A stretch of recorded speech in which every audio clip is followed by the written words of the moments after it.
Today, you're going to be seeing over 50 presentations of the best, the absolute best, that our educators, students, and school districts have to offer from over 24 school districts.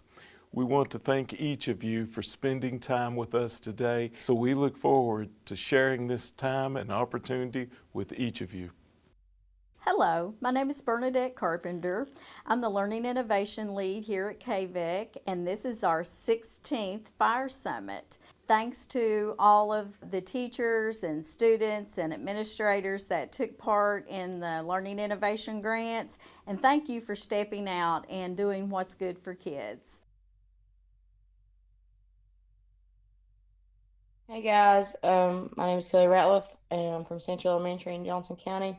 Dustin couldn't join me to make the video, so I'm going to go ahead and talk to you about our tabletop lessons grant where we wrote the grant for dry erase tables. Unfortunately, our tables didn't come in until close to the end of February, so we really haven't had a whole lot of hands-on instruction and stuff like we would want to with these tables, but we have had time to do a little bit. Here you will see students working on math concepts using the dry erase table instead of their calculators, or in addition to their calculators, whichever the case may be for each individual student. Here students are learning money on one picture and just doing simple math problems in the other one. This was a complete lesson taught using bingo game, the dry erase board, or dry erase table, sorry, and actual coins. And the students really love this lesson. They love the fact that they can write on the table. Like I said, we didn't get these until late February, but since we've received them, we have seen an increase about 25% in our skills in our special needs students. We know that students are now more eager to do assignments, especially those that they know they can write on the table and work out that way. Behavior has increased in a positive way because we've been using the tables as a behavior reinforcer. And we are still monitoring progress, but expect to continue to see improvements along the areas that we indicated in our grant. We really, really hope that by this time next year, we see at least a 95% increase in skills in our special needs students. I personally have had one of these tables before in the past, and I know it's a great way to really get them interested in topics that they usually aren't, and they can see it in real life too, and that really helps. So I hope that you've enjoyed listening to this, and I hope you will look into getting your students some dry erase tables because they are just fun and exciting and very interactive.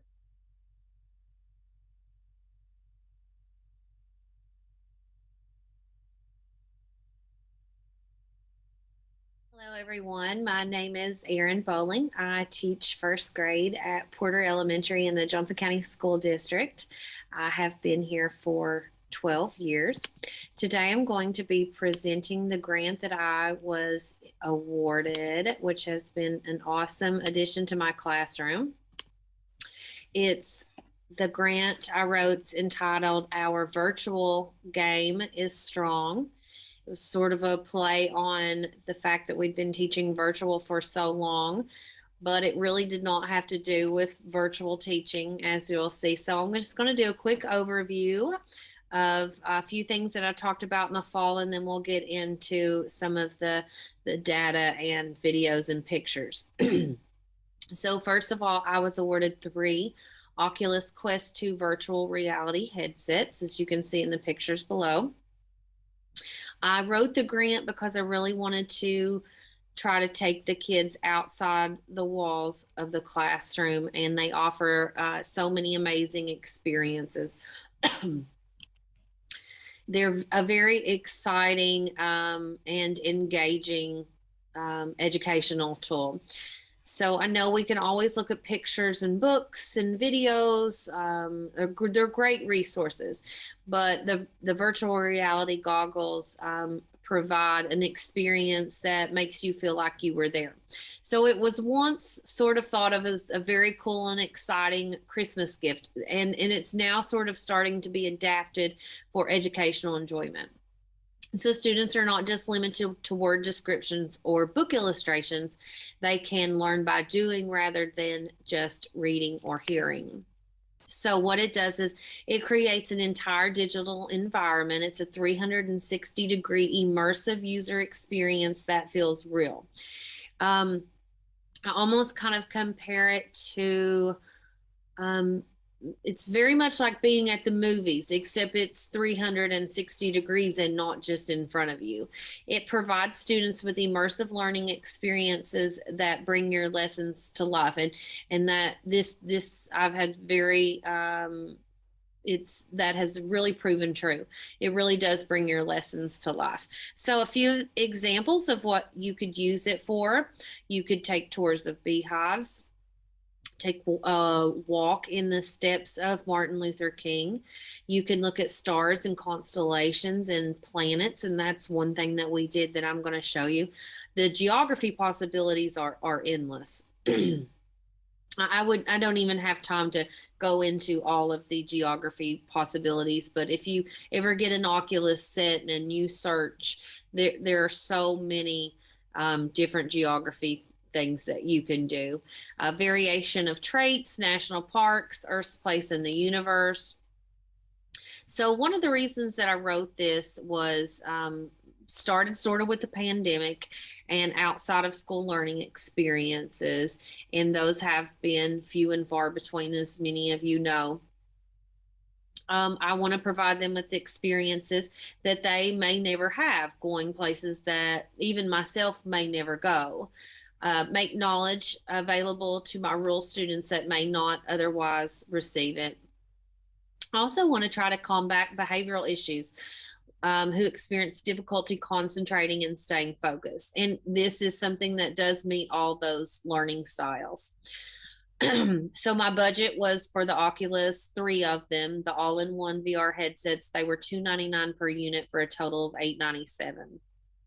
Okay, so since receiving the virtual reality headsets, I have discovered some pros and cons I wanted to talk to you about.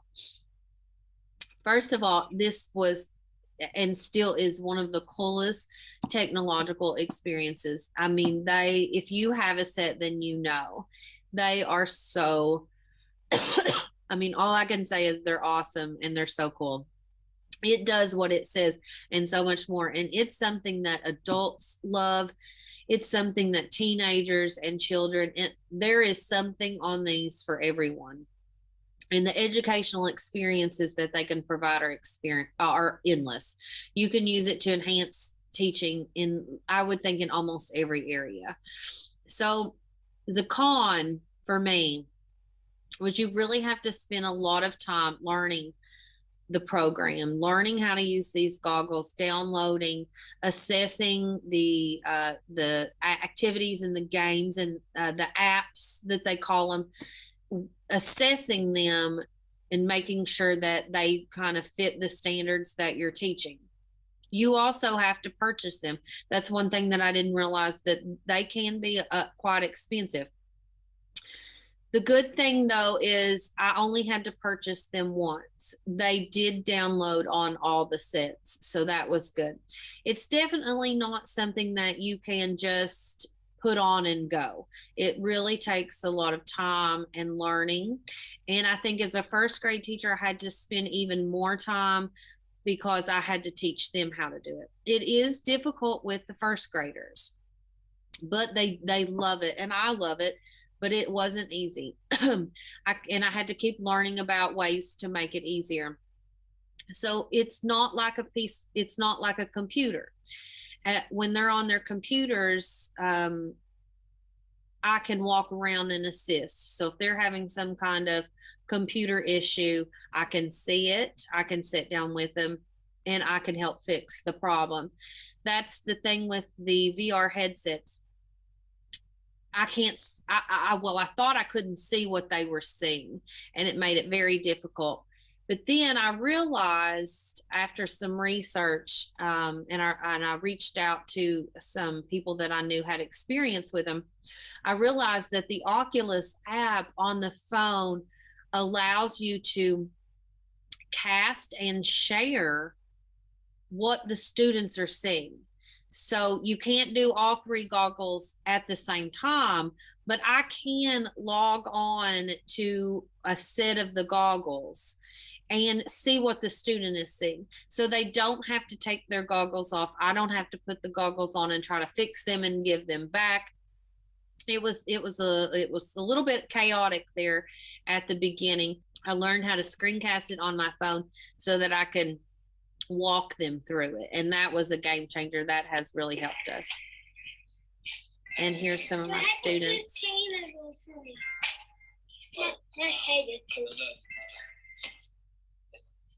Eli, you gotta quit. And so they've really enjoyed them so far. Now, evaluation and effectiveness.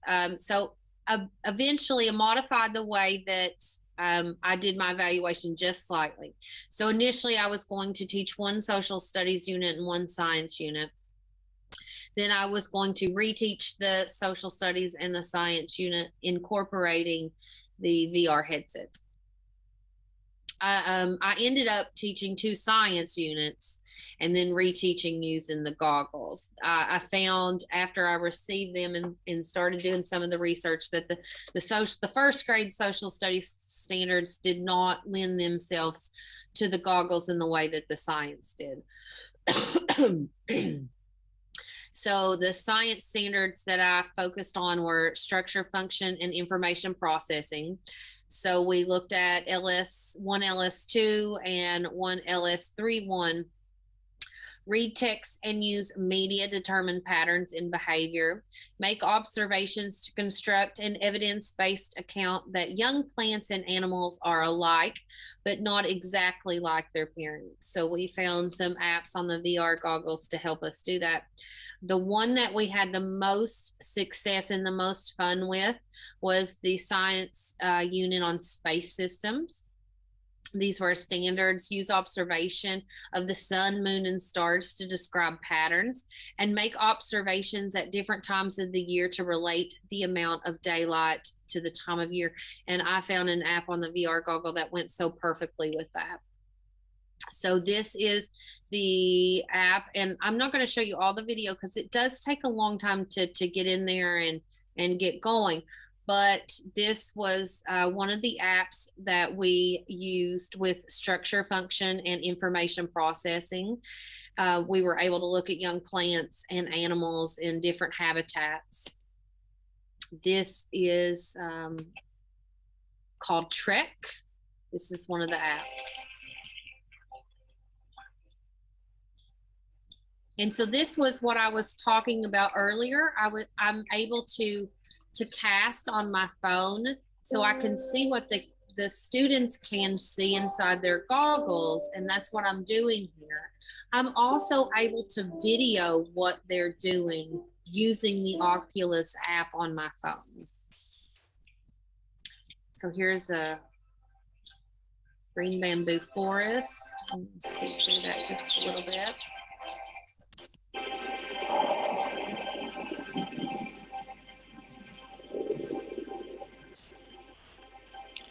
Now we're underwater.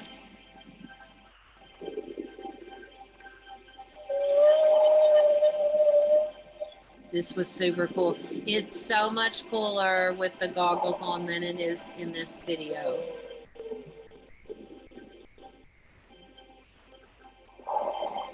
So that was the Trek app.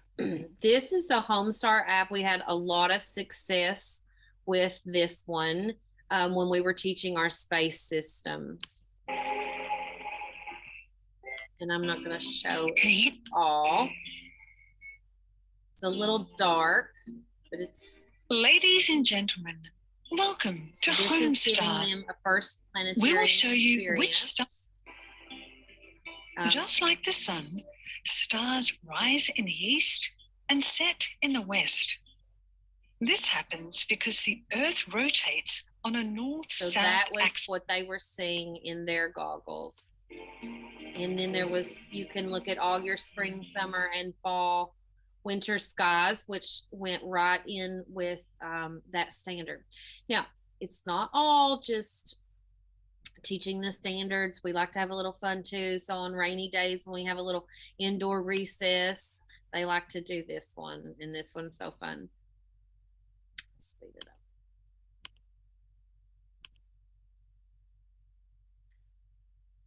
This is a little bowling. So we have some fun ones on there too. Okay, so to evaluate the effectiveness of the Oculus headset, I chose the 2 units that I was going to do the science and social studies, but like I said earlier, I ended up doing the 2 science. I taught them prior to the arrival of the VR sets, and then I retaught them, and then I assessed both units. Now, here is my assessment analysis. So our first unit, the structure, function, and information processing, are our pre-VR headsets, we had a score of 80%. Our post-incorporation of the VR headsets, we had 89%. Our space unit, pre-VR headsets, we had 85%. And our post-incorporation of the headsets, we had a 95%. So we did see a good 9 to 10% increase there. Then I did a Google survey to see if the kids enjoyed using the headsets. Question number 1, does the VR headsets make learning about science and social studies more interesting? We had 1 maybe and 93% yes. Would you like to use the VR headsets in every class and grade? We also had a 93% yes. And then just an overall, did you enjoy using the VR headsets? And we had a 100% with that. Thank you so much. I'm so grateful to have received this ARI grant, and I look forward to doing it again next year. Thanks so much. If you have any questions at all, please reach out to me at the email below. Thank you.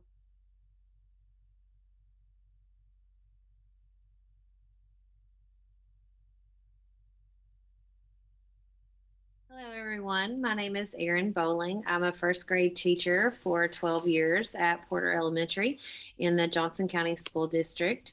Today, I'm going to present to you an ARI grant entitled What Happened to the Overhead Projectors? And I know that's a unique title. But if you were growing up in the 80s and 90s, I know that you probably had one of these in your classroom. And when I was researching this piece of technology called the e-glass, or it's also referred to as the learning glass, I really thought, you know, this is the way cooler, techier version of the overhead projector. So my main question was, what happened to the overhead projectors we had growing up? And this is what happened to them. They got really cool.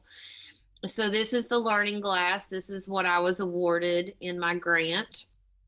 It's a clear piece of glass, as you can see. You write on it with these really bright neon markers. It has a camera and something called a hover cam that comes with it. It's like a document camera, and it is sort of a little bit complicated to hook up, but once you do and learn how to use it, it's pretty easy. But the main concept is that your audience, whether it be teenagers or like high school, middle school, elementary, even college, they can see the presenter. The presenter's back is never to your student or your audience. And so this piece of technology allows what you're writing behind the glass to flip to where the audience can see. And so just a little bit more about it before I get into some of the videos and the data. It's a 35-inch piece of LED glass, a light board. It's a specialized piece of LED lighting. It creates a transparent whiteboard that illuminates writing with neon markers. It's called an IllumiClear technology. It can be set up with a camera, iPad, iPhone. I had to have the latest MacBook, the latest processing system with that. The teacher sits behind the e-glass facing her students and writes normally, and then the internal mirrors flip the images automatically. So Zoom is built in. You can also insert PowerPoints or use any image you wish to add to your presentation. I didn't get all fancy with it. You'll see in my video like that. I have first graders, so I kind of kept it simple, but there's a lot that you can do with it. So it's initially when I presented, I thought that it automatically flipped even using it in person. It does not. It has to be hooked up to your computer and into the hover cam, and I use it when I'm doing my NTI days, my non-traditional instruction days, which still has been so beneficial, because we know as educators, eye contact and classroom management, how important they are to enhancing your learning, especially on those NTI days. I don't want to put my back to my students anytime, especially on those NTI days. I always feel like when my back's to my students, even if I've created a really awesome lesson, I feel like they still spent part of the lesson either looking at my back, or they couldn't see all the materials that I was trying to display. And, you know, if you've got 20 to 25 first graders, that can be problematic. So there's a lot of perks with the learning glass. It's more than a tool. It's a completely new way to visually engage students. They can see both me and the material. It creates a productive lesson every time. It was actually created during the pandemic to embrace the new hybrid model of teaching. So research suggests that learners struggle to absorb new information when they are unable to see the instructor, and the e-glass really takes care of that. So this is me actually teaching live on a non-traditional instruction day, and my kids really love the e-glass, and I really loved using it too. We actually posted the video to our social media site, and we got a lot of feedback on it, a lot of interest in it, because it's definitely a neat piece of technology.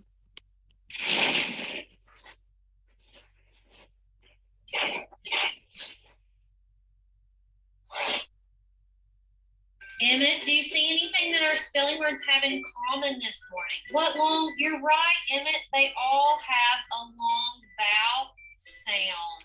They're actually part of something, Emmett, that we call a vowel team. They're a team. What long vowel sound do you hear, Emmett?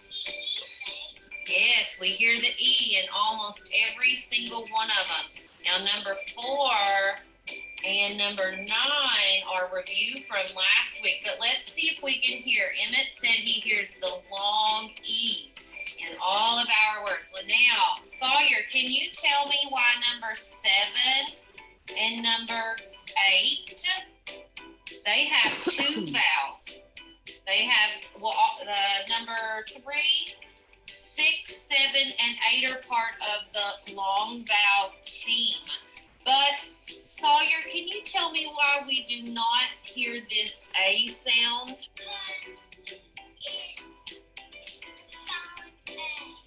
Yes, but do you remember our riddle we learned last week? I'll start it for you. When 2 vowels go... So what is the first vowel we're hearing, Sawyer? The E, and so you're right, the A is...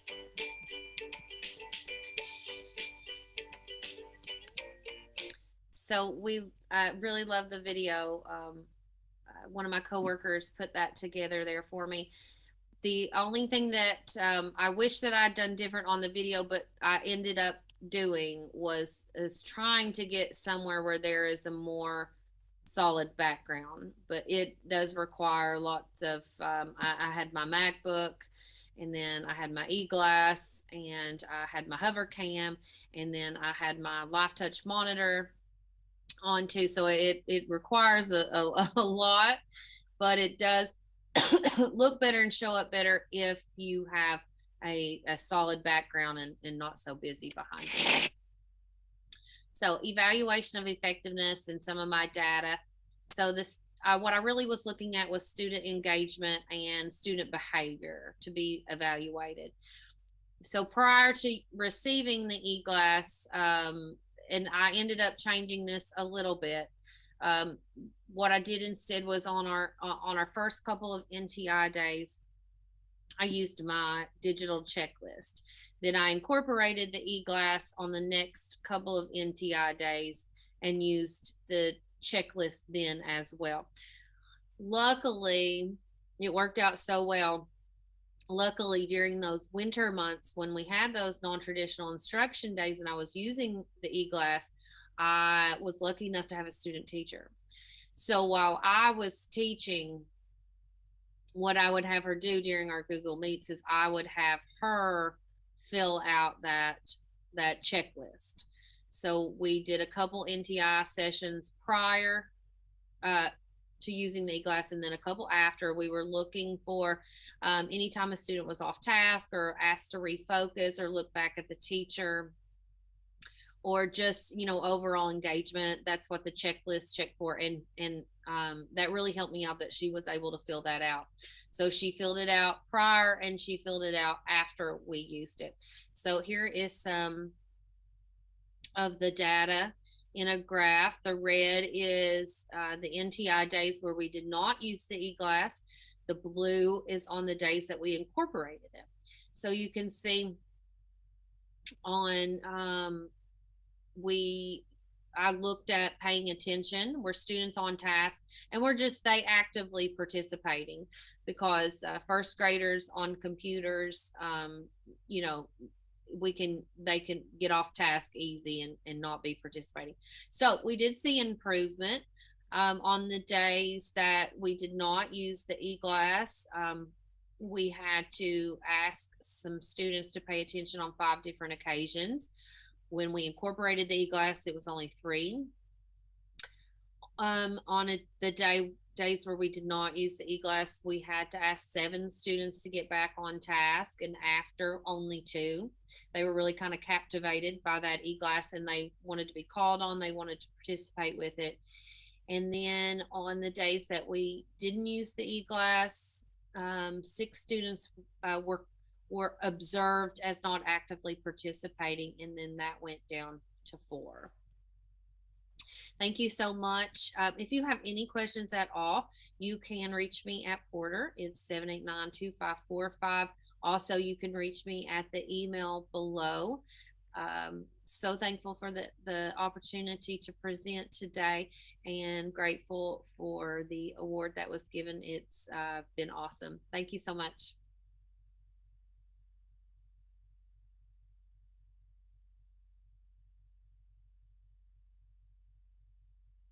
Hi, everyone, and welcome to Sound Matters with me, Anna Burton. What is our problem of practice in implementing a blended learning environment?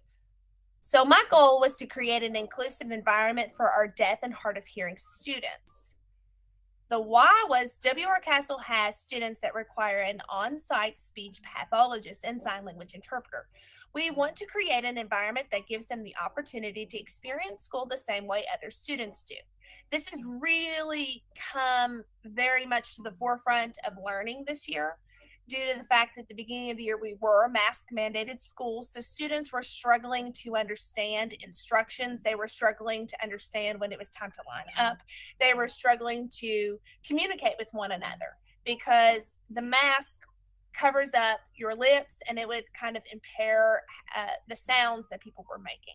So it was especially impacted our students that were deaf and hard of hearing. How can we as educators help our students?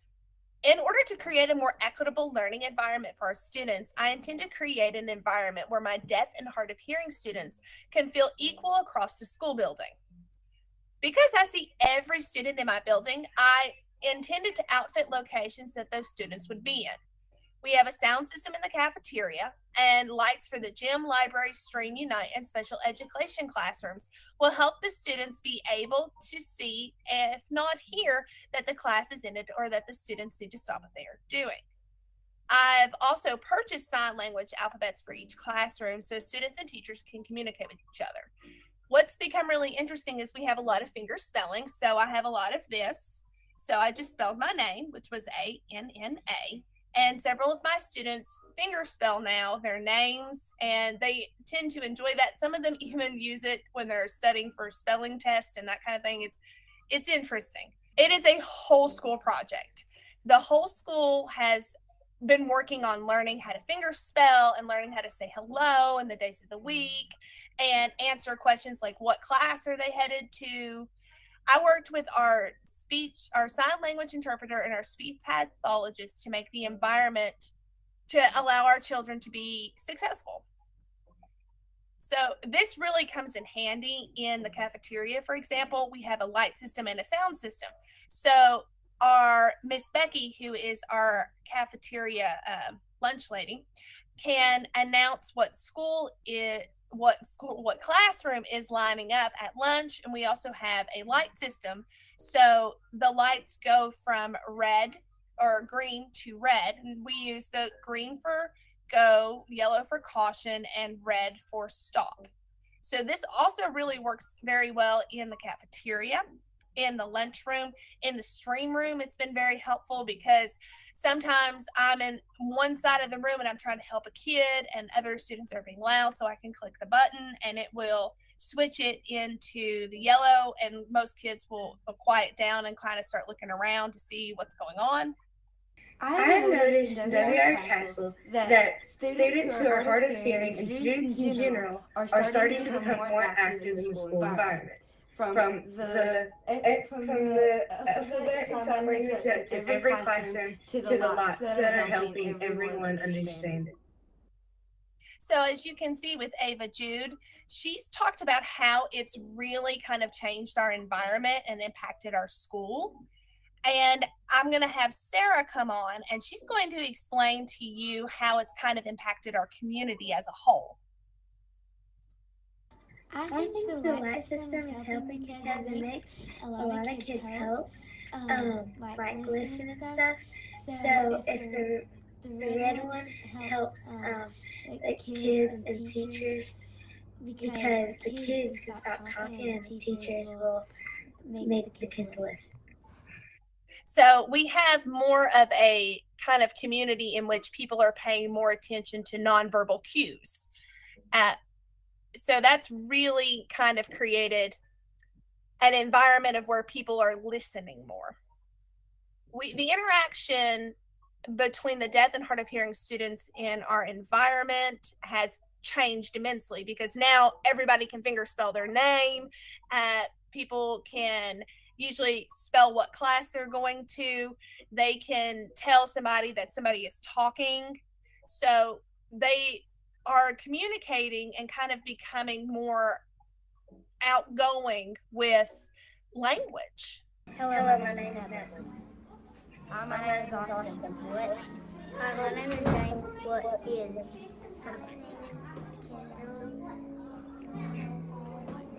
My name is Selena.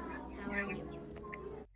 So just these simple phrases and simple things that the students have learned have really changed how they interact with one another and even our community as a whole, because now it kind of forces them to listen and to think about what they're going to say and how that's communicated with other people. Hello, my name is Natalie. So our students would like to send you a lovely little message.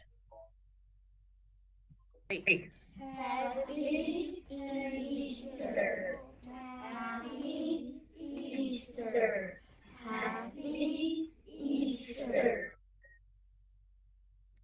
Happy Easter.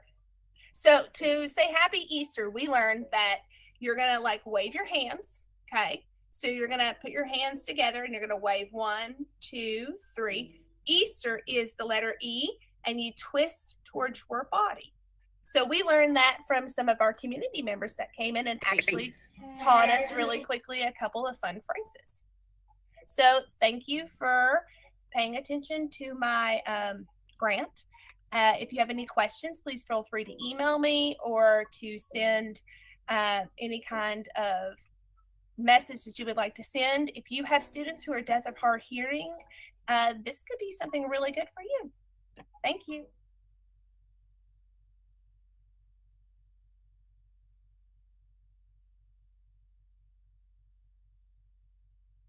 Hi, my name is Rebecca Cottle. I am from Porter Elementary in Johnson County, and the title of my grant is Imagineering. To John Dewey, the educational experience is subject to constant change. One of his famous educational quotes include, "If we teach today's students as we taught yesterday's, we rob them of tomorrow." Therefore, educators must keep up with the many different learning needs of our students. I am fortunate to be in a school district that believes education is constantly changing. In 2019, I became one of the first STEAM educators for my evolving district. Fast forward to the school year 2021, an R has now been embedded as an additional focus area. So my STREAM classroom has an established studio for each subject area. We have science, technology, reading, engineering, the arts, and mathematics. So even though each discipline has its own designated space, my ultimate goal is to provide an interdisciplinary environment for my students. Educators have been challenged to reimagine the learning experience for students. At any moment, a teacher may have to switch from in-person learning to remote learning. When teachers create blended learning lessons in the classroom, technology is already embedded in the instruction.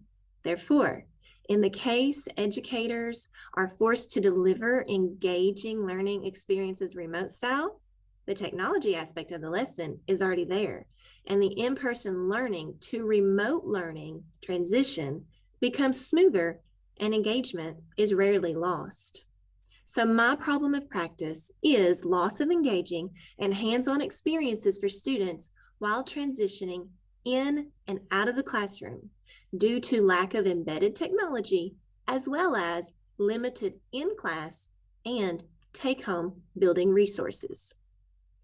Reimagining engineering in and out of the classroom is my goal. I chose my engineering studio. So my research question is, if schools continue in-person learning for the remainder of the school year, will increased blended learning instruction and additional building materials boost student engagement? If the need arises for remote learning, will increased blended learning in the classroom and supplemental take-home resources preserve engagement and make for an easier transition for students? Thankfully, we have remained in person up to this point. So as I said, engineering is my studio of choice. It is my focus. I would like to bring in other subject areas as well as additional technology into engineering. In-class materials that could also serve as take-home resources would be beneficial in the event that remote learning is essential. Students were presented with various engineering challenges. They developed rubrics for all activities on elements of the engineering process. The engineering process includes ask, what is the goal? Imagine, brainstorm ideas, choose the best one. Plan, draw a blueprint and list your materials as needed. Create, build a product. Of course, this is my students' favorite part of the engineering design process. And finally, improve, figure out what worked and what didn't, and then modify the design. If time allows, we usually try it again.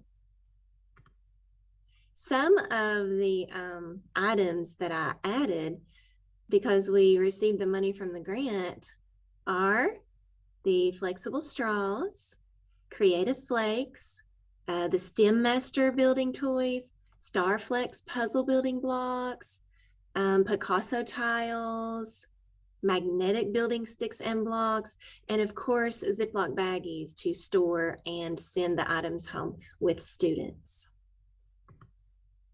So I'm going to go ahead and compare my results. So first I'll show you the pre-survey, and then I'll show you my post-survey.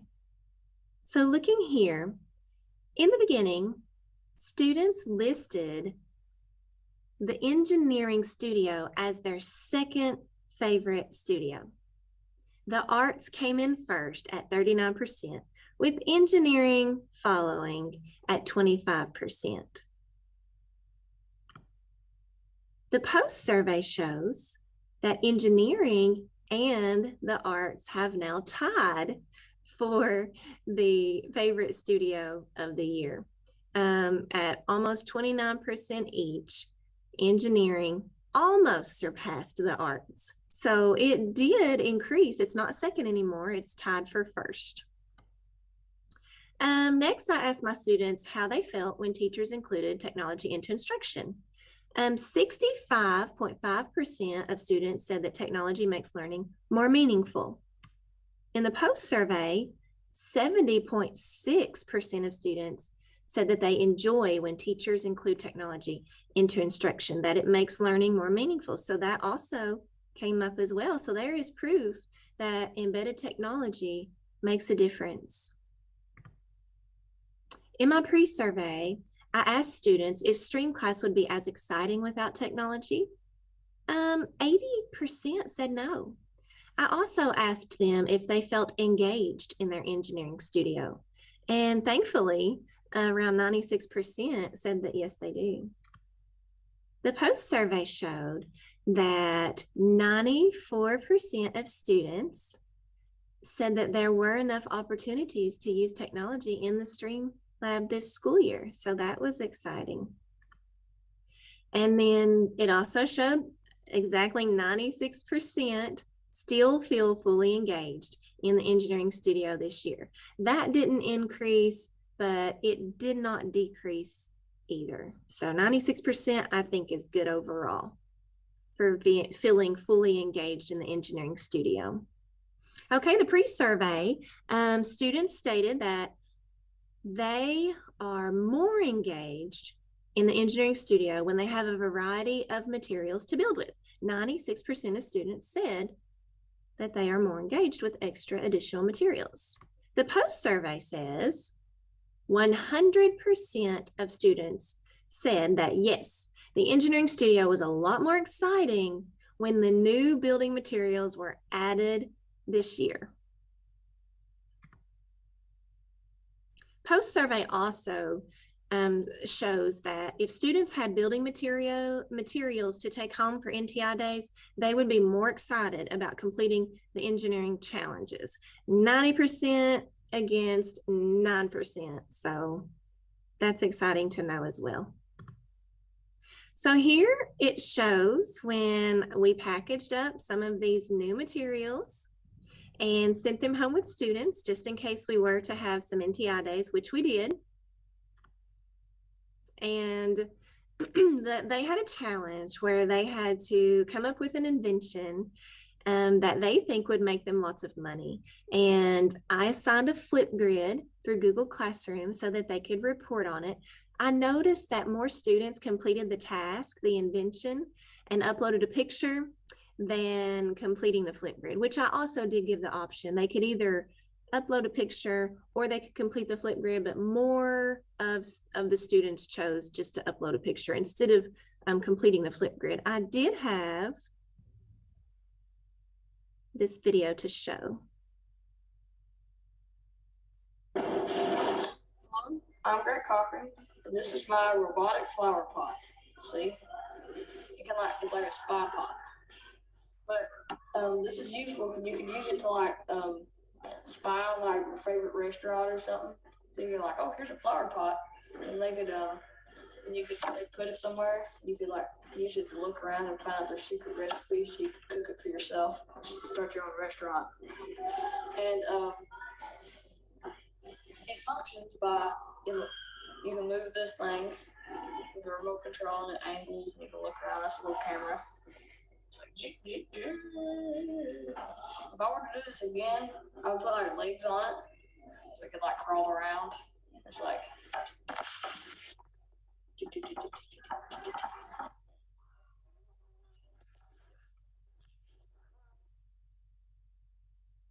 So his expression on his face did show that, you know, he had some fun creating his invention, his flower pot, to spy on restaurants' recipes.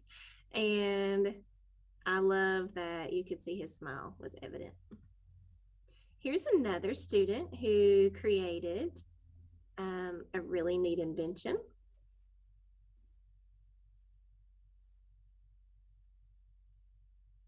And this was just videoed with an iPad.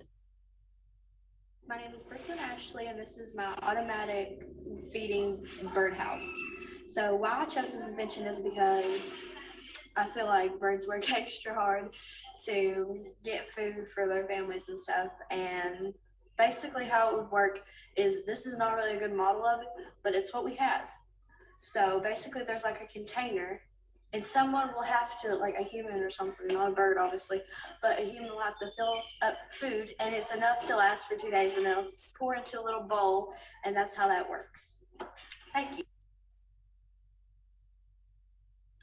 Okay, so the flip grid worked better when it was assigned as an NTI assignment.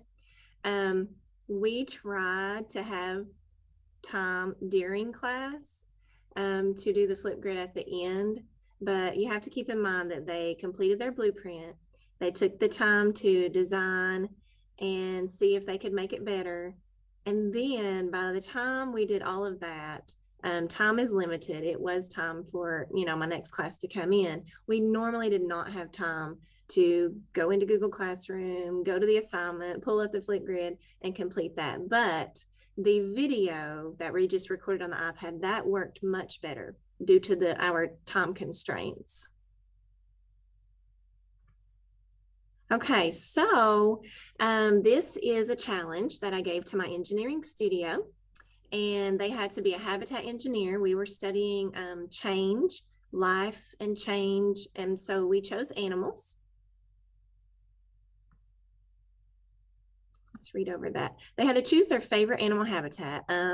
Like here are some examples: a bunny, a barn owl, a dog. There were some other animals that some students chose. They reviewed the engineering design process and they completed their blueprint. Then they used the available building materials to collaborate with their team and build a habitat. They had to include food, water, shelter, and oxygen. And then they were prepared to explain their design when prompted. So here are some examples of blueprints and students working on the habitats with various building materials that we received from the grant. Here's another example. They had their oxygen, their food and water, their shelter. I love the smiles.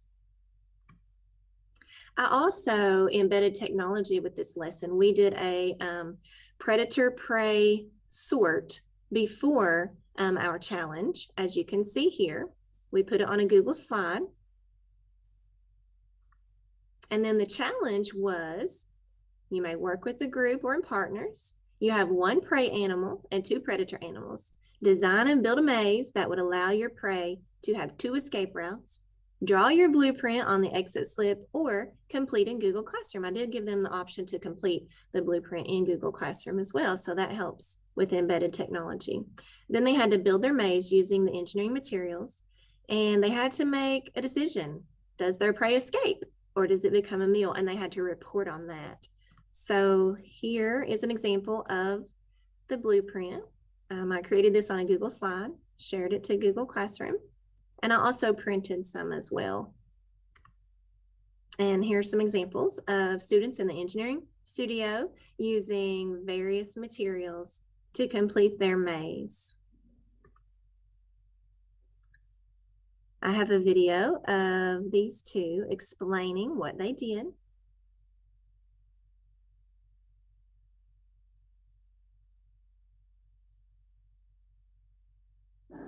So we chose the bison as our prey and the wolf and bear as our predators.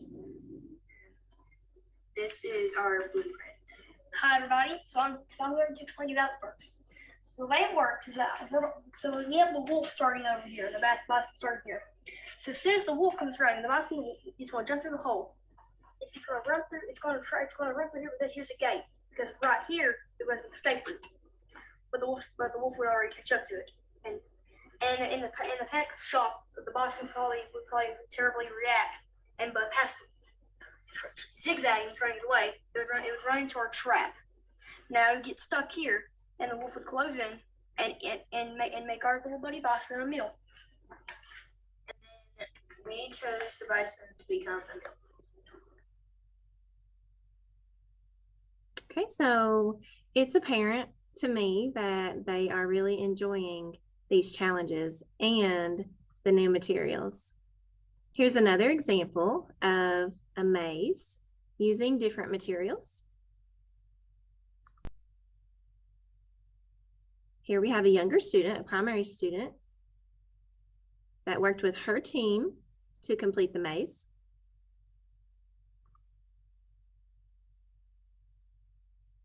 Here's another maze using the magnets, the tile magnets. Another assignment that I gave to my kindergarten students using the flexible straws was to make letters, to practice their letters, and they had a big time with that. So that's another way that we were able to utilize these new building materials in the engineering studio. Now here we have some students who were given a week of free building. So I decided to make a week where students could have a free engineering day, meaning that they could take the new materials and just build whatever they wanted to, invent things, just kind of play around with them and see what they could come up with individually or as a team. Once the materials started coming in, they were so excited. And so I thought that it would be beneficial to just let them have a lot of hands-on free time. Here you see students who wanted to build a fort. This one was building a little robot.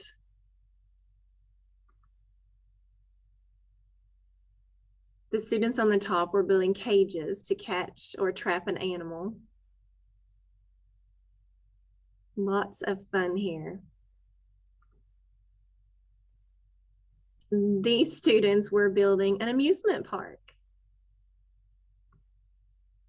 There's lots of collaboration that goes on when you are building something together. If you do not work together, then it will not work and they will be disappointed. Their next challenge that they come up with, I allowed them to come up with a challenge on another free stream day, and they decided they wanted to see who in the room could build the tallest tower. So this is what they're working on here, building the tallest tower. They are working hard.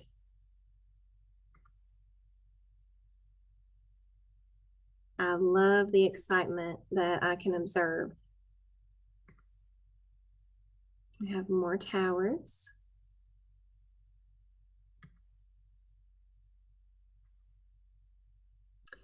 So in conclusion, technology will not replace great teachers, but technology in the hands of great teachers can be transformational. And that is a quote from George Couros. And I believe that. I think there are wonderful teachers out there and you can't replace them. But if they utilize technology and they embed it in their instruction, it makes it so much more meaningful for students. And that's what students remember. So back to John Dewey.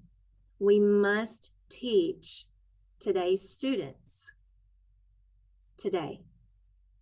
And I just want to thank KVEC for this opportunity.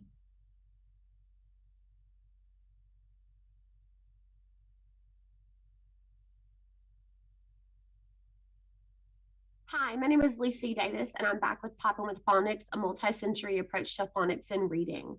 The last time that I left you, I presented on Scarborough's reading rope, and ultimately the need for systematic explicit instruction for primary readers when they are learning reading comprehension. We know reading comprehension involves two pieces: language comprehension, word recognition. And as students build both, automaticity in reading becomes more fluid and they become more fluent readers. Popping with Phonics focused on word recognition, which is phonological awareness, decoding, and sight word recognition. So my students received explicit instruction in phonics-based skills where they were given tools to allow for multi-sensory approaches.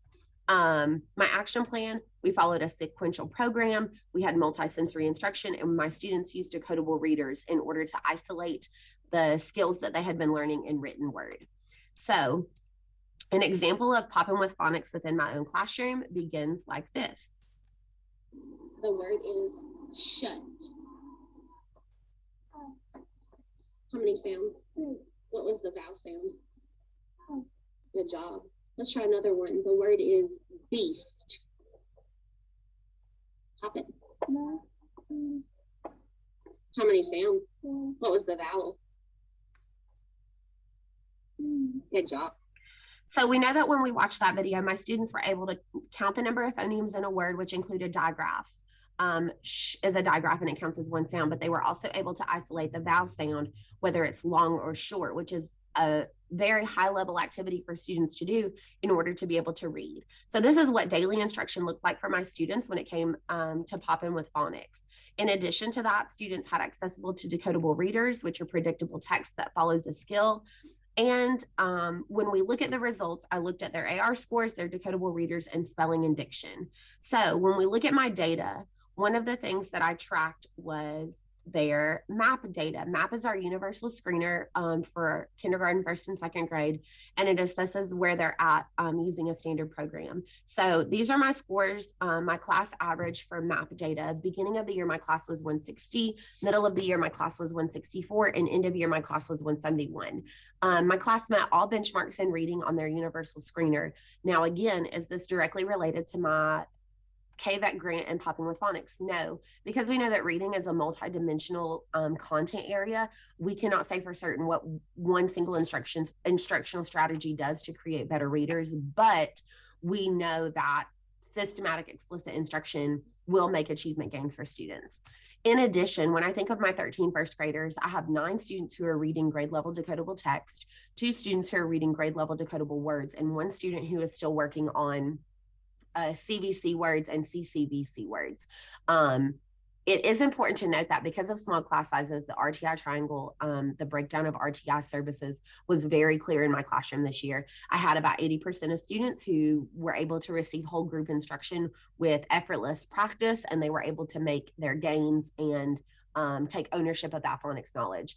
With small group instruction, I had 2 students who were able to build up to word reading, and they're still working on reading connected sentences and text. And I have 1 student who is still working to close in some gaps. And so it's important to note that when we have smaller class sizes and we're delivering quality whole group instruction, it's easier to see the deficits of your students.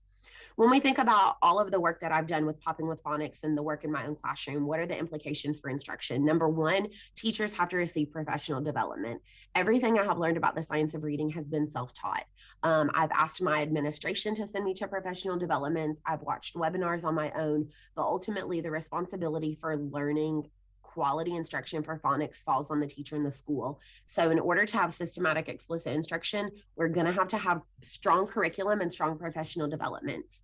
In addition, once you have a strong curriculum for phonics, you have to have strong assessments.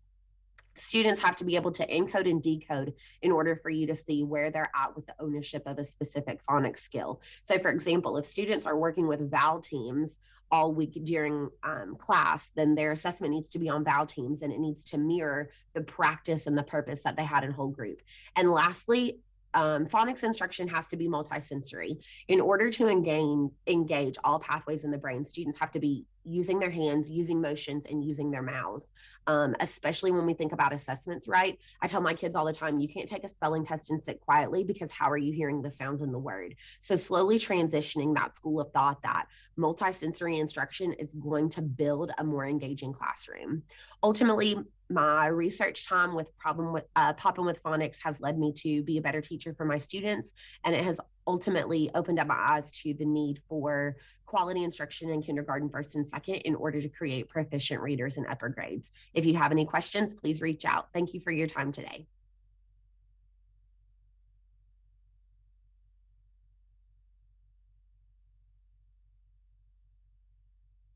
Here is my CABcast for the KVAC presentation. It's a newscast production that shows what we were given money for in order to try to change Jenkins and have a little outcome. CABcast was a newscast production that the students came up with. They would write the newscast, they would record it, come up with the topics, come up with everything. So it was meant to try to build up a positive outcome and positive environment for Jenkins Independent Schools. So here is a little project summary. If you look to the right here, this is our CABcast logo. It was designed by the students also. They designed this, came up with it, and our digital image was made by our art class upstairs. They made this digital image for us with their software and sent it to us, and they actually made, I think, like 4 different ones similar to this, and we voted on it and chose this one. Some of the project summary was, one of the big things we wanted to focus on was to work on blending learning environment. What were we going to do to try to incorporate and go over and increase our learning and blend it with not just book learning or whatever? So we wanted to do it so it was more of a hands-on, because the students seemed to enjoy that a little more, hands-on learning. And it blended not only textbook and hands-on learning, but it also incorporated technology and incorporated their writing skills. They had to think outside of the box, so their creativity was enforced. We also had to look at how we were going to implement this strategy. What were we going to do? The kids were always complaining that they didn't know what was going on at school and didn't know the outcomes of different functions. So we thought that a newscast would be perfect. And the kids got really excited when I told them that we were going to be doing this, and they were all eager to get involved and start doing this. Some of the resources we needed, we sat down with a group of students. They come up with ideas that we would need to make this happen. They were real adamant about picking out which ones they wanted, what brands, what type, and all that stuff. And I made a list. We decided what was important, how many we needed, took the list down to our central office, and they ordered it for us. And we got the products in rather quickly. The students were super excited when they saw the boxes come in. So we got to open all those, go through those and see what was needed, how to use them. Then we focused on our research question, and I'll go over that in just a minute. We had to decide what was this going to focus on. Then, how are we going to determine success? What are we going to do? Just because we produce this, is it going to be successful? How are we going to determine success? How are we going to measure that outcome? What were we going to use to say, this project has been beneficial, it's served its purpose? And when we done that, we came up with these results. The blending learning environment, one of the big things that I could tell as a teacher, as well as other teachers, was, especially when the COVID-19 hit and we were forced to go to virtual, we nor the students had enough training with technology to support that type of learning in that way of life. And that's something that we really need to work on, because as we all know, it's going to hit us hard, and that way of life is becoming more and more dominant, and our technology is becoming more available for us to use. So we have to up that training and get us involved in not just things that we can use at school. So we've got to be exposed to different things, and because of our area, southeastern Kentucky, and Jenkins especially, we don't have a lot of access to technology. So one of the big things was having different things allowed for the students to use and actually allowing them to jump in and use those. So we wanted to make sure that we were incorporating a lot of technology so that the students were exposed to that. And with that exposure, they would feel more comfortable using anything and feeling the comfort they would want to try these. Of course, because of our area, we have a lot of lack of motivation and support from within ourselves and within our community. So what our big thing was, we were going to focus on making sure that the students started to get motivated with internally. Like they didn't need to receive the A to get the motivation, they needed to receive the motivation from within them and see that success was within them. So instead of having a cheerleader that cheered them on all the time, they became their own cheerleaders. And that was a big thing that we noticed that we needed to work on, was that they didn't have this push to do well and succeed because they didn't have anybody behind them. And we needed to make sure that we ensured them that they were the ones that needed that motivation. Of course, no one wants to accept the responsibility for their own learning, even teachers. And so one of the big things was we put them in charge, and the success of this was completely on them. If the pictures weren't taken, the newscast wasn't written, it wasn't recorded, it wasn't edited, it was all on them. And they had to find time to do all this, so they had to accept that responsibility, like, yes, I'm ready to stand up and do what I'm supposed to do. So they became the ones in charge, and then when they got excited about this, it was easier to let them know that, hey, you've got to learn this on your own. And we didn't do a specialized course on how to use camera, how to make the background. We let them try it out and see. And they just were exceptionally well about wanting to do it on their own, and you could see them grow, and it was wonderful. One of the big reasons we wanted to make sure that we focused on the newscast was because there's such a dislocated relationship between students and teachers, students, teachers, and the school, student, teachers, and the community. We don't have this back and forth communication. It was kind of like colliding, and we wanted it to be more open so that the students, teachers, school, and the community could have this communication out there that they could easily get information from, and that way it was more open and inviting for all of these to work together. And when you work together in these type of relationships, of course, you see more success. So that was one of the big focuses, was trying to get that relationship opened and embrace that relationship between all of them. Now, this is what we did for implementing our strategy. Well, first thing we did, of course, was set goals. We needed to make sure that we were producing. When we first started, we set out to set a goal of producing one per week, just because we needed to see if we could get it done, how much time it would take, and the more practice you get, the better off you're going to be. So our goal was to set it out and prepare it for the week. And for the first 3 were supposed to be for a week, and then after that we were going to set it up to do it daily. We were going to push ourselves so that we were producing more instead of less, and we didn't want to continually do the same thing, so we set goals so that we had short-term goals, long-term goals, and to get those completed. We did those before we started. Then we had to figure out how we were going to accomplish the task, and I obviously misspelled the word accomplish. I apologize. I'll try to fix that before I send the PowerPoint. How are we going to accomplish those tasks? Well, we had to make sure we set the goals, break it down into smaller tasks so that we could accomplish each of those, and the students did that. They were very well pushed on trying to make sure they wanted to do it because they started having a little bit of fun.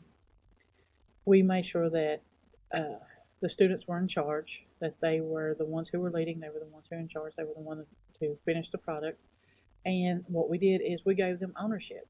We put their names on things. It wasn't the teachers, it wasn't me, it wasn't myself writing this, it wasn't myself getting pictures, it was the students. So that if something didn't get done, they couldn't blame anybody else but themselves. Then we had examples.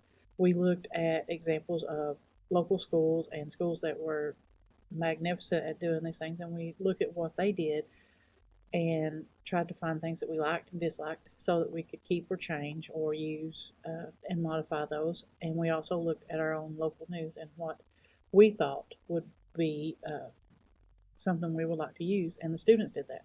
They didn't really care about the current world events because they said, that wasn't what they were into right now, so we didn't put those in there. But some of the big things, like when the COVID was going around, they didn't want to focus on that. They said because everybody knew about it, and it was something they didn't like to talk about. So what they focused on were things that was just relevant to them. Then we gave them multiple mediums of learning. What are they going to go through? How are they going to learn this? So we gave them ways that was just hands-on. We gave them options of learning. We read how-to guides. We looked at different options of YouTubes. We looked at recordings. We talked to local news reporters. We have all that out there so that these students have more than one way of learning, because some kids learn real well, some kids don't, from just books or text or on their own.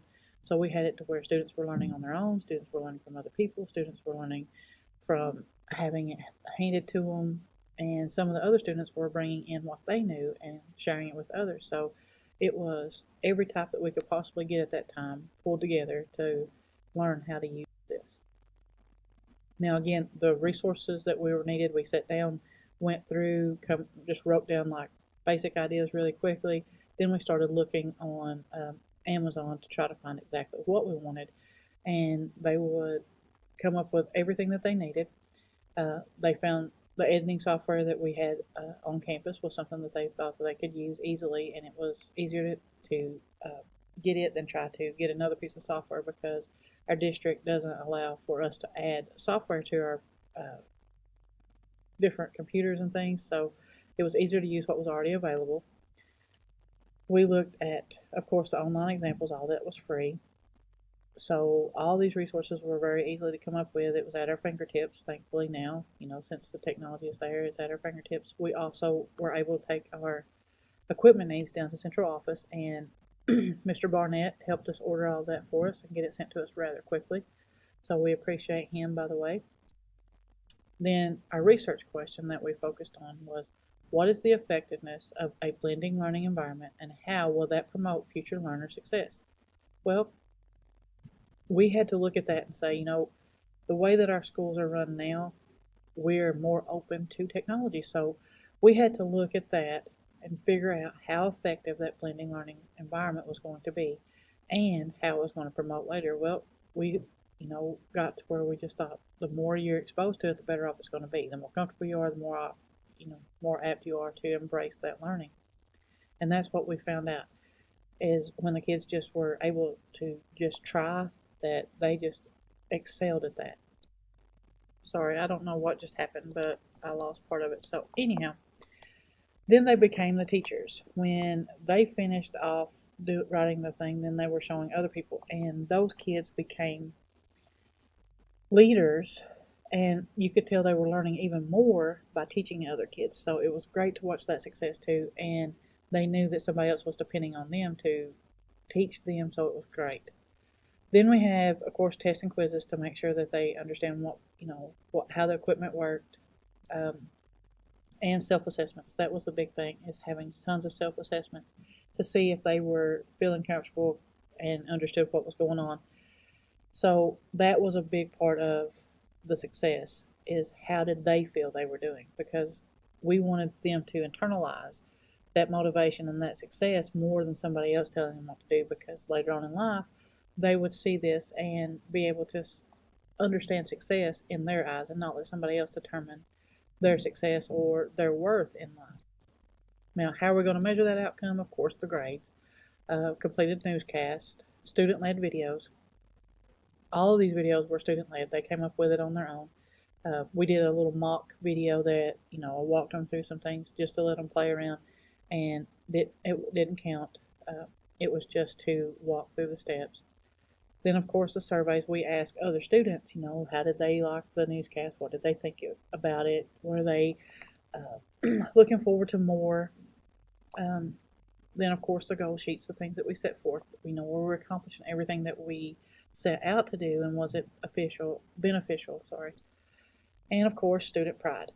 How did they feel about their school? Did being able to give these little shout-outs and things, was it something that gave them more pride at this school so that we can build up a positive school culture, which we definitely desperately need. And of course, our audience. You know, we got to see the kids react to how this presentation was going, you know, the newscast. We got to see them in the you know, we got to see them watch the newscast, watch the playbacks, and it was great to see that, to watch them and see them be informed of the things that were going around school, and sometimes even seeing themselves on camera and having that little like, hey, look, let's give a little shout out to this person. That was awesome. And the kids felt that. Hopefully it'll like this is, I think, maybe the first or second newscast that we did. Hey Cavaliers, welcome to Cavcast. I'm Savannah. And I'm Josh. We have a busy week this week with our games. Tuesday, our girls play Harlan, and it's our last home game, so come out and support your girls. I'm Savannah. Also, our middle school volleyball team is playing with our games. Tuesday, our girls play Harlan, and it's our last home game, so come out and support your girls. Also, our middle school volleyball team is playing. Okay, see, we've done this. They've done a really good job. I want to take you out here to the end, I think is the blue. Okay, I have no idea what's going on with this. It's skipping and stopping and doing whatever, but anyways, the kids had a blast, had a lot of outtakes, and it was just funny because they had a really good time. And I really just want to thank KVEC for allowing this opportunity to happen, because the kids really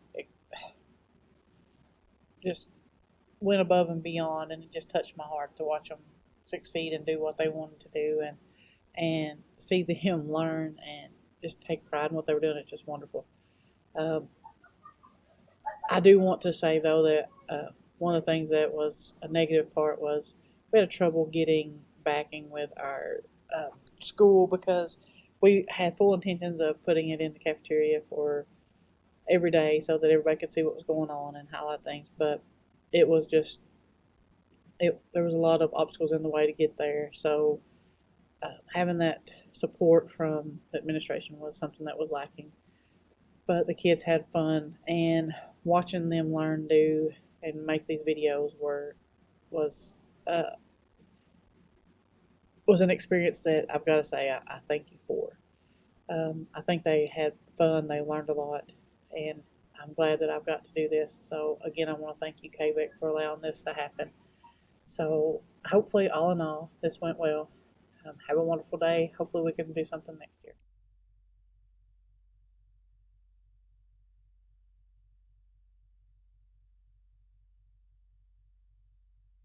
Hi, I'm Liza Hilton, and I wrote a KVEC grant proposal to create a sensory wall in order to be used by some of my students with special needs outside of their classroom. However, due to some supply chain issues and things with COVID, I've only received about half of the materials that I requested. So that area is still under construction, but there is a silver lining.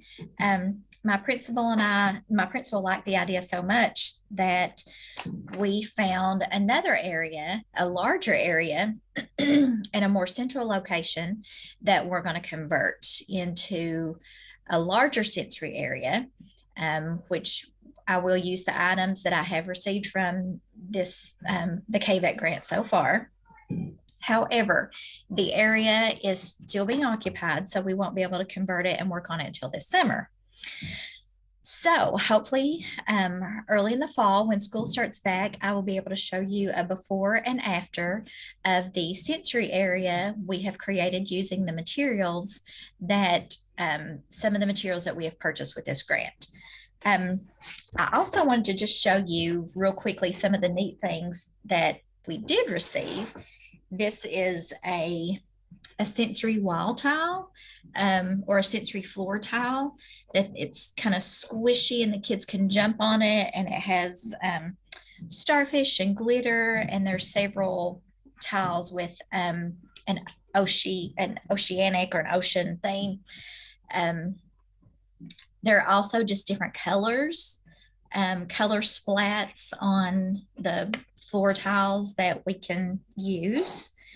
And here are some small sensory mats that I'm just going to put in a box so the kids can come and use them, or I may put them on the wall using hooks and the kids can use them as they want to, just for fun and sensory for regulation. Here's one that looks sort of like a snake skin and some corduroy. I also received a 4-foot bubble tube that looks really neat, and a light box that we're going to use. We're going to set it up. The students can come and maybe do some of their work on it, do some of the handwriting without tears. Our occupational therapist will be able to use it. So I apologize for not having a completed sensory area to show you, but I promise that it will be even better than what we imagined. Again, thanks KVEC for this opportunity. Take care.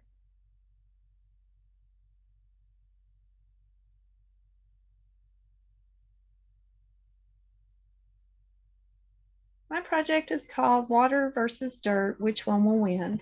I'm Grethel Jones, and I am a preschool teacher from Jackson Independent School. For my project, I asked the question, is aquaponics an effective way to grow food versus traditional gardening? My action plan included setting up an aquaponics system within the classroom.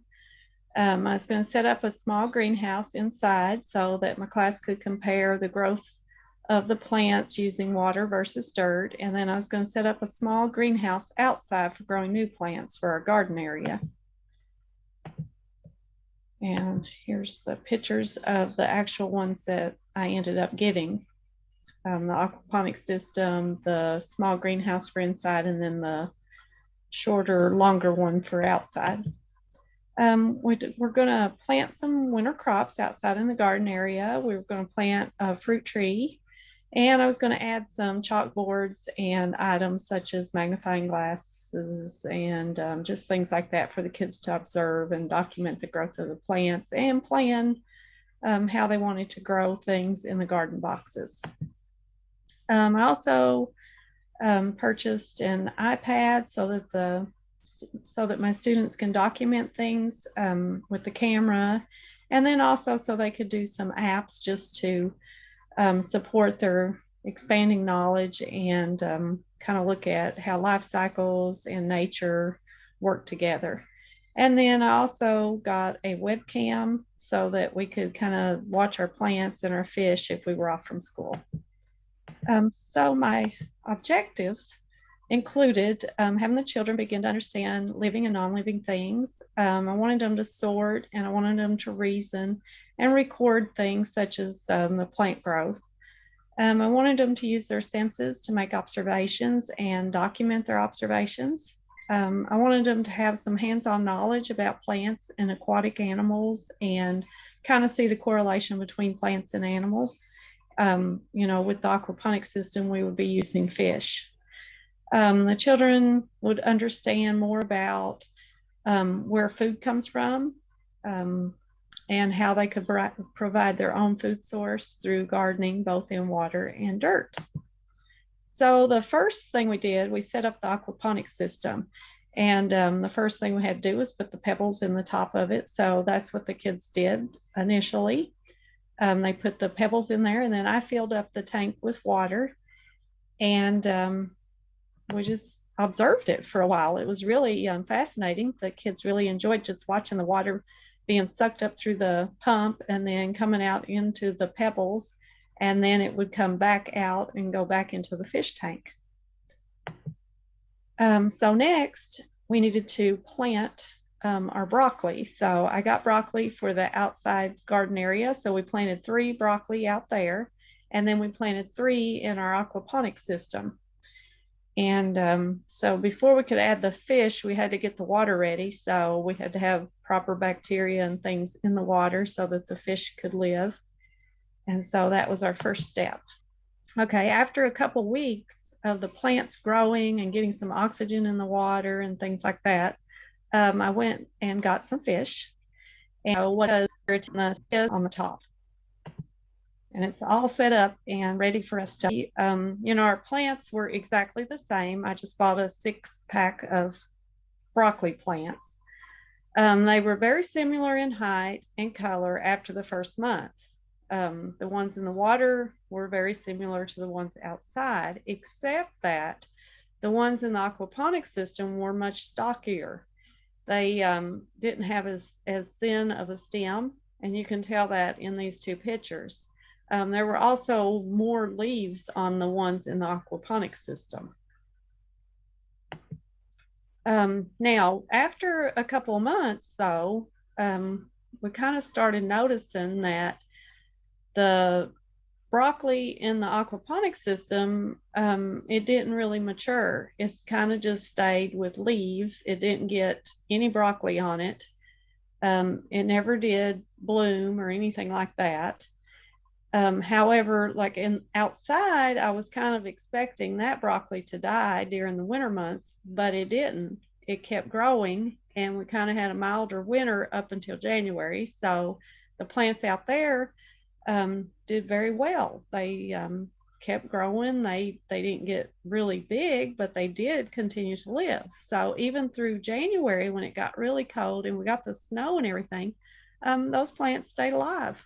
They just kept growing. So the ones in the aquaponics system the leaves started to get like kind of turning colors. They didn't stay green, even though we do have a light and stuff on them.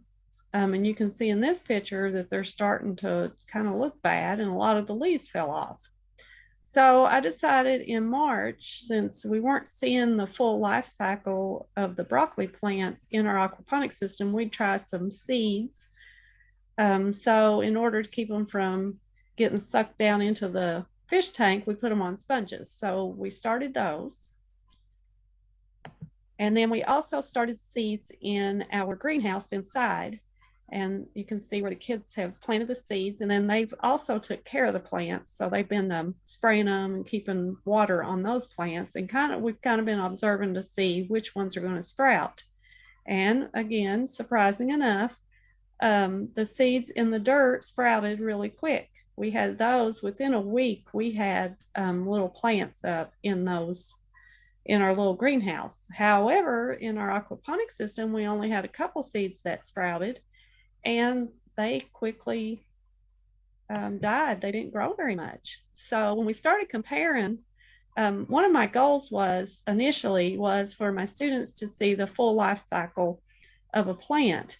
And, my thing was we would start things in the spring outside in our little garden boxes, but during the summer, the kids weren't there at school and they didn't get to see the plants growing. They got to see them in the fall when they returned to school. And by then, most of them had bloomed, and, it was almost time to harvest seeds. So they really weren't seeing the full life cycle of a plant. So I thought with the aquaponics system, they would get to observe the full life cycle in the classroom, during the school year. And it wouldn't matter that it was winter time. We could grow the plants and get the blooms and get the seeds, and all of it would be harvested, in the same school year. Okay, that didn't happen this year with the aquaponics system, surprising enough. But it did happen outside in our garden area in dirt during the wintertime. So I got to learn some things about broccoli, that it can survive in our winter here. And right now, our broccoli outside has blooms on it. So hopefully, we're going to see those seeds produced before school goes out. So that was a really neat thing to have happen for me to learn from, as well as the children. They're learning too. So, hopefully our aquaponics system will continue to do better with our knowledge, getting better about using it, but also just realizing that we can grow some things outside all year long and see the full life cycle. So that was pretty neat. And you can tell in the pictures that, our broccoli inside as of today is not doing the best. It's almost completely gone. And one of our plants has actually completely died. The leaves I got the last leaf off of it, I think yesterday. So it's gone. So we still have 2, but they look pretty rough. And they really should have produced some broccoli way before now.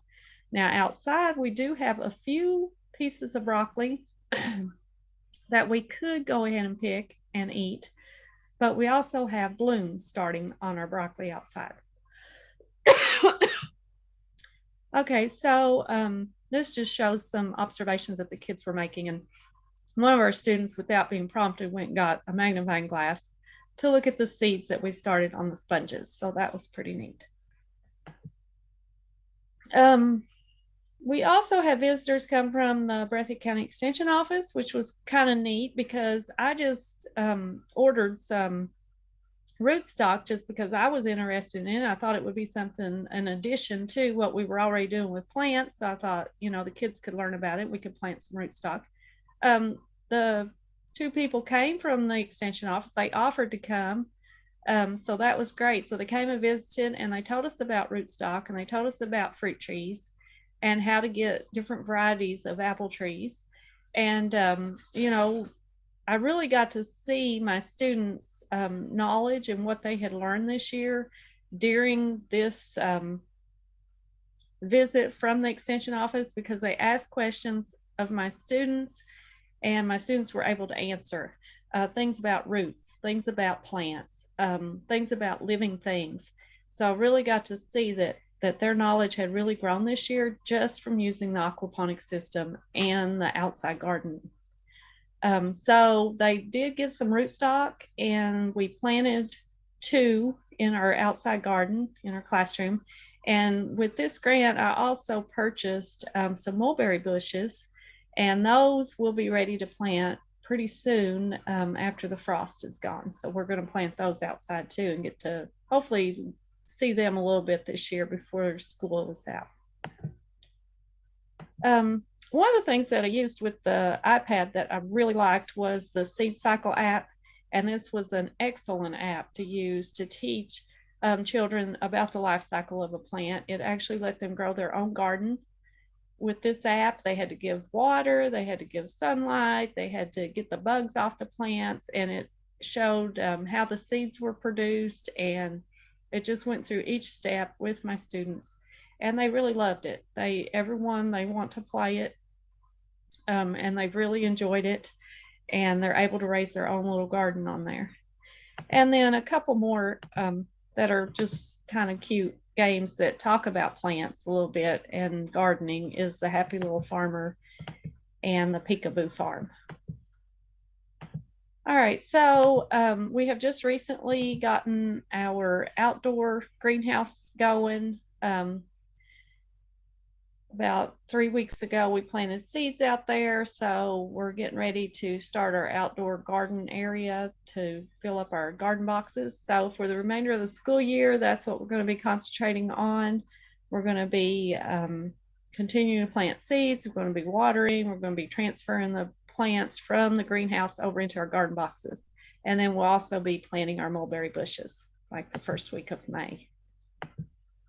You know, how am I going to evaluate this project? Well, I think I truly already have through observing my students' engagement in these activities. They are so interested in the aquaponics system, and you can tell throughout the pictures how much they have enjoyed it. You know, even before we put plants or fish in it, they were really excited about it. They would observe, they would just sit and look into the tank and watch the water cycle. And, you know, then when we put the plants in, they were curious every day to see if there'd been growth, what the leaves were doing, how tall the plants were. And then every time we go outside to our outdoor area, they're looking at the broccoli out there. They're talking about it to each other. They're looking for seeds. When we go outside, they're always looking for seeds, and they're always asking me, is this a seed, you know, and what would this do if we planted this? You know, and they've got all kinds of ideas about what would look good in our garden area and what we could try new in the aquaponics system. So, you know, I've definitely seen them engaging and just working with the plants and taking on roles within the classroom. They're the ones who remind me to feed the fish. They're the ones who say, oh, there's something different about our plants today. They're the ones that want to water the plants in our little greenhouse. They remember to water them sometimes when I don't. So, they're just really engaged, and they're really taking the responsibility for these things in the classroom, which is exactly what one of my main goals was. They're also really thinking through, when we're talking about plants, they're understanding what each part of the plant's doing, and what they need to give plants in order for plants to grow, and how the fish are helping to maintain the plants, and what the plants are doing for the fish too. And so I just really think they're applying knowledge, and they're getting so much more out of it because it's incorporated into the classroom, but it's also incorporated outside in our outside area, which is an extension of our classroom. And I really think that their confidence has grown, because I've seen many of the students, like I said, they're wanting to plant things, they're wanting to grow their own things, and they're looking for seeds everywhere we go. We have all kinds of dandelions outside, so they're really looking at the seeds and seeing how they float through the air, and wondering, how they're going to grow, and if they will grow. And so it's just really interesting to watch the children respond with this project, and see how much they have enjoyed it. And I think that really evaluates whether this was effective. Even though our broccoli did not do what I wanted it to do or what I thought it would do, it still served the purpose, because my kids are still interested. They're still enjoying it. They're still observing. They're still thinking about, what we could do different, or what we could do, what something new we could put in there. Maybe a different plant would work better, or maybe a seed would work better. We've actually got an avocado down in our aquaponics system right now, and we're kind of just waiting for it to do something. So, maybe before school goes out, that'll pop up out of there. I don't know. So we're kind of experimenting. And that's exactly what I wanted my students to get out of this project. And I just added some pictures in here just to show, just their enthusiasm and what all we did. I mean, you can tell by their faces, just looking into the fish tank, observing, wanting to be part of planting our seeds, putting the plant in the ground, looking at roots and things. And then actually this one picture shows we were transplanting. We had grown some things in dirt in our little greenhouse, and we were taking them and putting them into our aquaponics system. And that was a cucumber that we had grown in our little greenhouse. So this is one of my students taking it over so that we can put it in the aquaponics system. And then, just them outside doing the chalkboards and just enjoying themselves and thinking about what they want to do and what they want to create out there.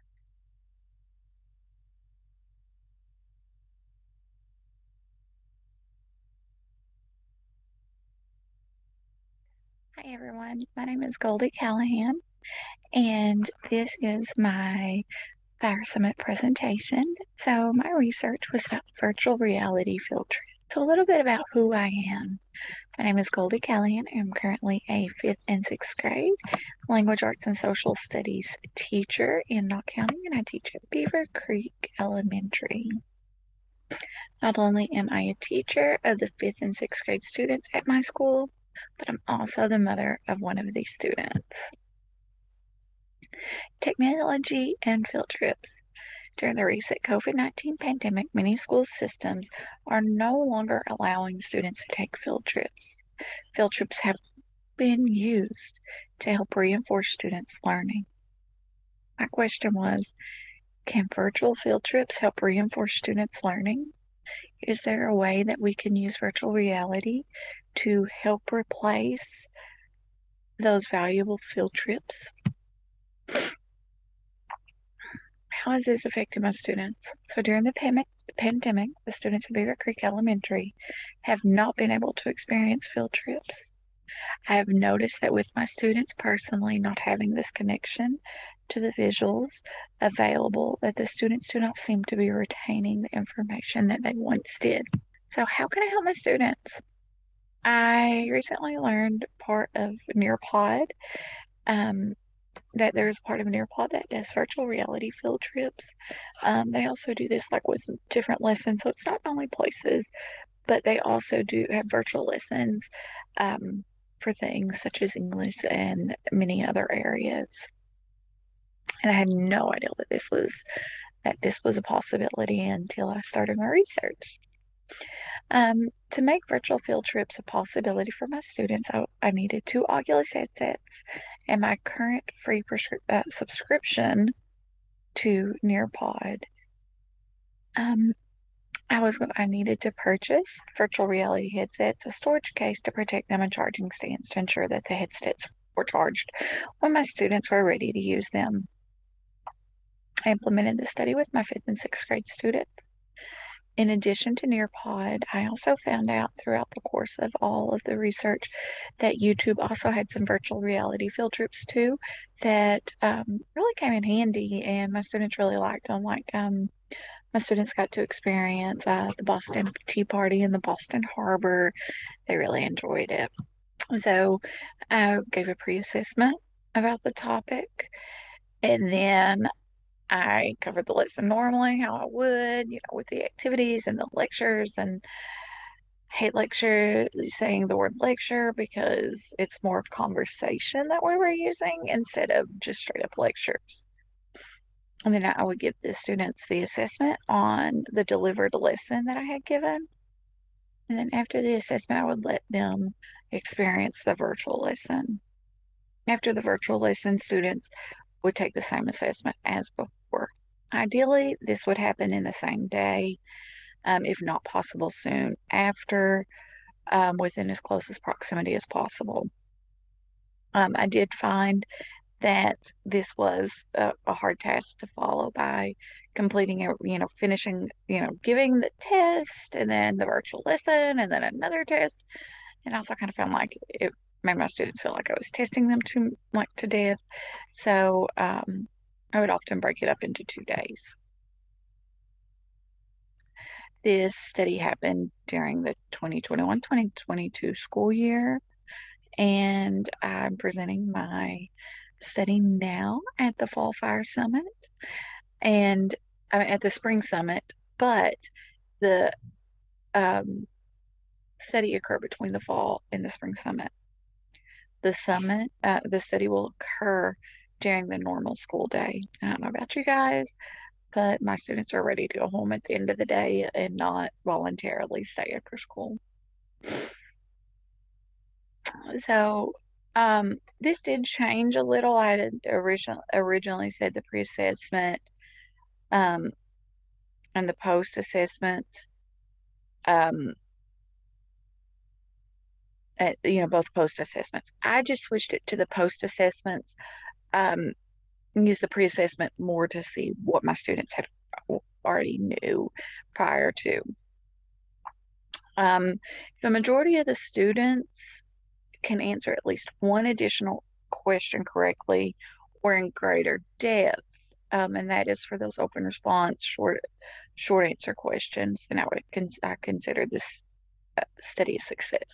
So my students, they went to several different locations and different virtual lessons throughout the course of the last few months.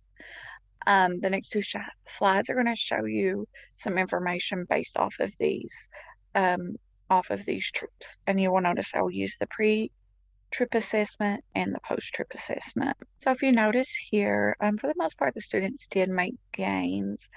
Overall, the average score increase went from 12 out of 15 questions to 14 out of 14. If you do notice, though, there are several students here who had this knowledge pretty well already under wraps. They had it there, they knew it, and then they kept it. But if you see here, I had a student here gain 1 here and 1 there.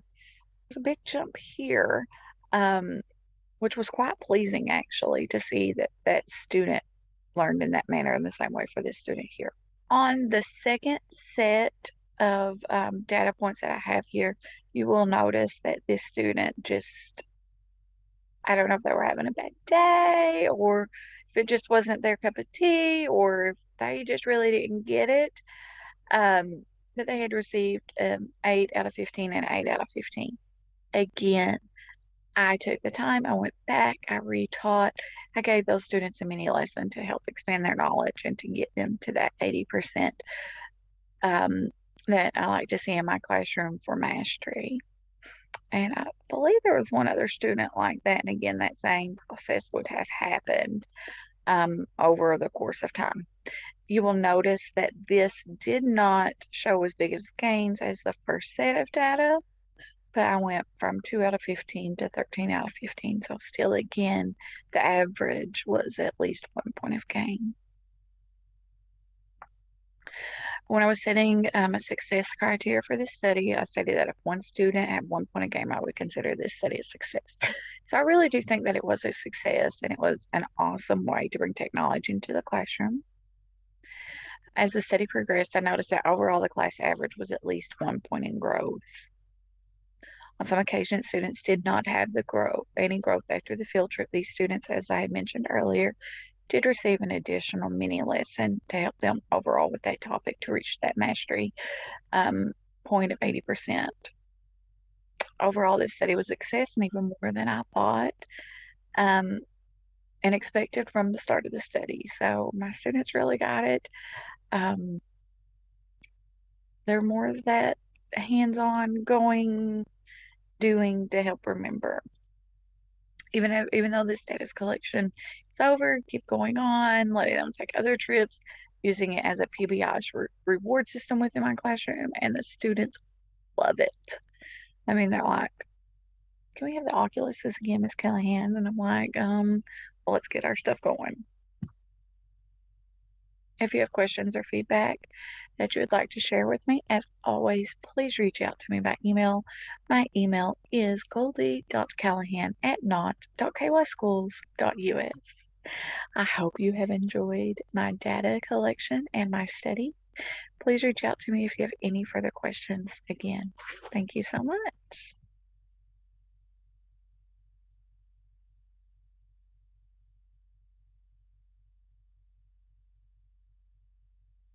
Good morning. My name is Martina Lutz, and I am a teacher at Flat Gap Elementary School. And today I'm going to share my results from my grant entitled Literacy Through Music, Play, and Play. Plays. Literacy through music and play. I wrote this grant after teaching during the COVID pandemic, and when we came back, we noticed that our students were all very below grade level with their reading and language skills. And music is a very, very important component in early literacy and development.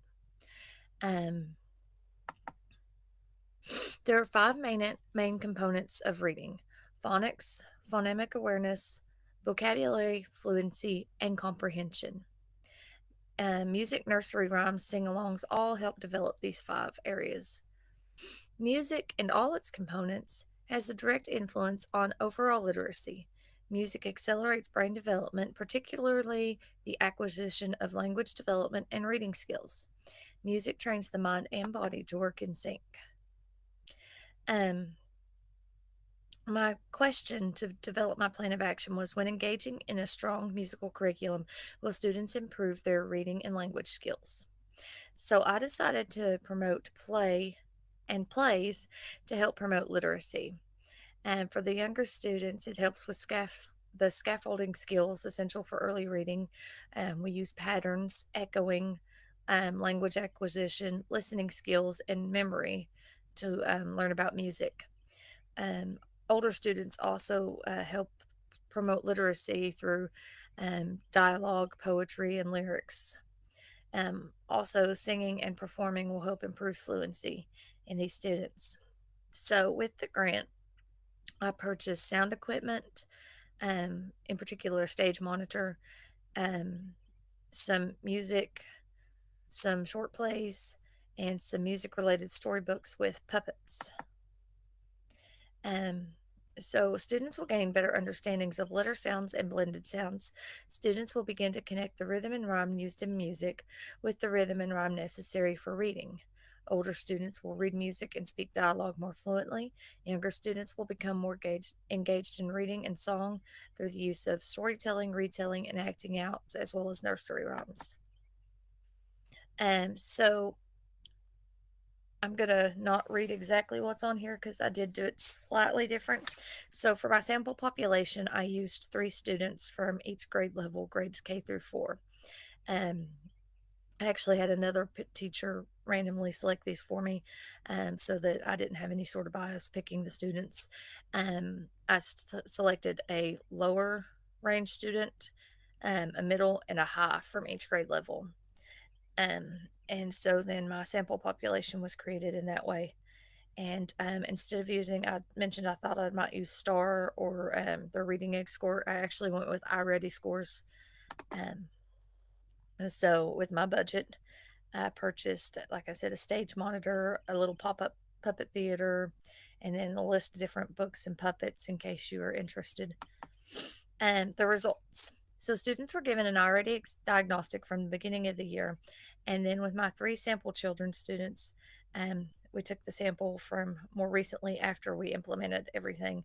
I looked for patterns of growth in the areas of phonics and phonological awareness, which are the 2 big things that music really helps with. And the results were very conclusive that students made very, very significant increases in these scores. All students showed increase, but in particular, the students who started out with the lower scores made huge improvements. And I also put in here, because I did not have a control group, there's no way to safely conclude that it was just my instruction that helped to raise their scores. Obviously not. I think what it did was it helped. It was an assist. When you put all these things together, you've got the reading teachers helping, and we've got storytelling, and the things they're doing in music class. I think all of it combined helps to help these students get their reading scores back up.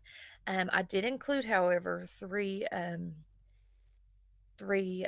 more peer-reviewed type, I guess, studies that showed with the control group that the music did help with the reading and language acquisition. So I've linked those if you want to read through those studies. They're linked here. Okay, so here are my results. This first set of results is grade K on the top, grade 1 on the bottom. As you can see, this was their baseline, and this was their second exam. Every student showed huge improvements in their second diagnostic.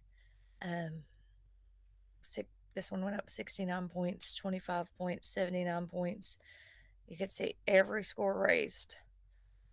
And like I said, I didn't just go through and pick ones that raised. I had them randomly selected by another teacher, so I had nothing to do with it. Second grade, big raises there. And in third grade, it was a little easier to show you which one started. This was the lower student, and on the end, and they made more significant gains than the higher student or the middle range student at the beginning. Here's grade 4. This is my low student here. As you can see, they started out in grade K, and by the end of the work, the second diagnostic, they had went up 152 points to grade 3. So this was a 4th grader at the beginning of the year rating on a grade K level, and now up to a grade 3. This one was the high student. They made the least gains, but they did go from an early 4 to a mid 4. And then this one went from a grade 2 to a grade 3. So these are some of the materials that I received. Just different books that go with songs that go with some cute puppets. And here's the puppet theater, and some very excited students using the puppet theater. And here they are doing the animal boogie or jungle boogie. Here's some of them acting out 5 Little Monkeys. Here's some kids having the opportunity to sing and perform on stage. Here's their evening concert.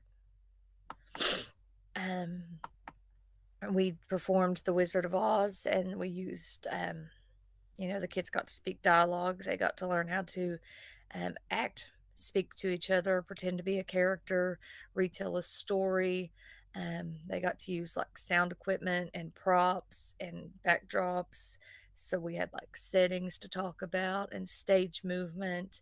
The main characters are wearing wireless mics, so they got to learn about how, the soundboard is set up and the monitor we utilized for this. And so then they could hear each other on stage in real time and interact. And they did a great job with that. Here's some more pictures from the play. And in this play, there are students grade K through 6 involved. This is the Wonky Donkey. You could see my donkey friend is very, very cute, and all the kindergarten, first grade, second grade, and third grade students loved the story and the song. And then I had them reenact it after I read it to them and taught them to sing the song, and then they got to use the puppet. There's some kindergarten students. And the third graders even enjoyed retelling the story.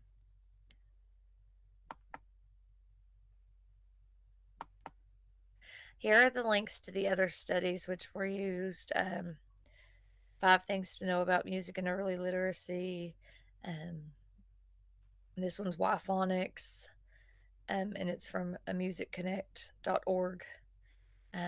So if you're interested in these, I can just...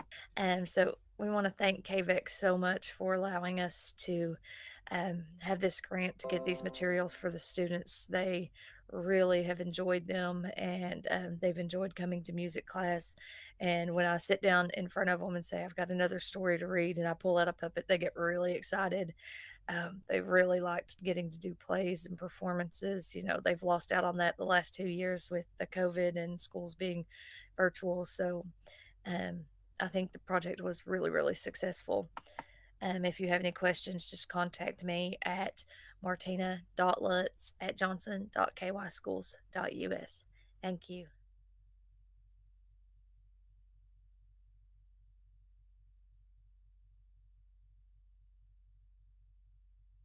Hello, my name is Tina McKenzie, and I teach first grade here at Central Elementary, and I am here to talk to you about the results from my grant for Clevy clickers for my first grade students. The results I'm very happy with. I'll give you a summary of my grant to start with. As a first grade teacher of students, anywhere from 5 to 8 years old, I was very concerned that they were not able to accurately demonstrate their knowledge with the technology that we were giving them to use. The reason being because a lot of the technology is not developmentally or physically appropriate for them. As you can see here from this x-ray, a child's hand compared to a full-grown adult's hand is totally different. Their bones have not completely developed yet. There's spaces in between the bones, which means they are not able to manipulate or move their hands the way that we want them to. You know that those motor skills are just not there until they get a little bit older. So the reason I wanted to do this grant was so that my students could have a mouse that was the appropriate size, and that there was clear direction on where to click. That was another thing that another problem that my students were having, was unsure of which button to click whenever they were trying to take tests and trying to do things on the computer. They didn't know which side of the mouse to click on. So the Apple mouse is very small, but it has no place to show the child where to click. So they were just clicking anywhere on the mouse, just even down at the bottom. So I really liked that the Clevy clickers had the red side, the blue side, so that the students knew exactly where to put their finger whenever they were trying to take an assessment. So I was also concerned that using a trackpad or a mouse pad on a laptop was also something that students with motor skills still developing at this age was not a good thing to ask them to do too, because sometimes it would ask them to use both hands. So they have to click with one hand and then use the other hand to manipulate things on their screen. So I felt like it's better for a child at this age to use a mouse for clicking and dragging purposes, but we needed to find a mouse that was the correct size for them to use, and that allowed them to show what they know. Okay, so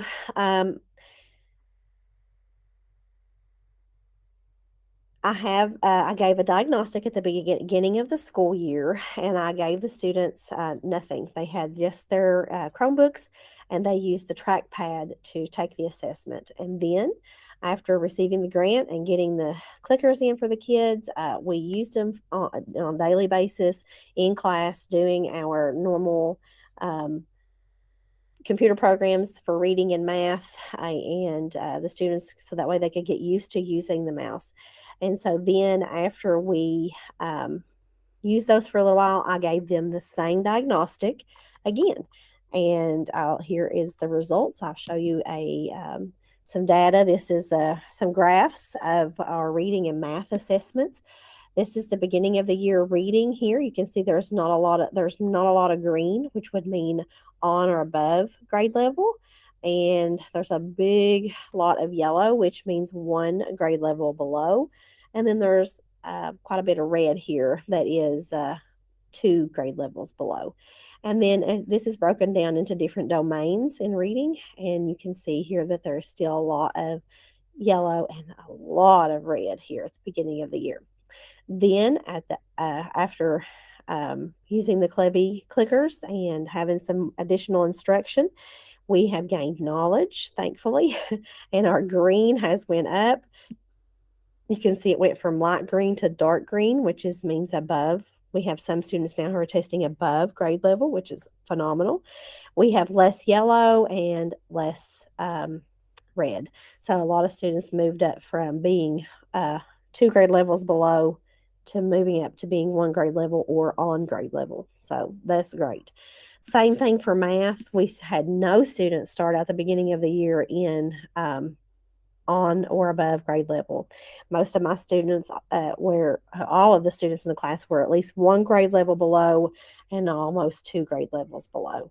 So this is not a very good thing to see at the beginning of the year, but there's always room to grow.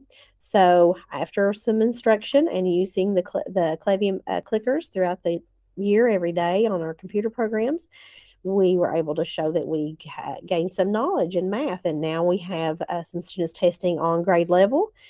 We have quite a list in red here. So that means that students have moved up from being 2 grade levels below to now being only 1 grade level below, which is phenomenal. So here's that information in some numbers in case you're not a visual person. We have students who at the beginning of the year in reading from 0% to now 5% are mid or above grade level. The beginning of the year, we had 79% test 1 grade level below to now 84% 1 grade level below. And then the number stayed the same for 2 grade levels. In math, the beginning of the year, we had 0 students that were on grade level in math. And now we have 11% of my class on grade level. At the beginning of the year, the first diagnostic, it showed 63% of my class was 1 grade level below. Now we have 74% of the class that's 1 grade level below. At the beginning of the year, we had 32% of the class that was 2 grade levels below. And now we only have 16% of the class testing at 2 grade levels below. So I am so happy with these results. And I feel like that the clickers have really helped my students be able to show me what they know in taking a digital assessment online, and just learning where to click, learning how to hold the mouse, how to manipulate it. I think that it made a world of difference in my first graders. So thank you so much for approving this grant for me, and I hope you have a great day.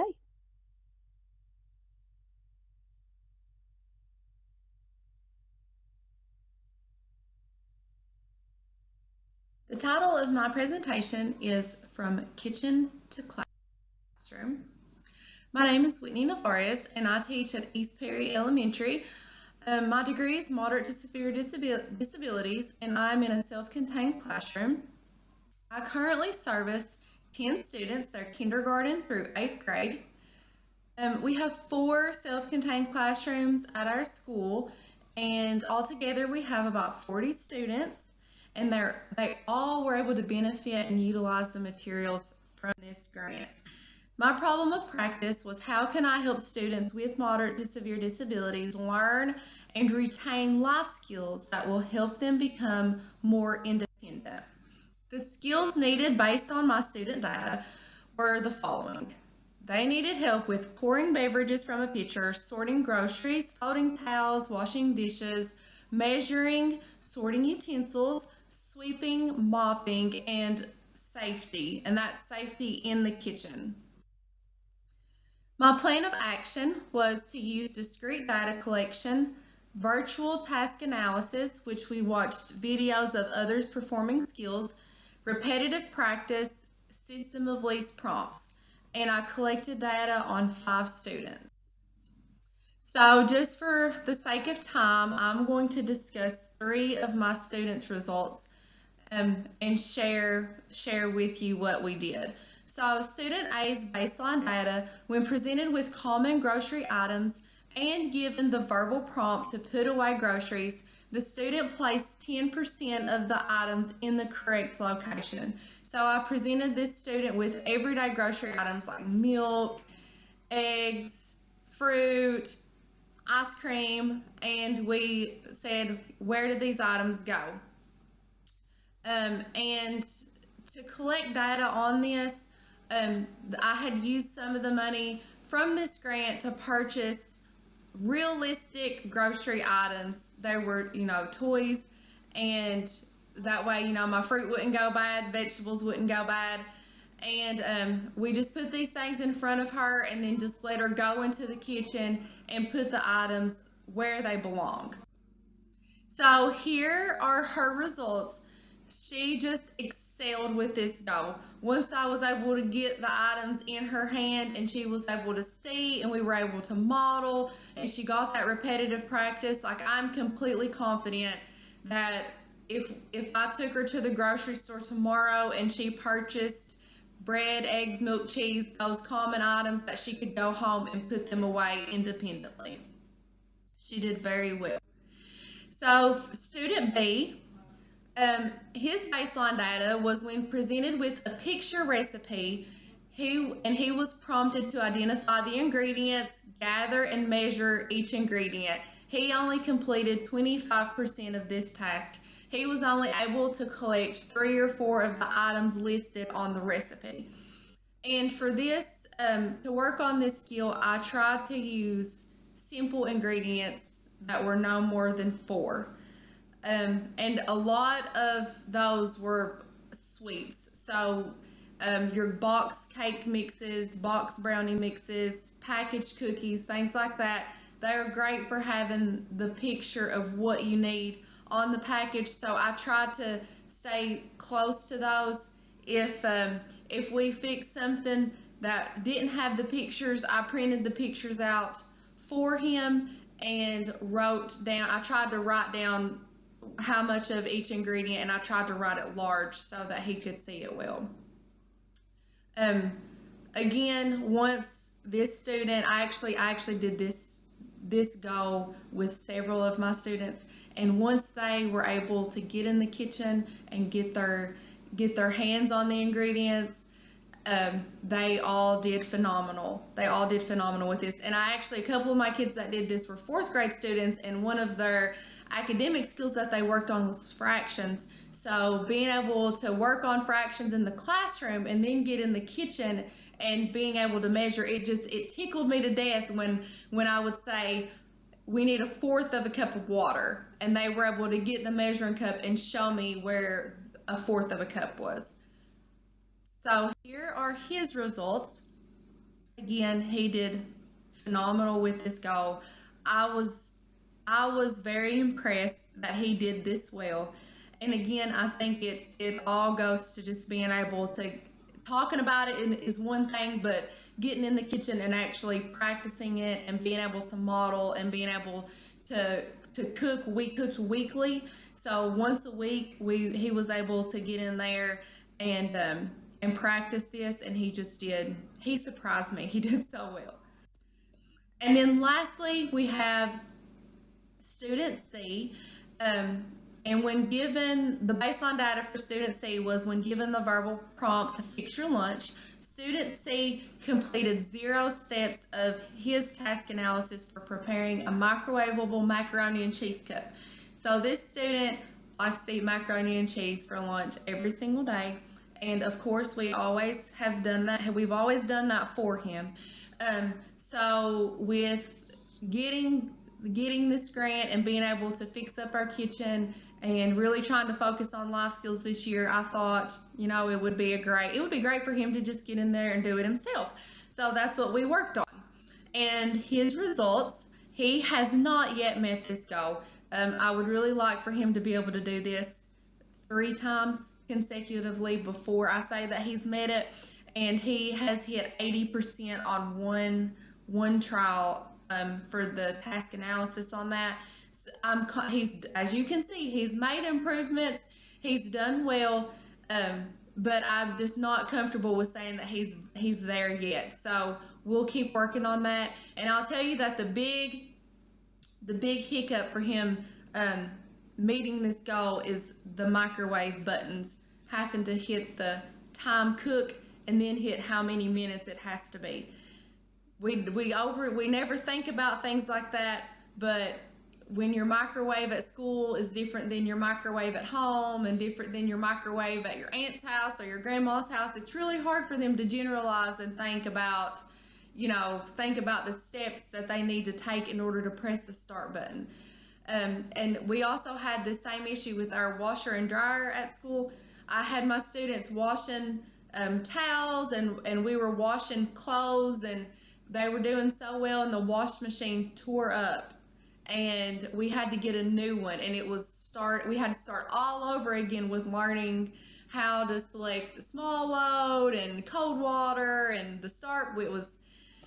It messed us up, but it's okay. It's okay. We're back to washing clothes again. So here is my picture of the kitchen to classroom. Here's a picture of our kitchen. This is what it looks like. And as you can see, here are some of the items that I used the grant money for. We bought labels, and this helps just the students stay organized, and I think it increases their vocabulary. They're recognizing words like utensils, pots and pans, bakeware, pantry. And on the right-hand side there, you can see the items that I purchased that were the realistic grocery items that they use to put groceries away. And then here are some pictures of some of my students cooking. Like I said, I let them be very hands-on with this. They had to crack eggs, they had to measure everything, and I stepped back and just tried to provide verbal prompts, and I tried to decrease those verbal prompts as we went along. We talked about the safety, working around the oven, working around the stove, not doing that without an adult being present. It was really good for them. And then, of course, when you cook, you have to clean up, and this was really hit or miss. They either hated it or they loved it. They did well, though, with doing the dishes. We made a few messes and had to mop up, but it's okay. And then here's a couple of pictures of some snacks that we made. For Dr. Seuss Week, we did the red fish, blue fish Jell-O cups, and then we also made some dirt pudding, and they really enjoyed that. We made everything. We made fruit pizzas, we made regular pizzas, we made brownies, we did all kinds of stuff throughout the year. So moving forward, my principal has actually approved a plan for our exceptional learners to take monthly community-based instruction trips to local grocery stores to purchase ingredients for the meals that we can bring back to school and prepare in the kitchen. So I'm really looking forward to progressing this with them next year. And I just wanted to thank you guys for this opportunity. We have really enjoyed utilizing our new kitchen supplies this school year. Every student that has used the kitchen, they have all progressed in some way from meeting goals. Some of my picky eaters tried new foods that they actually got to make, and that was huge for them. And they have all learned independent living skills that are going to help them later on in life. So I really thank you all for this opportunity.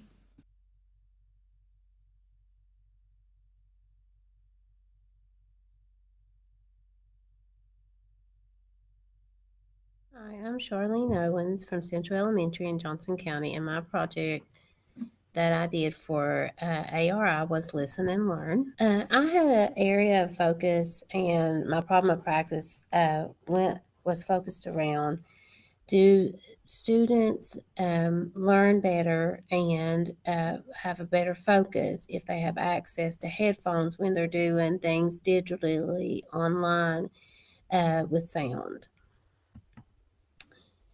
I had done some research at the beginning that talked about why we needed the headphones, and not just earbuds, but over the ear headphones to increase focus mainly. So I made my action plan and we started the implementation. So here we are with the implementation. This is the part that we've been working on. Students received a set of headphones to be kept in the classroom, their own set, and they were also allowed to travel with them if they went from classroom to classroom. And then they were labeled with their names and stored with their Chromebooks. So students were able to do that as they used any type of device of instruction or any assessments that were done on their Chromebooks that had sound. So when we finished, students took a survey about the headphones, and that's how we collected our data to tell us if that was helping them focus. The teachers also took a survey that talked about student focused learning and even the quality of the headphones. And I monitored the students' iReady scores that they do each week, and to see if their time had increased that they were able to spend on that, and also if they were passing more lessons than they were before their headphone use. So here are some pictures of some evidence of students using the headphones. We were able to get several different colors. So here's some students with some black and some orange ones. And here you can see how they kind of lay flat. You can lay them flat, and they can be stored right in the Chromebook cabinets. So some of the data that I looked at, like I said, was their iReady time. So here's an example from mid-January, right before we started using the headphones and every student got their headphone, of their time. This is the amount of time our whole school spent on time on task on using their iReady reading. This one's reading, I think. And they had 28 minutes as a school, an average student were spending on there. And we dedicate the same amount of time to those students. That didn't change how much time we dedicated for them to actually be on and working on task. And then in mid-March, it was increased to 56 minutes.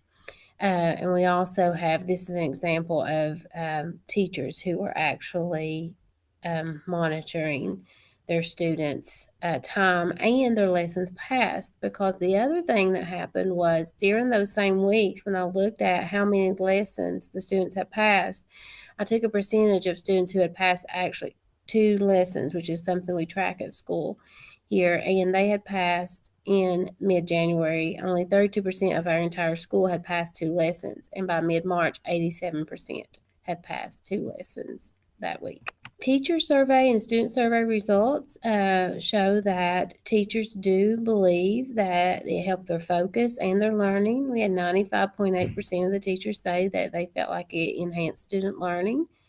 100% said that it did help with students' focus. Then I asked the question about durability. This was something that I worried about. Is this going to be sustainable? Can we use these again? Because they have been assigned to individual students, but we do have a plan to clean those and disinfect them and use them again next year if they are if they aren't damaged. And 50% of our teachers said that at least 75 to 100% of their headphones in their classroom they feel will be able to be used next year. So I was pleasantly surprised with that number. 95% of students in grades K through 6 said that their headphones did help them focus when they took an assessment or worked on instruction with sound.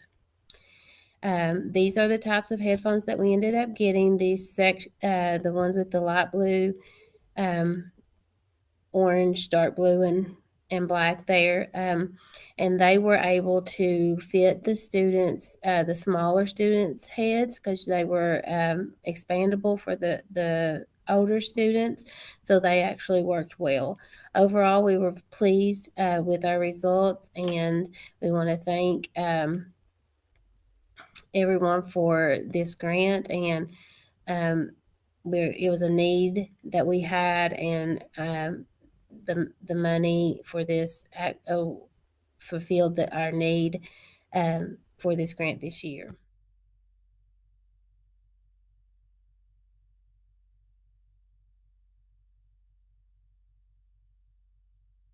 Hello, my name is Frankie Puckett. I'm a teacher at Paintsville Elementary. I've been teaching the resource classroom for almost 22 years now. And this particular grant is called Social Emotional Learning Project Inspirational Lap Quilts. The area of focus that I wanted to do with this particular grant was to work on real world math objectives, being able to add, subtract, fractions, also work on hand-eye coordination with cutting and placement of designs on a particular area and site. The other thing is being able to learn a little bit of kindness goes a long way. To have empathy and compassion for somebody else other than yourself. They may be having a bad day, but somebody else is probably having a worse day. And a smile or a little act of kindness goes a long way. Why did I choose this topic? Well, I just said that. Being kind to others and just smiling in general makes them have a better day. It might be the only smile that kid gets, or that grown up might be the only person that they've spoke to all day. So having compassion and empathy for others is a must.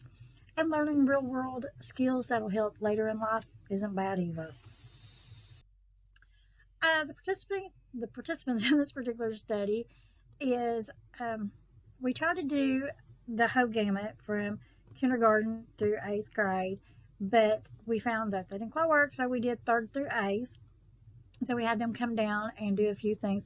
I did attempt with a kindergartner, but she struggled, but we ended up finishing out her project as well to give to an elderly lady. And my students range from having a variety of disabilities.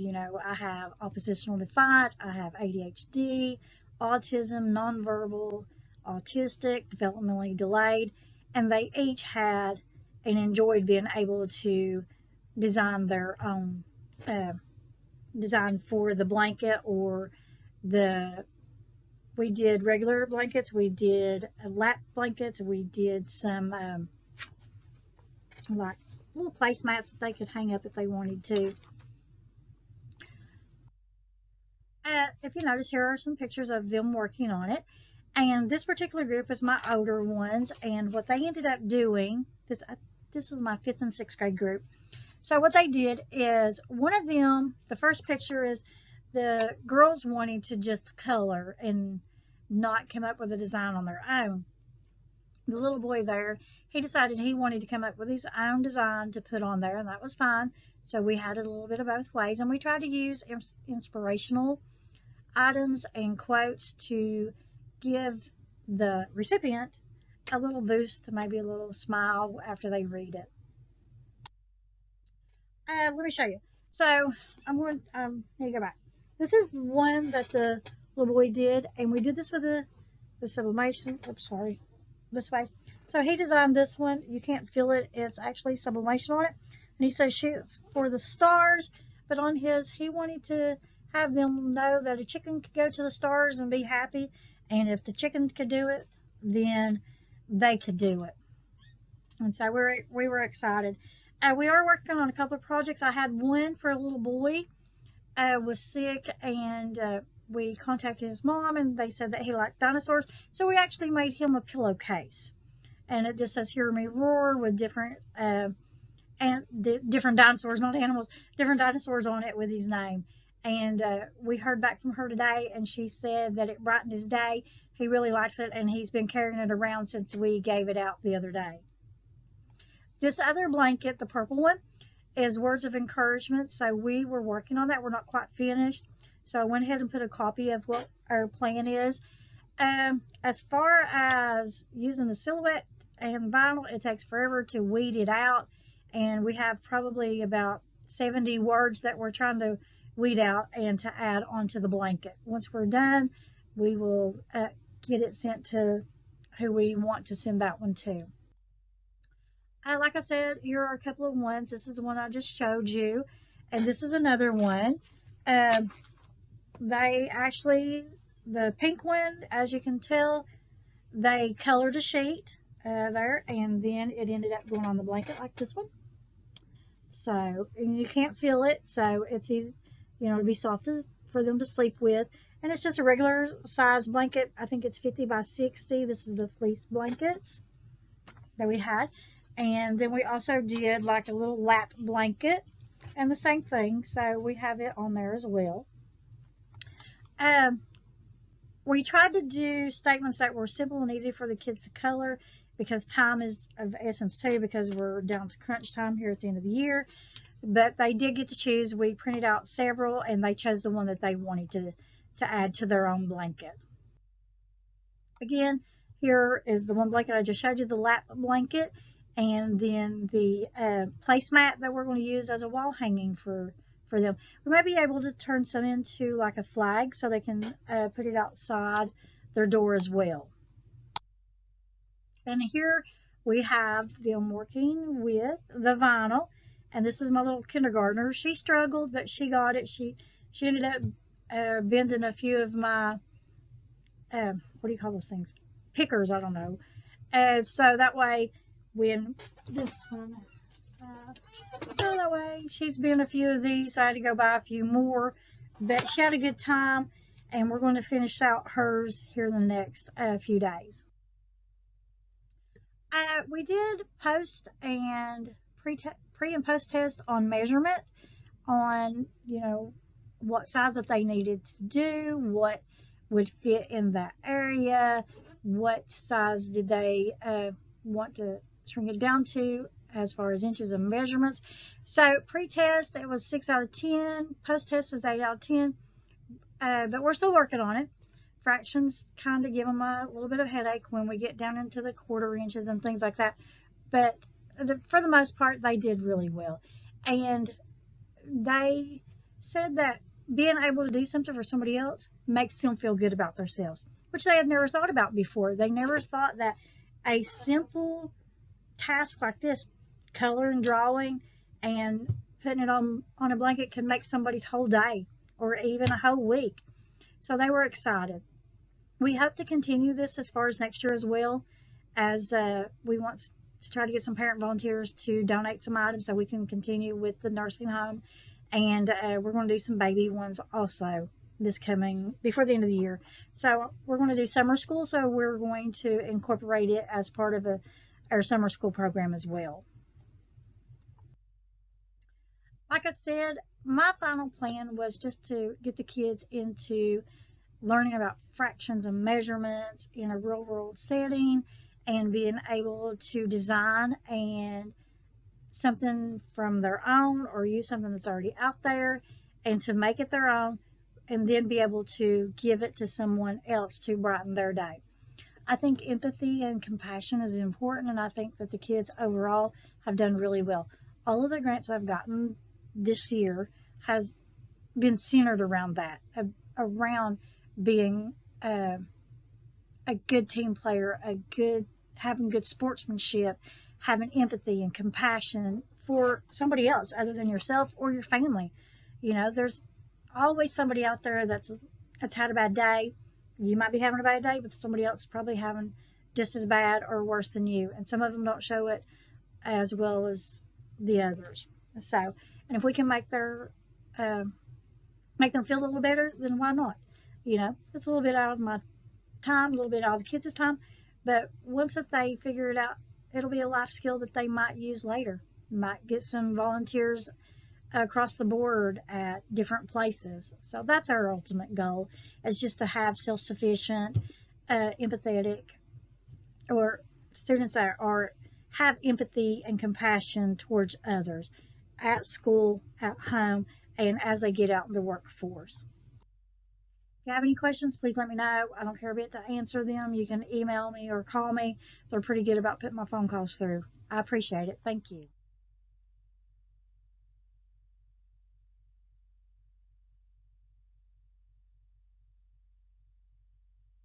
Hello, I'm Frankie Puckett. I'm a resource teacher at Paintsville Elementary. This particular grant is called Digital Social Emotional Learning Positive Affirmations. The objectives of this particular grant was to instill positive characteristics such as compassion, cooperation, team building, and team play skills in my students. I wanted them to be able to work with others, whether they were gen ed, special ed, teacher, adult, different aspects. So we wanted to record them doing some different things. I chose this topic because I think it's important that kids learn to be compassionate and they learn to have empathy and they can work with anyone at any time. And with COVID and everything that's hit in the last couple of years, I think that we have lost that. I don't think that kids are able to work together as well as they used to, because one, they haven't had those conversational skills in order to build that relationship with others. The participants in this particular study ranged from my kindergarten group all the way up to 8th grade to where I was having our other teacher, our middle school teacher, help be involved as well. Some of the items, like I said, that we had gotten are video cameras. We have a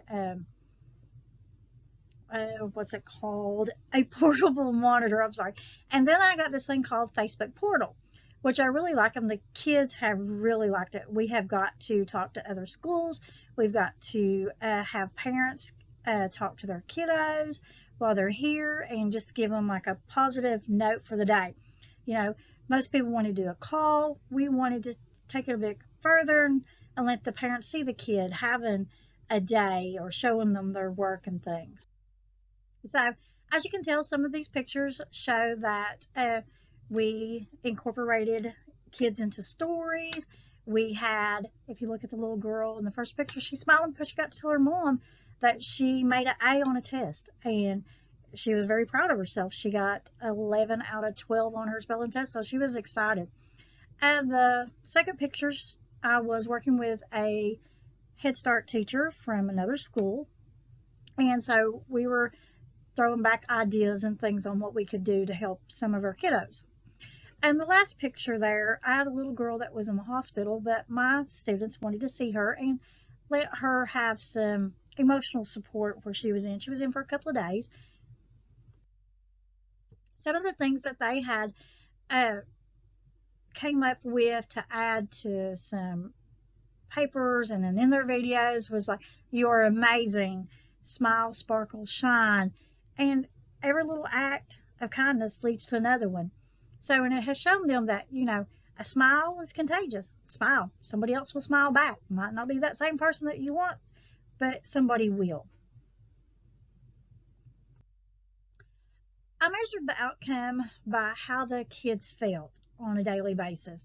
You know, I allowed them to work in teams of 2 and 3 to see how that they would work together. Yeah, we had a few little setbacks at first, but then it started getting a little bit better. Once that we went over the pros and cons of their behavior, they were able to really work together and understand that, hey, a little bit of compassion goes a long way. If you have any questions, please let me know. My email address is there, and I work at Paintsville Elementary. Thank you.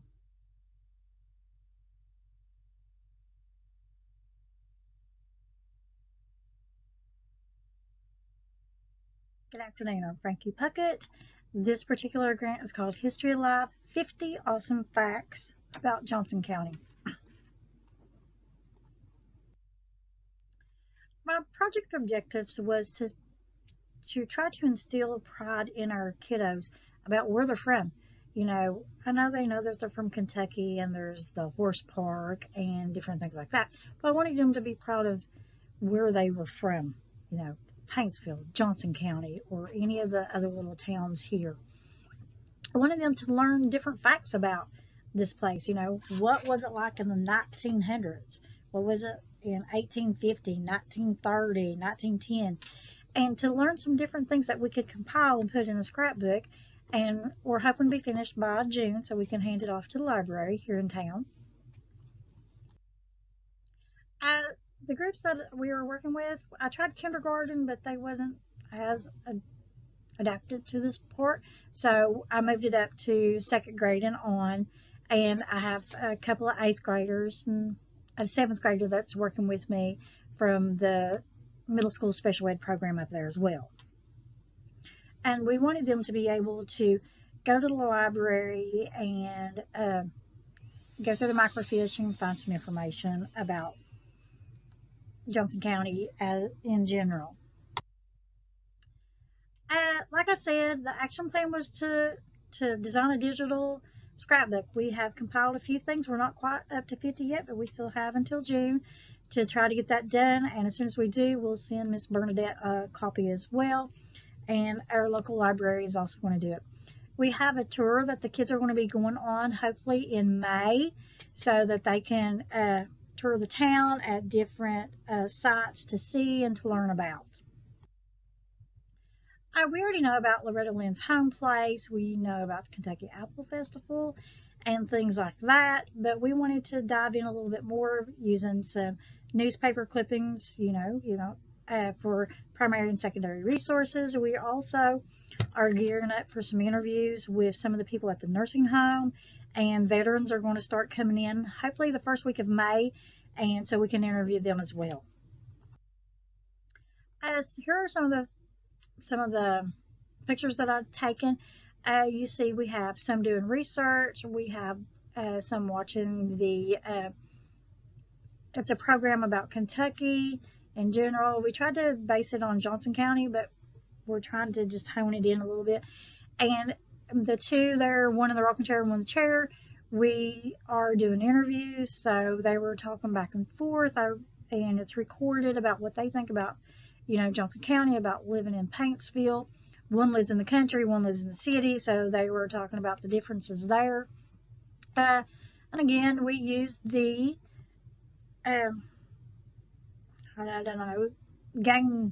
game cubes to learn some different facts as well. Some of the things that we learned while we were at the library was apparently C&O Railroad used to be named Katori. Didn't know that. There was also a store called Can't Be Beats. The kids thought that was just awesome, and they wanted another one named that here in town. And apparently we've had several theaters here. I think we figured out there's like 4 or 5. We did find information on the SIP and the Staffords and the Royal one, so we're hoping to find more on that. We also found that in 1946 that Anna Louise Preston became the first woman member of the local American Legion. One of the other things that we learned is that in 1880, June, Paintsville only had a population of 319, and we know that's a lot more now. There are several thousand people here. And so We also know that the breakout a few years ago, but apparently in 1903 they had smallpox epidemic that had 103 cases. So, I mean, so it seems like we just keep going back and forth with history and things. Like I said, we found some old newspapers and we found a few pictures that people had sent in. If you look up in the corner, the side, that was the very first house built in Johnson County. We also have the information that goes with that. Not quite sure where it's at because it's really hard to read. There's a lady at the library that's helping me find the original version, so we'll be able to find more information about it. As you can tell, I think this was September 1910, and they had the Stafford Theater, and they were putting on something called the Knickerbockers. I think of pictures when I do that, but apparently it was a whole theatrical performance. Then they was talking about every Saturday and Monday the train station schedule would change. Also learned that back in the old days they put in everything. A cow got bought for 40-some cents, or it was white and black, or this person visited that person. So we've gotten away from that, and maybe we should go back to that a little bit, you know, back to the old days. Like I said, the goal was to bring our kids closer to the community and learn more things about where they live, Johnson County. And we have learned several things, and we're hoping before the end of May, that we have our 50 facts, and we'll go ahead and compile that, and we plan to put it here in our library, the local library, and then we'll send it on to Miss Bernadette as well. We do appreciate the chance to do this and to have the ability to record audio and video clips of the kids doing the interviews, and we can now with the Facebook portal, which wasn't part of this grant, but part of another one that I did. So we're going to use it to also interview people. That way they can see us and we can interact with them as well. Prior to this, when I did 5th grade on this one, it's probably not appropriate, but I did anyway. We did primary and secondary assessment, and at the beginning they got 40%, which is in that lower range, and they went up to 70. Still passing, though I was aiming for 80 or higher, but I'll take the 70% because it shows that they were learning, and they were learning the difference between secondary and primary, and which ones were based on fact, which ones were based on fiction. So I was very proud of them. They did really well. If you have any questions, just please let me know. I don't care a bit to answer them. Thank you.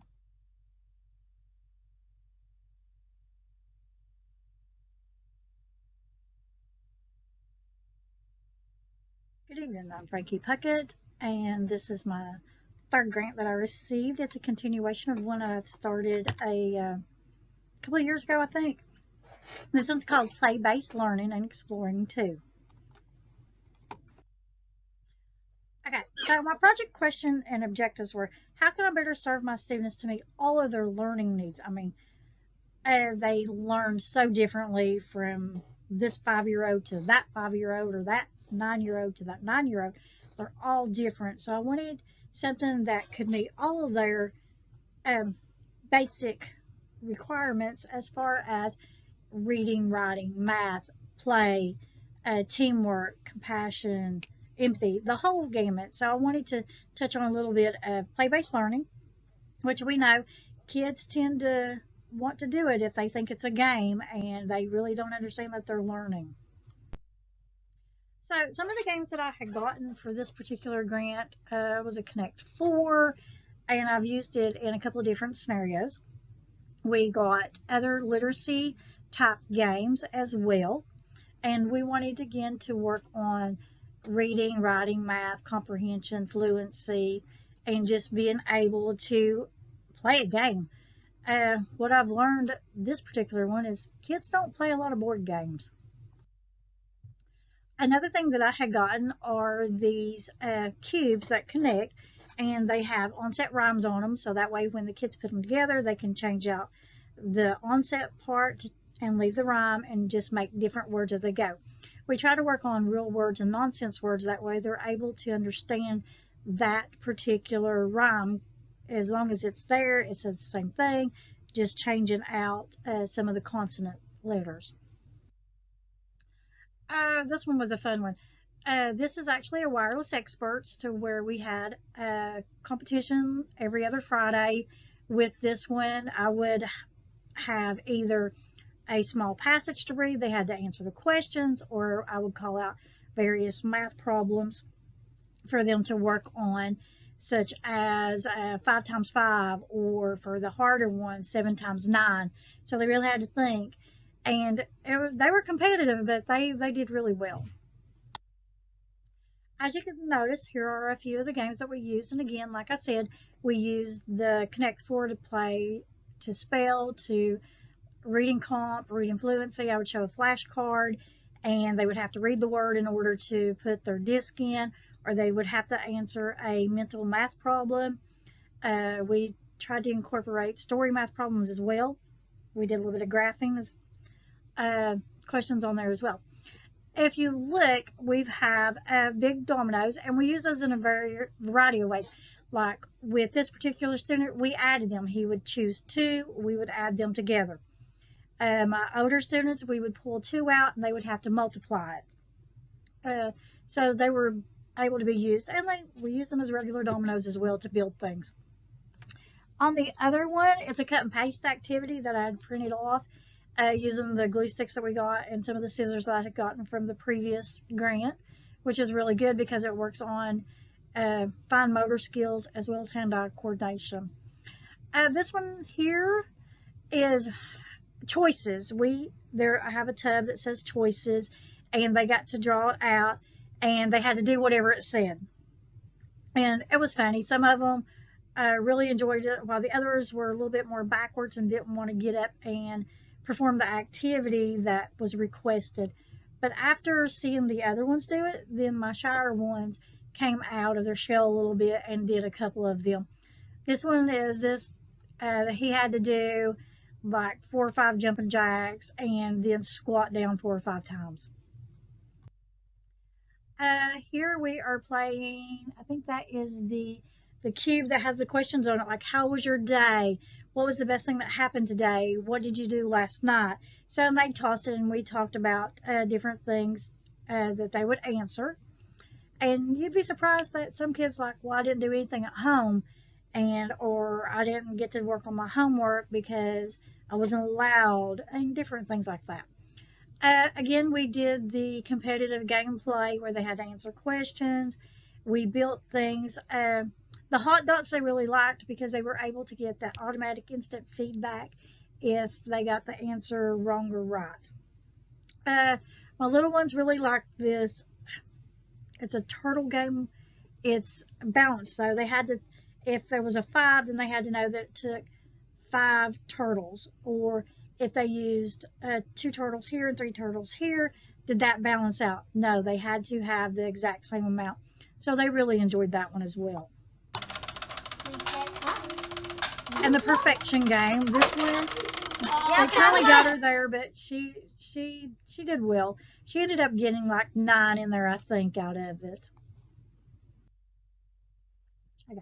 And again, here's some more photographs of some of the things. And if you look at the one in the middle, that is one of the girls performing one of the activities that they had to see if they could touch the door. She came kind of close, but not too close. And there's the choice cards that they got to choose from. Like I said, when we were doing this, we tried to work on different skills. The one that I focused with on my first grader was reading the Dulce sight words, and then addition to 20.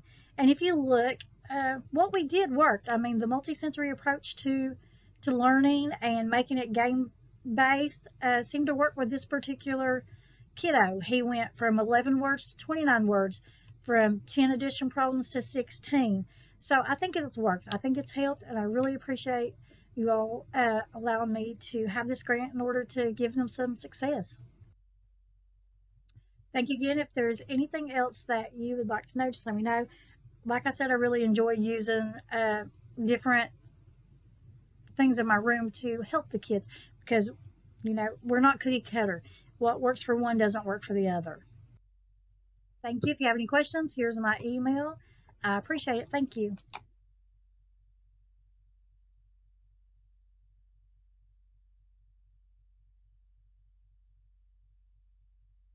Good afternoon. My name is Frankie Puckett, and this particular grant is called Get to Know Us Inside and Out.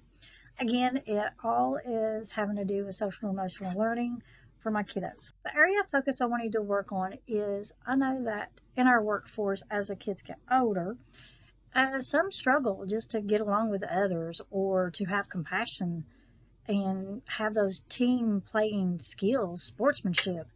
And I've seen that with the ones that I work with right now.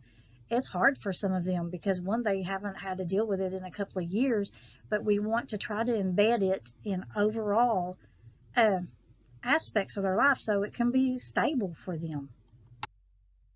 Why did I choose this topic? Again, I think that when you are in a work field or a school setting or sometimes even family setting, that being able to cooperate and to collaborate and just being a good team player helps with overall abilities to be successful. I mean, you have to be able to do that in order to be successful with building positive relationships, having a good work history, a good positive experience at school. My action plan was kind of twofold. We wanted to get the kids involved across the board with both my special ed students along with some gen ed students to come in and play some games that we had that I had ordered to help with that, to build these skills. Like I said, this particular project, we try to incorporate my pre-K group to 6th grade. I've had a wide range of abilities from autism to developmentally delayed. I have nonverbal students, so they all got to participate in at least some aspect of this project. As you can look at the photos, they had a really good time. If you look at the Connect 4 game, I'm sitting there and I have read a little passage, and in order to put in their disc, they had to answer a question after we read the story. I have been working teams, which didn't quite work out as planned at first, but then after a couple of rounds, they figured out that working together is a lot easier than trying to work against each other because they're on a team and they need to learn that everybody's input is worth something. Some of the other games that we played was really funny. The middle game is they had to build something in order to tell me about it, and they had to work as a team in order to do it. And the little boy in the corner is writing on what we call a little boogie board. It's an old-fashioned etch sketch is what I call it, with a pencil. They got to draw, to write, to spell, to do math problems on it, and they really enjoyed it because it gives rainbow colors. If you look in the other corner, I am with a group of students at lunch. They asked if I would come down and eat lunch with them, so I went and ate lunch with them, with the other ones, and it surprised some of the kids that a teacher would come and sit with a group of kids just to hang out, not just because they're in trouble or because they have done something. It was just, we had a good time. We sat and talked about their likes, their dislikes, how school was going, and they really enjoyed that. We had dominoes, which I had to work as a team to work. In the first picture, they set up 60 dominoes and all varying sizes. It actually went off really well. They had a good time. We had also have these game, I don't know what they are, game cubes where they hit and they get it right or they miss it and it lights up. It's got the X and makes a sound, so it's instant automatic feedback if they got it right or wrong. So they really enjoyed that, and we did a competitive play, and all the kids seemed to like it. I think those are the 4th and 5th graders there. In the center, we had fly swat sight words. That game got a little bit tedious, and I got my fingers slapped a few times because they were trying to get to the word. But it actually increased their sight word vocabulary because they had to really concentrate and look at which one it was. As far as this goes, again, these are more of the games that we used. And if you look, sometimes they got a little bit tired from working, or they got a little frustrated, as you can tell from the whole, can't get this, to the facial expression on my little girl there. She's mad because she couldn't solve a problem that we had. But once that we sat and we talked about, an appropriate way to respond versus an inappropriate way, they did much better. The outcome, I thought, worked really well. They were able to go from needing 4 to 5 prompts to stay focused and on task and to get along and to work as a team to 1 or 2 prompts. It was a long process. We'd been doing it since about January, I believe. And so they've done really well. I'm very proud of them. Even my one behavior student has done well as far as being able to work as a team and to share and to be able to just sit there and let somebody else do something with his items that he was using. If you have any questions, please let me know. I don't care a bit to answer them. Thank you very much.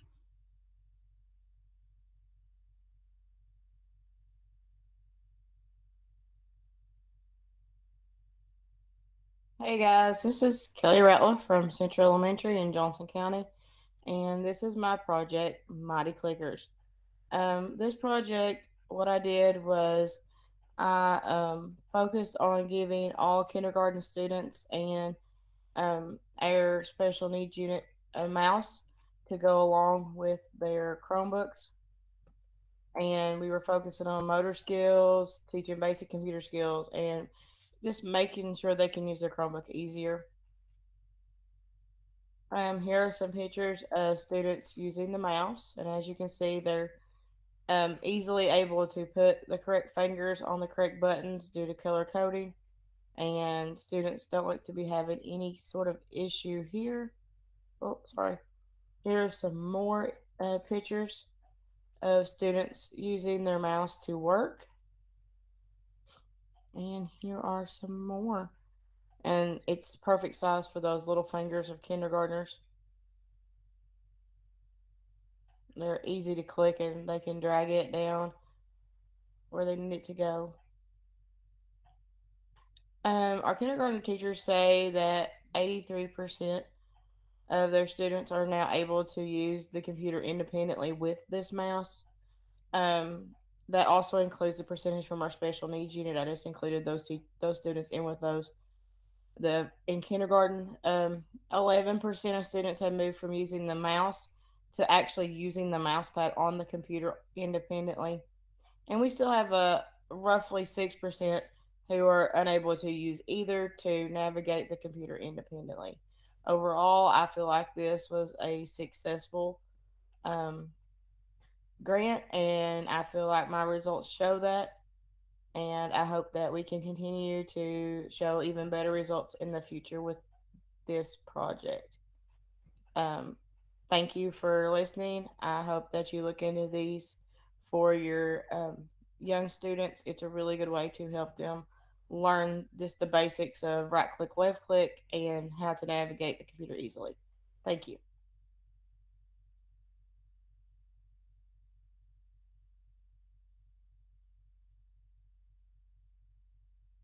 I work in the Floyd County school system, and what's great about this grant is it's able to integrate all content areas. So outside my classroom is a beautiful courtyard right here, and before writing this grant, I just saw that it was just wasted space. As you see, it's wasted space. It's not being used for anything. There's never students out there.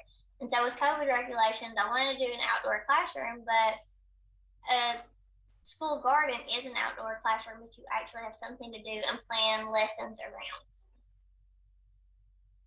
So my hope is that my students would be more engaged and invested because it would be something of their own. It is also my hope that my school could create a stronger partnership with our community as a result of this project. As it develops, I could see a connection for my entire school community. So my vision down the road, and this may take a few years, is that the whole school is involved, the community is involved, because at my school, that's a big area of improvement that we need is community and parent involvement. So my plan of action was to get the materials and have a project outline.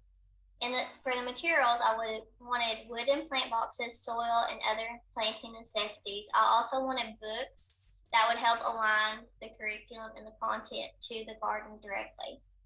During this project, my students would research, plan, and implement the strategies necessary for planting, caring, and harvesting plants and crops that are a part of our area's culture. Through this experience, my students will learn about different types of food that are grown in our region, the planting and harvesting process, and the economic impact that a garden can have. Aside from our social studies and science standards, we would also use this garden to cover math, reading, and language arts standards. So every standard area that I have as a first grade student teacher will be covered in this garden. I titled this project Sustainable Learning because this is a sustainable project with lasting effects.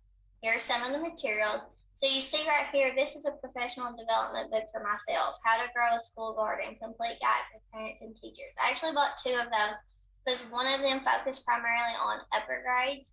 So I needed both to kind of pick and choose how to develop my primary, because that's probably the grade level I'll be in for the next few years, hopefully. We'll see.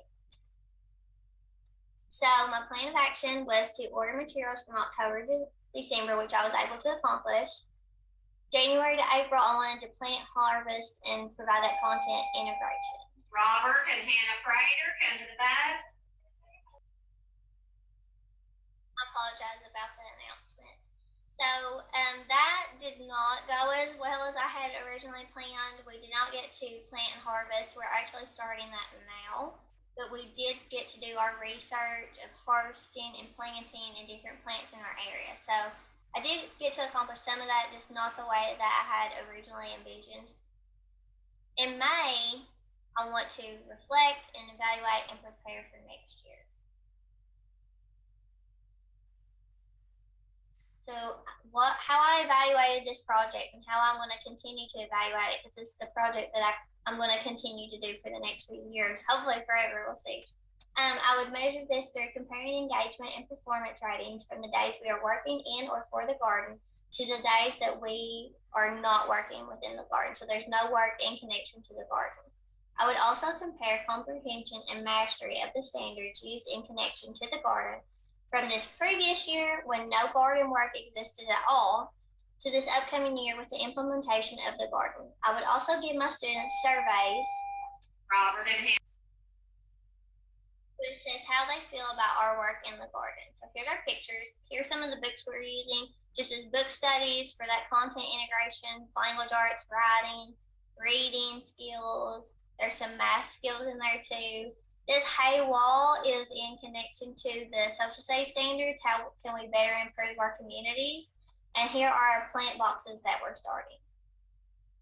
So here's the fall parent survey that I did, and I asked them, how has your child felt about assignments and instruction this year? So this was in the beginning before we ever had an idea that we were going to begin a garden. So you see, some of them didn't enjoy it at all. Do you think your child would enjoy school more if they had the opportunity to work in a garden? The majority, 82.4%, said yes. Spring survey. So this was done a few weeks ago. Does your child enjoy working outside? 100% yes. Does your child enjoy school more when they get to work outside in our garden? 100% yes. So they're going home and they're talking about the garden. They're excited to come to school. Caitlin. So if you watched the video on my last grant, Making Sense of Reading, you saw that I really felt like our assessment results could have been higher and improved more within reading instruction had the attendance of the school year been better. So I'm hoping that this school garden can impact attendance for next year. Conclusions and observations. Engagement increased on the days we were outside working in relation to the garden. Students had an increased sense of pride and ownership in our work and assignments related to the garden. So if students are excited to come to school, they're engaged within the lessons. Therefore, assessments average of those standards connected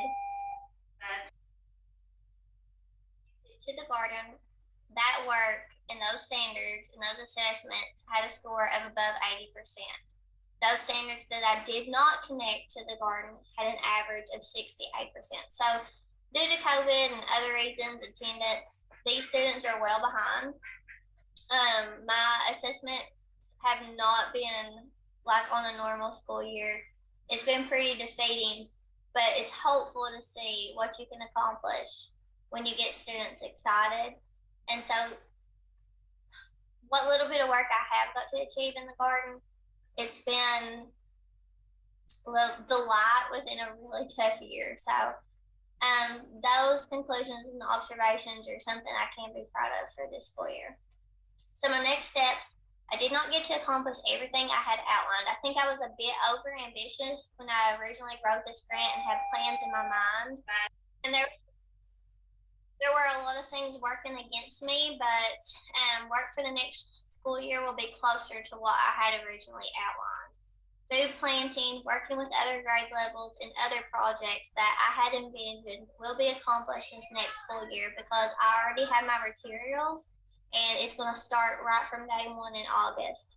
I'm actually already going to begin the work during summer school. So I'll be teaching the 2 sessions of summer school in June and July. And that's just going to keep me in the rhythm of the garden work, and it's just going to help me prepare for August. So me and my students just want to thank KVEC and their partners for this grant and the impact that it's already made. And I can't wait to see the real impact that it will make later on. Thank you.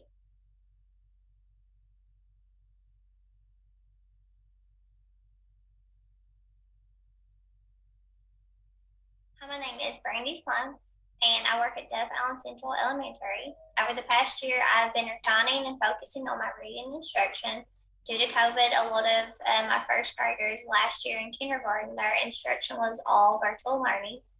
And from this time, I see a huge decline in readiness skills for first grade within reading instruction because so much of that reading instruction was through virtual learning. And a lot of students didn't get their hands on books.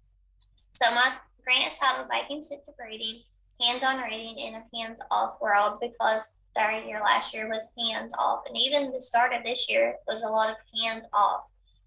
So when my students came into first grade, and I kind of suspected this, when they came in, a lot of them didn't have concepts of print. When I handed them a book, a lot of them had trouble figuring out how to hold it, how to turn the pages. And when I remember my first week of teaching reading, when I pulled my students to a small group table to, read decodables, they would look at a word, and for instance, if the word was can, they didn't know to blend or produce sounds. They would go C-A-N. So that told me from the beginning that my students were at an identifying letters level of instruction, that they didn't get the practice of producing the sounds and blending words, which normally that is the second half of kindergarten, and you come into first grade being able to read those words, and that my students were not. So that just tells you the significant impact that COVID had on reading instruction for kindergartners. So because of this, my students did not love reading. And it's taken until now in April for them to really start to feel a little bit of confidence and an initiative and a motivation to even want to read. So what I did was for my grant was I wanted more manipulatives. It was obviously clear that my students had very little time spent touching books. And so I wanted to build manipulatives and have phonemic awareness, spelling, word decoding, because phonics was my biggest area of concern. My students, for the most part, could listen to a story and comprehend and apply, questions and different skills with that if the story was read to them. But reading it on their own, well, I told you, they were at an identifying letters level of instruction. So hopefully with this research of what manipulatives can do in the classroom, I was hoping that it could improve the phonics that my students were displaying. So I was kind of, when I was starting this grant, I was looking at math instruction. You use a high level of manipulatives, concrete examples, and you have technology integration. With reading, it typically is more paper focused and you don't use as many manipulatives. And so I was hoping to bring reading to life with using manipulatives. So there's those learning gaps again from COVID. I've made those clear that was a huge concern for me starting this school year. And I suspected that as I was writing this grant. I thought that if my project was successful, then my students' love for reading will increase, reading map scores will increase, and their fluency, their oral fluency, the rate at which they read, would increase as well. So my plan of action was to get those manipulatives. I started by placing them into bags, but now, they kind of just keep them in their desk, or we have them in a bucket as COVID numbers have calmed down. And then I ordered a few STEM items just to bring certain stories into life. So those are the items that I ordered. And I got those ordered by November, December. I did find that I had a little bit of money left over, so I'm getting to order some of the materials that were lost. Having first graders, they lose materials a lot, and I've had time to analyze my project. So I'm evaluating my project by comparing reading instruction, by comparing scores from the beginning of the year to the end, and comparing those lessons that use manipulatives to those who didn't. I've administered surveys to parents about reading instruction prior to manipulatives and those now. So I've administered those surveys and I've got to reflect on them. So this is fall. How did your child feel about reading assignments and instruction last school year? You see very good, fair, good. Fall, as a parent, do you think it would help your child with concepts if they had hands-on manipulatives? You see that the majority of parents believed yes. And same thing. Does your child enjoy reading? This was spring. Yes. So you see, like, all of them now say yes, which is amazing. Does your child enjoy reading more when they have materials to use? Yes. So they saw a big difference in their child prior to manipulatives. Does your child feel that the materials help them learn reading? Yes. So for me, the manipulatives definitely helped how they felt about reading. And so then here's some, examples of them decoding. They use their highlighters, poppets for spelling and phonics. And here is my assessment results. So map scores for fall, the average RIT score was 155.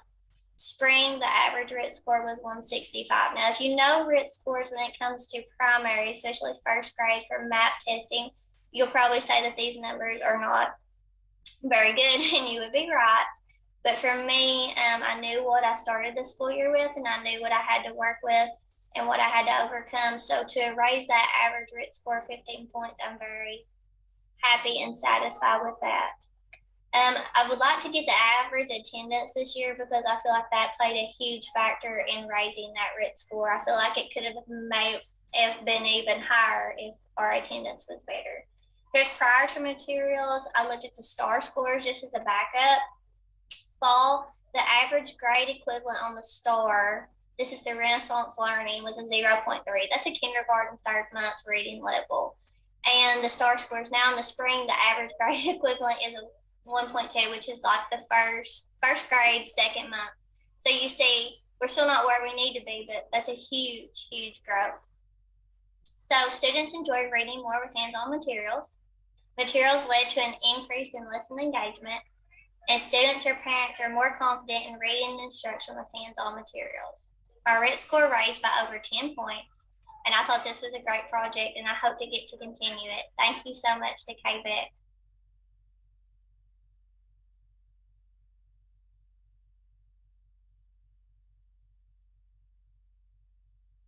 Hi, my name is Mahia Lani Wilson, and today I will be presenting on my project, which is called Bulldog Weekly, and it is a student-led news broadcasting program for our school. I work at Duff Allen Central Elementary in Eastern Kentucky. So this first slide is just a little bit about my inspiration behind the project. What had originally got me interested in the idea was a conversation I had with my friend who is another teacher in the district, and her school had done this the year previous when the pandemic was kind of at its height and kids were in and out of the building, in order to make everybody feel aware of what was going on in the school and to give kids some sort of way to get involved. Another thing is I had remembered something seriously in my own middle school, something similar. in my own middle school where there was a student-led news broadcasting team that we would look forward to every morning that really kept us in the loop with what was happening at school, and we got to see our friends, which was really cool. So I kind of remembered something similar from before, and I knew our school had never had a program like this, and I also knew we needed something to keep us informed after the pandemic and from being home for so long. So this slide just goes over where the money went after I got the grant. I'm going to have to move my face around a little bit. Here is a screenshot of my project proposal. So we ended up getting the Apple iPad Air, which is what the students use to go around the school and record. We also used iMovie on the iPad to edit our videos.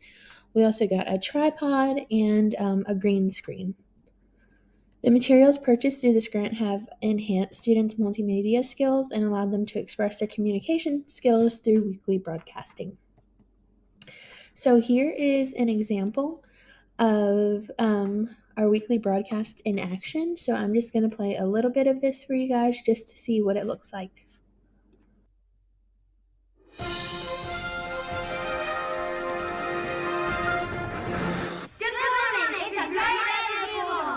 Monday, December 6th. We are now going to be getting to the lunches for this week. Here are the lunches for this week. Monday is pepperoni pizza. Tuesday is chicken nuggets. Wednesday is hamburgers. Thursday is hot dogs. Friday is chicken sandwiches. Stay tuned for this week's weather report. Weather for the week. Monday, highs of 59, lows of 30. Tuesday, highs of 45, lows of 40. Wednesday, highs of 53, lows of 43.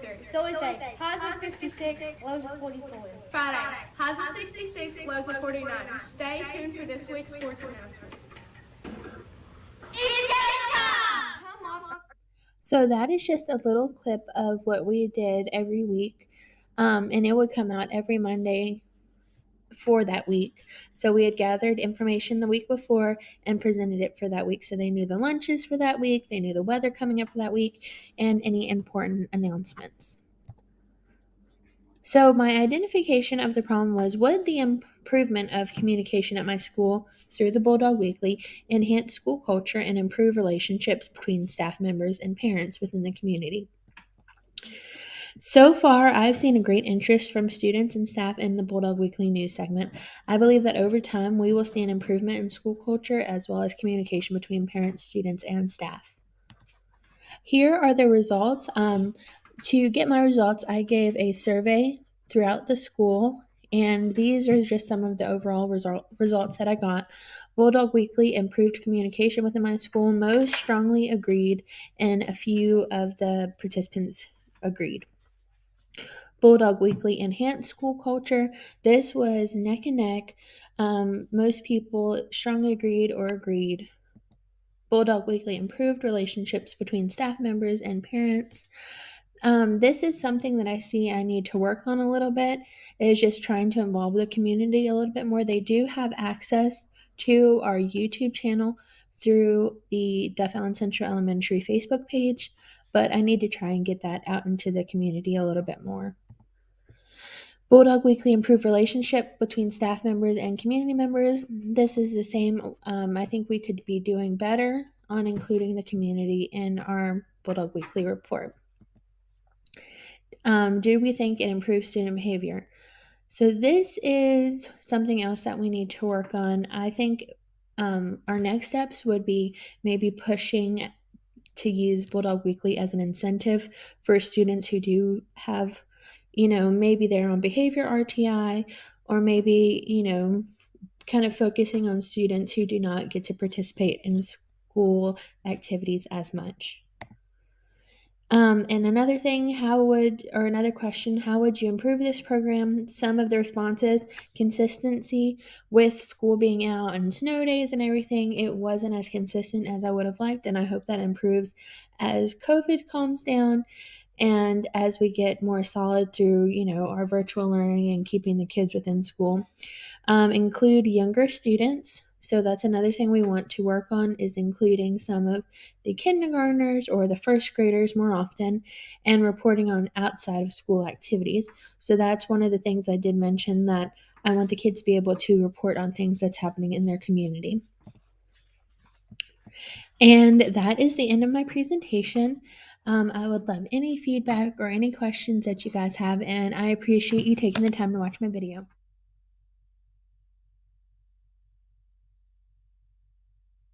Hey, welcome to the FIRESummit. My name's Deon Bates, and I'm in the Special Education Department here at Kentucky Valley Educational Cooperative. One of the things that we're going to share with you is a series of videos of practitioners who have identified common problems in special education, or identified a problem of practice, and they have created solutions to those problems to help other special educators across the region. Hey everybody, I am Danielle Aldrich, and I am the teacher of the visually impaired in Floyd County, Kentucky. For my PAN project, I have created a functional vision assessment kit. So the current problem of practice, and why I chose to choose this topic, is that there are multiple areas that we evaluate and assess as TVIs. So it can become overwhelming to make sure that we cover everything and know how to accurately assess each vision skill for all of the different visual impairments. So currently there isn't a concrete testing kit that you can just buy for evaluating every area of our students' functional vision. So when a student is referred for a visual impairment, part of the evaluation includes the functional vision assessment. This evaluation is conducted over numerous days using various materials and methods to test each area of their functional vision. I have created a functional vision assessment kit with video models and resource links that TVIs can use to see the materials and methods needed to complete each section. So just as a reference, in this PowerPoint, all of the pictures you'll see and the materials that are referenced, they have embedded links to the websites where you can purchase them. And then I've also created a compiled list right here. If you want to click on this link, it'll take you to this products list where we tell you what the skill is used that you test for. So if it's acuity, and then the name of the product, and then we have the link right next to it where you can purchase it from. So that's right here on the slide too. So for the whole FEA kit, these are the areas that I'm going to cover. We do visual acuity, color vision, oculomotor behaviors, visual fields, depth perception, contrast sensitivity, and then I have a couple other online resources that we use. This bag, again, because all of our pictures do have a link embedded in them, this is just a bag that I do like to use for the whole kit. All these resources that I'm going to show you that we use for testing, I keep it all in this one bag because it is huge and there's a lot of areas that we test. So it's nice to keep them all in one area. Okay, so we're going to start with acuity. And this is a handmade worksheet, and basically it just lists near vision and distance vision, and it breaks it down with and without correction for both the right eye, the left eye, and then both eyes working together. We allow our students to use their hand, especially when they're younger. It's a lot easier to do if you're doing individualized, to allow them to use their eye to cover. So we're going to start with the different charts that we use. For distance, this is when we're measuring it from about 20 feet away.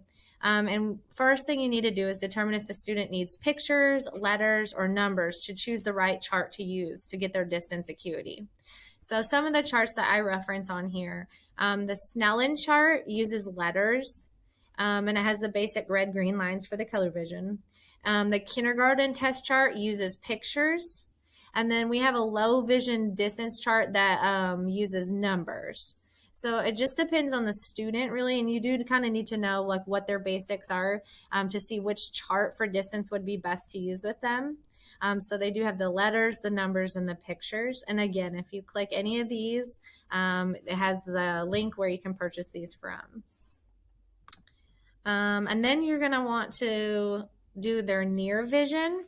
And I really like to use the LEA symbols chart. It comes with a bead attached to it, so you know the distance, so it's exactly 16 inches.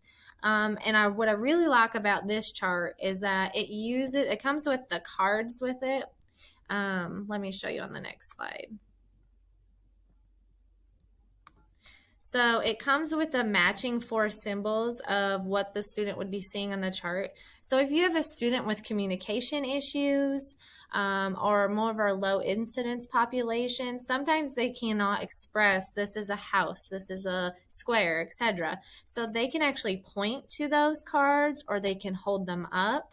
And that way you can get a near acuity still with another way if speech is a concern. So for informal acuity, a resource that I really love to use is APH's FELMA Practitioner's Guidebook. And they have a section for near and distance informal acuity testing sheets. And this is just an example that it shows us using familiar sized objects and money at designated distances. So these are when if a student doesn't know their shapes or their pictures or things like that, this is familiar objects that they might be able to say, oh, that's a scissors, that's glue. It's things that we see in the school as well. Another resource for acuity that we really love to use, especially for the near informal acuity testing, APH's Newt kit. They come with the 1-inch, 2-inch, and 3-inch photos in both color and black and white. And you can order just the cards or you can order the whole kit. So how you use these pictures, this is what we really love for our FEA when we're writing it in our report. We record how many pictures of each size and at what distance the student could see for both the black and white pictures and then the colored pictures. And you can know if the student had difficulties with more visually cluttered images, if the colored versus how detailed the picture was, and at what distance they were able to see more of.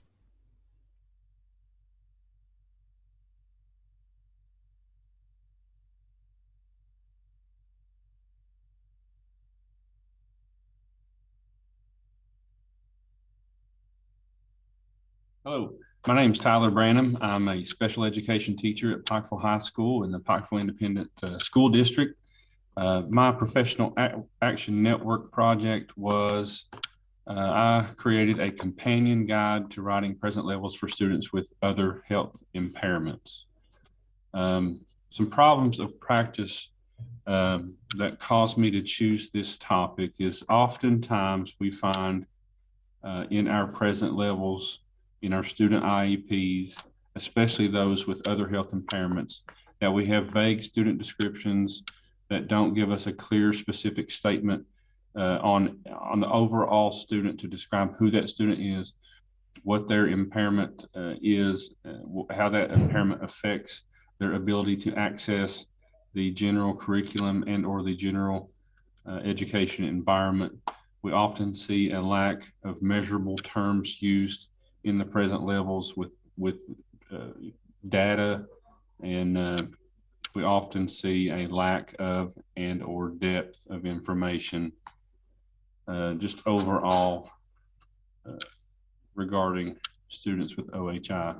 Another reason is that in July of 2016, the U.S. Department of Education, they released guidance on a civil rights with students ADHD.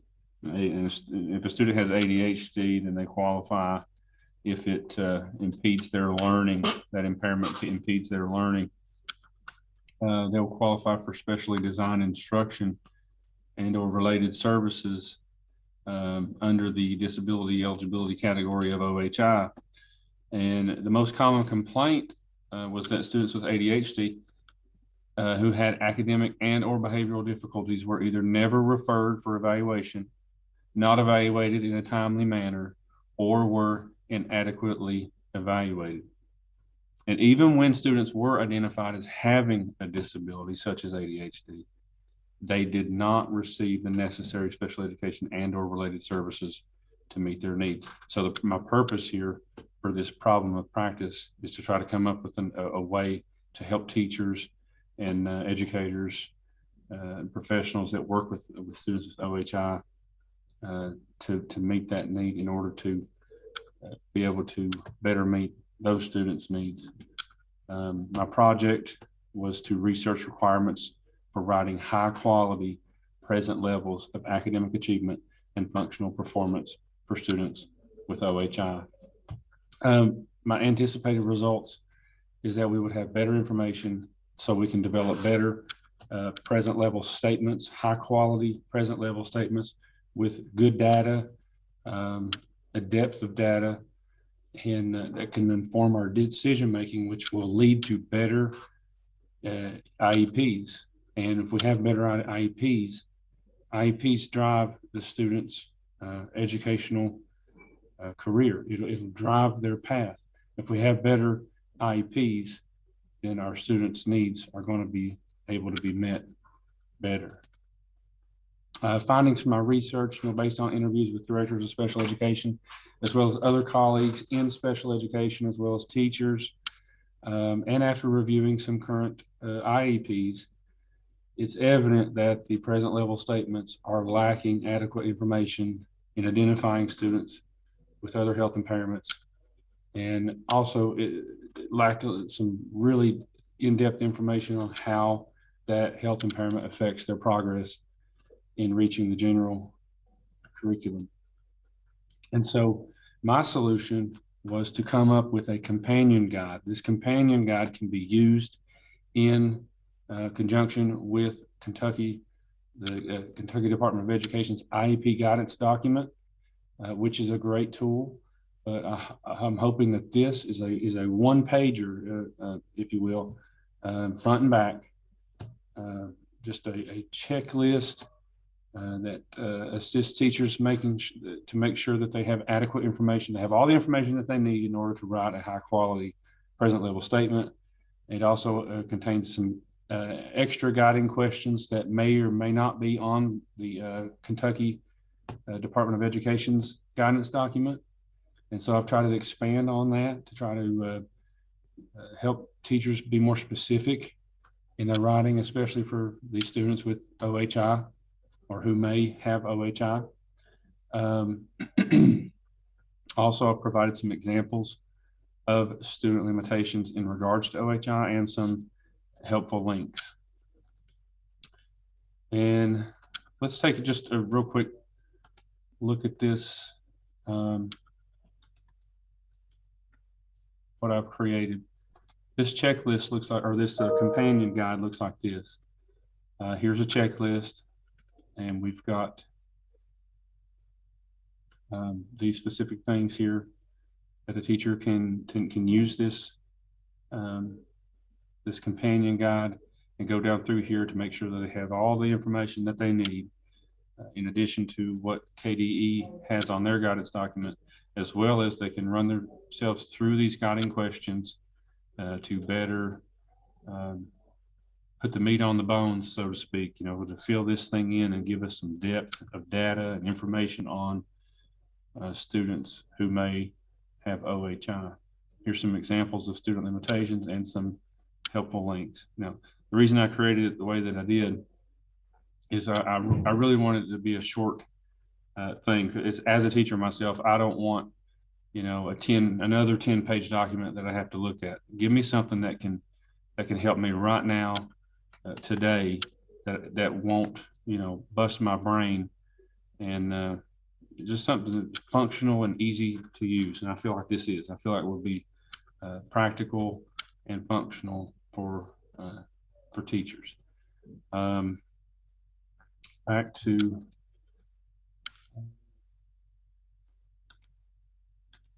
my slideshow. It's my hope that this project, this companion guide, will improve practice for teachers by giving them a hands-on resource that can immediately put it into practice to help them write high-quality present level statements for students with OHI. As a result of this, it will allow the teachers to provide the students with a more focused and intentional, specially designed instruction and related services to meet their unique needs. Okay, and so again, I'm Tyler Branham. with Pikeville High School. I hope that this companion guide will be of some good use to all who will put it into practice. Thank you.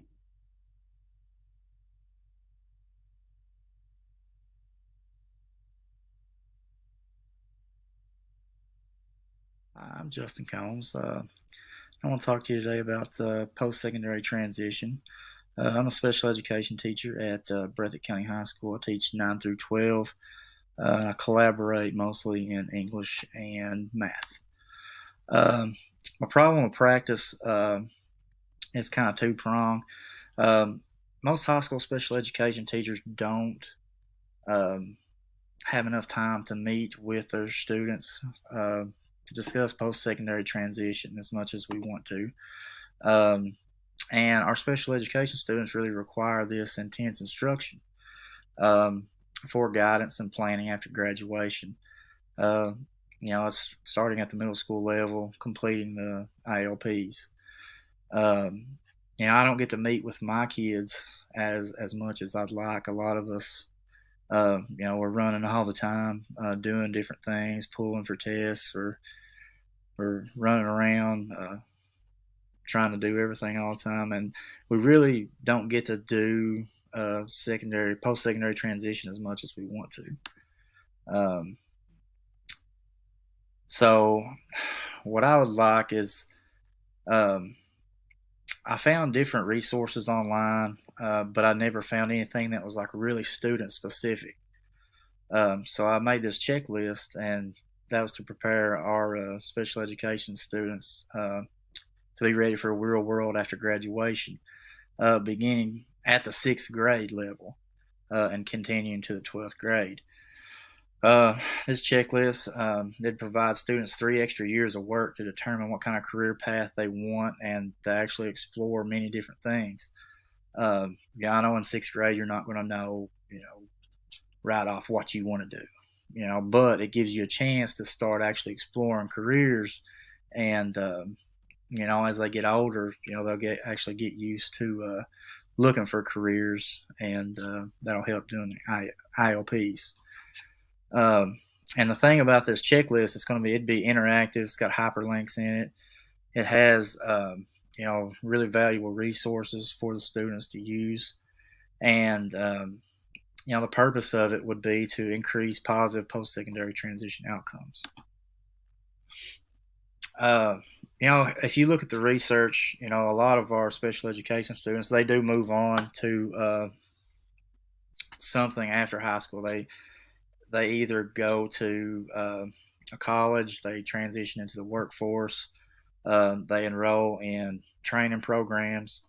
As you can see here in the data, these kids, they're going to go and they're going to try to do stuff. They really are. And I think making this checklist will really help them explore all these different career options that we might not know about, or not us, but our kids might not know about certain careers. Like I had a senior this year that really didn't know anything about graphic design, and then she started designing things. She really started liking it, and that's what she wants to do now. If we would have got started earlier, may have been great. She'd take more computer classes and things like that. But that's what she wants to do now. So the data that was created, that's to assist teachers by developing a process for the students to envision their future. This process would start in the 6th grade, like I said, to explore different things. It helped assist teachers. Students can receive guidance and instruction needed to follow that career path. Places more responsibility upon the student also. Once they get, sophomores, juniors, and seniors, they can really study up on this stuff, and they can actually go to this checklist and actually go and look at all the resources, all the hyperlinks, and we're going to have question and answer sessions also. All right, there's a little checklist, starting in grade 6. It's kind of what we do now for our high school.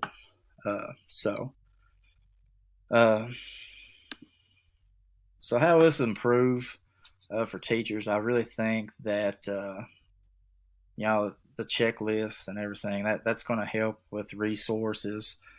I really think that the teachers, it's hard to make time, and this would really help students begin to explore things independently.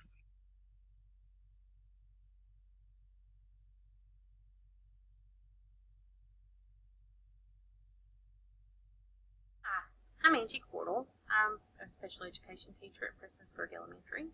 Today I'm going to talk about student behaviors and how I try to work with them in the classroom. Okay, so understanding the behavior. What is the antecedent, the behavior, or the consequence? Well, that's the ABC. The antecedent is the trigger. That is what happens just prior to the behavior.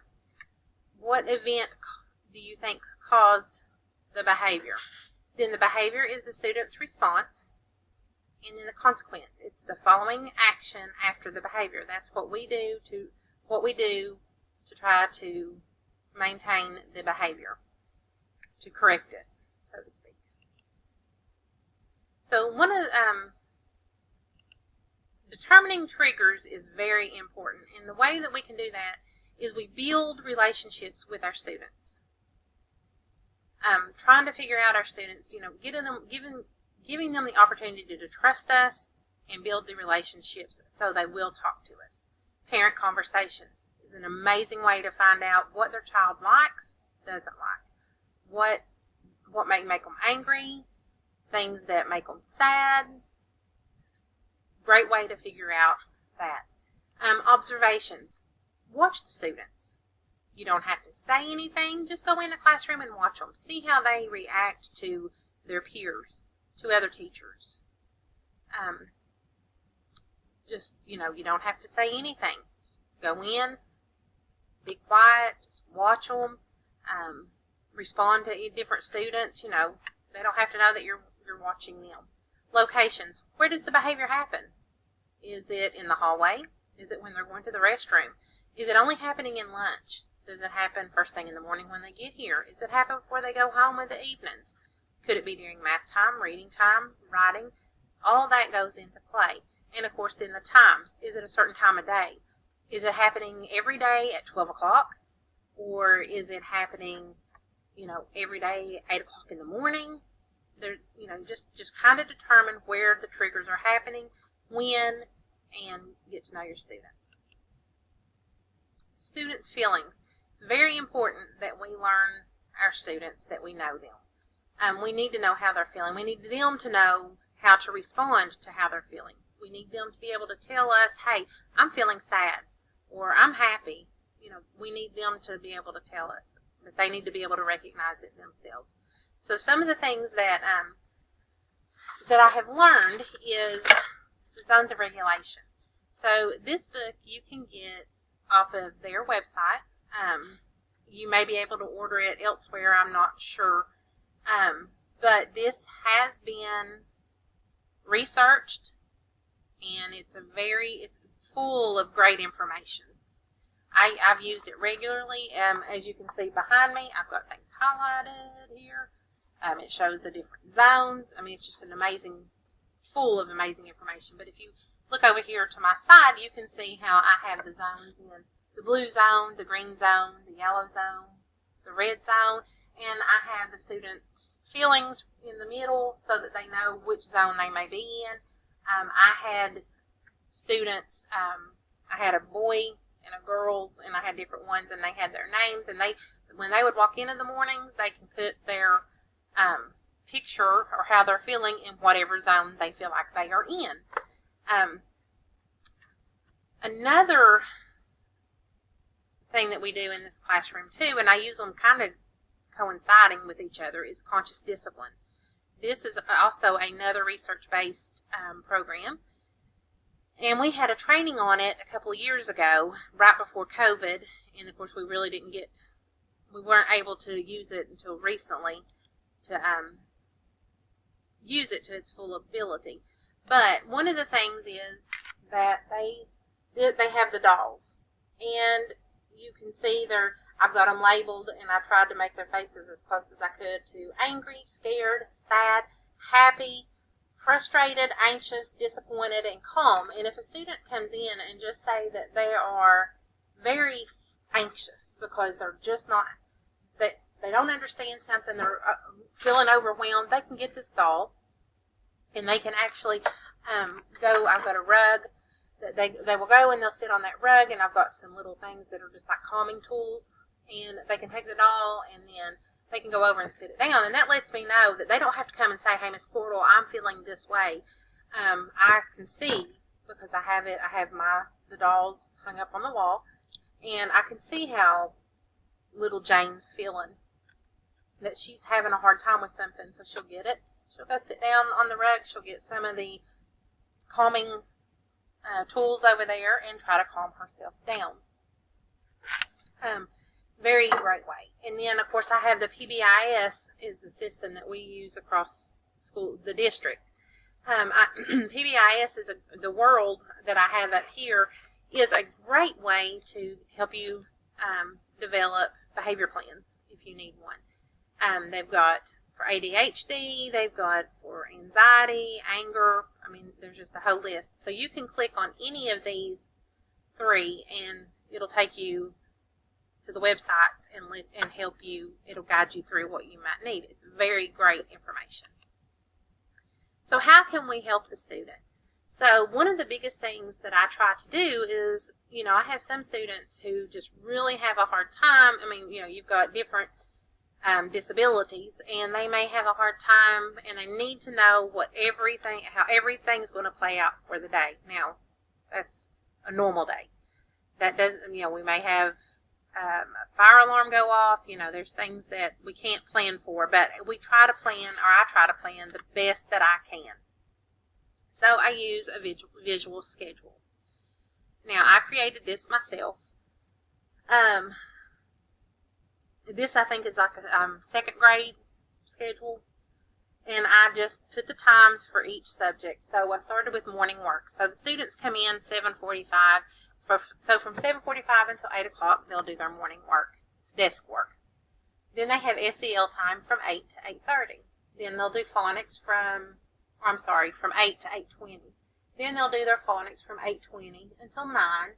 They have reading class from 9 to 9:30, and then I put a picture of myself to let the student know, hey, at 9:30 to 10, you go to Miss Portal. Then from 10 to 11, they're going to have math. From 11 to 11:20, they'll do lunch. 11:30 to 11:50 is their wellness time. Related arts is 11:50 to 12:40. Math is 12:40 to 1:10.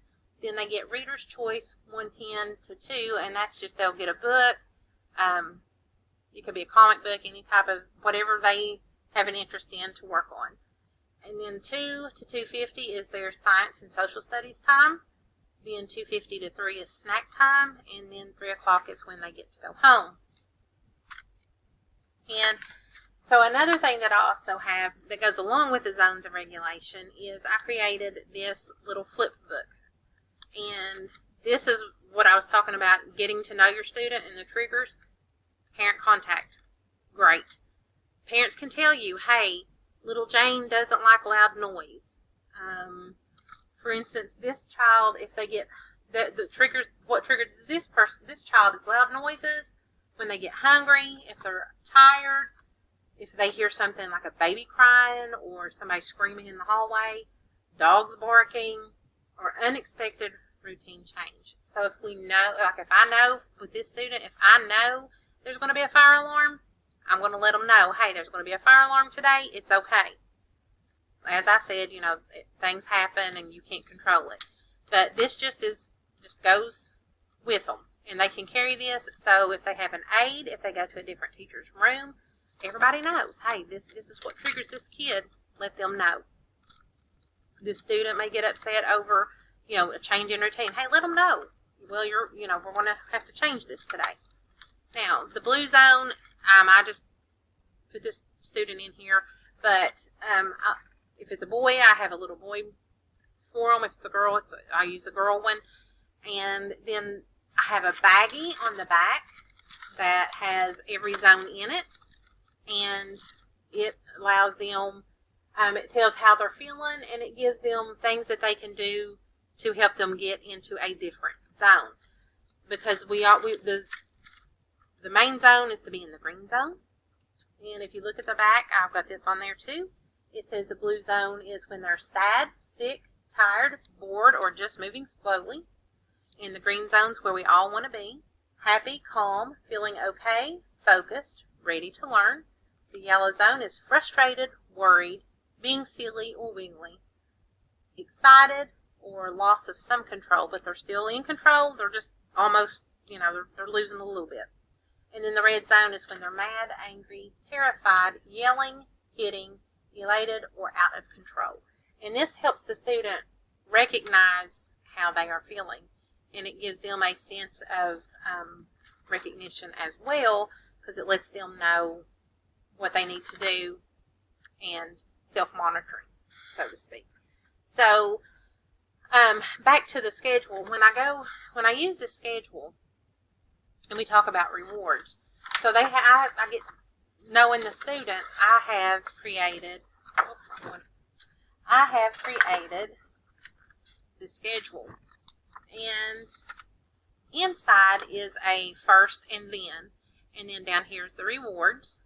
So I will go over to this side and pick whatever it is. So if it's reading, and then they're going to go to math, I'm going to put the reading first, then math. The student knows at all times, okay, I have to do this class first, or this first, and then I get to do this.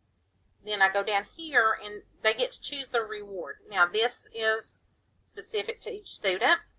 So, again, getting to know them. This is activities like Lexia, that's stuff our district does. Prodigy is something our district does. I have got music, because this particular student likes to listen to music. It soothes them down, calms them down some.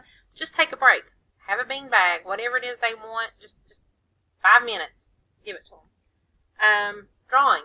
They can draw. Whatever it is, like I said, this is student specific.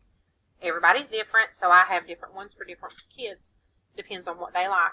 A toy box. This is, they could go get sensory toys. I have different things that they can use in that. Then Play-Doh. This student likes Play-Doh, so they can have Play-Doh. But in order to get it, they have to earn the 3 stars. So when they earn one, I'm going to put the star here. And then they earn another, and vice versa. So then, that way they can, again, this is responsibility that they can self-monitor. And then what happens when they don't follow? What's the consequence? Well, the first thing I do is we have a private discussion, just me and the student. We try to, I try to figure out what's going on, what's bothering them, and work on that. Then if that doesn't help, we do a think and share. So I will send them to the cool down area, and they will have to sit and think about why they did this behavior. No, this isn't a timeout. This is just a time for them to take a break and figure out why they're responding the way they are responding. Then they have to come to me and tell me why they got upset or what caused it, and so that we can try to work on it to prevent it from happening in the future. I also use dojo points. Students love the dojo points. We work for big things for dojo points. It could be a popcorn party. It could be watching a movie. It could be, a few minutes of me reading to them, just different things.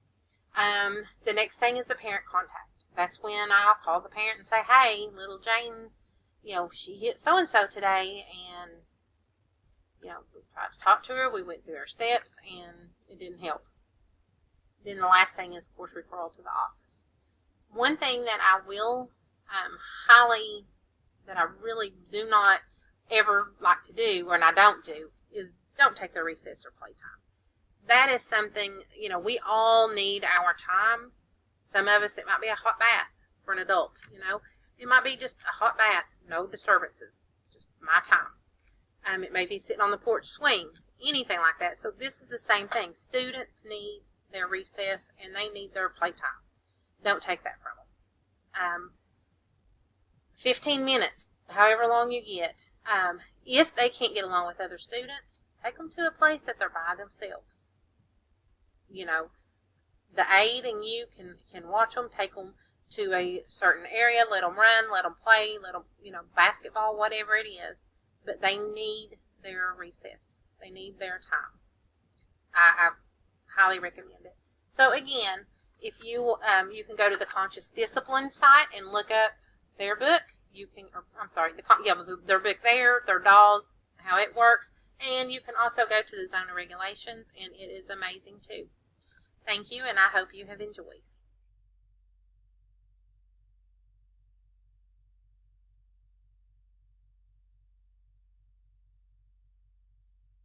Hi, this is Kara Deaton, and I teach here at East Perry Elementary for Perry County Schools. I decided to discuss the Kentucky eligibility criteria for emotional behavioral disability for my Professional Action Network project. This is a disability category that I'm sure we're all familiar with. We may or may not have had experience with placement for EBD or teaching students with EBD, but I also feel like it's a category that is much less common than in priors past. And there's lots of different criteria to meet the category. There's lots of different behaviors that can mimic and imitate other behaviors for different types of categories that are available.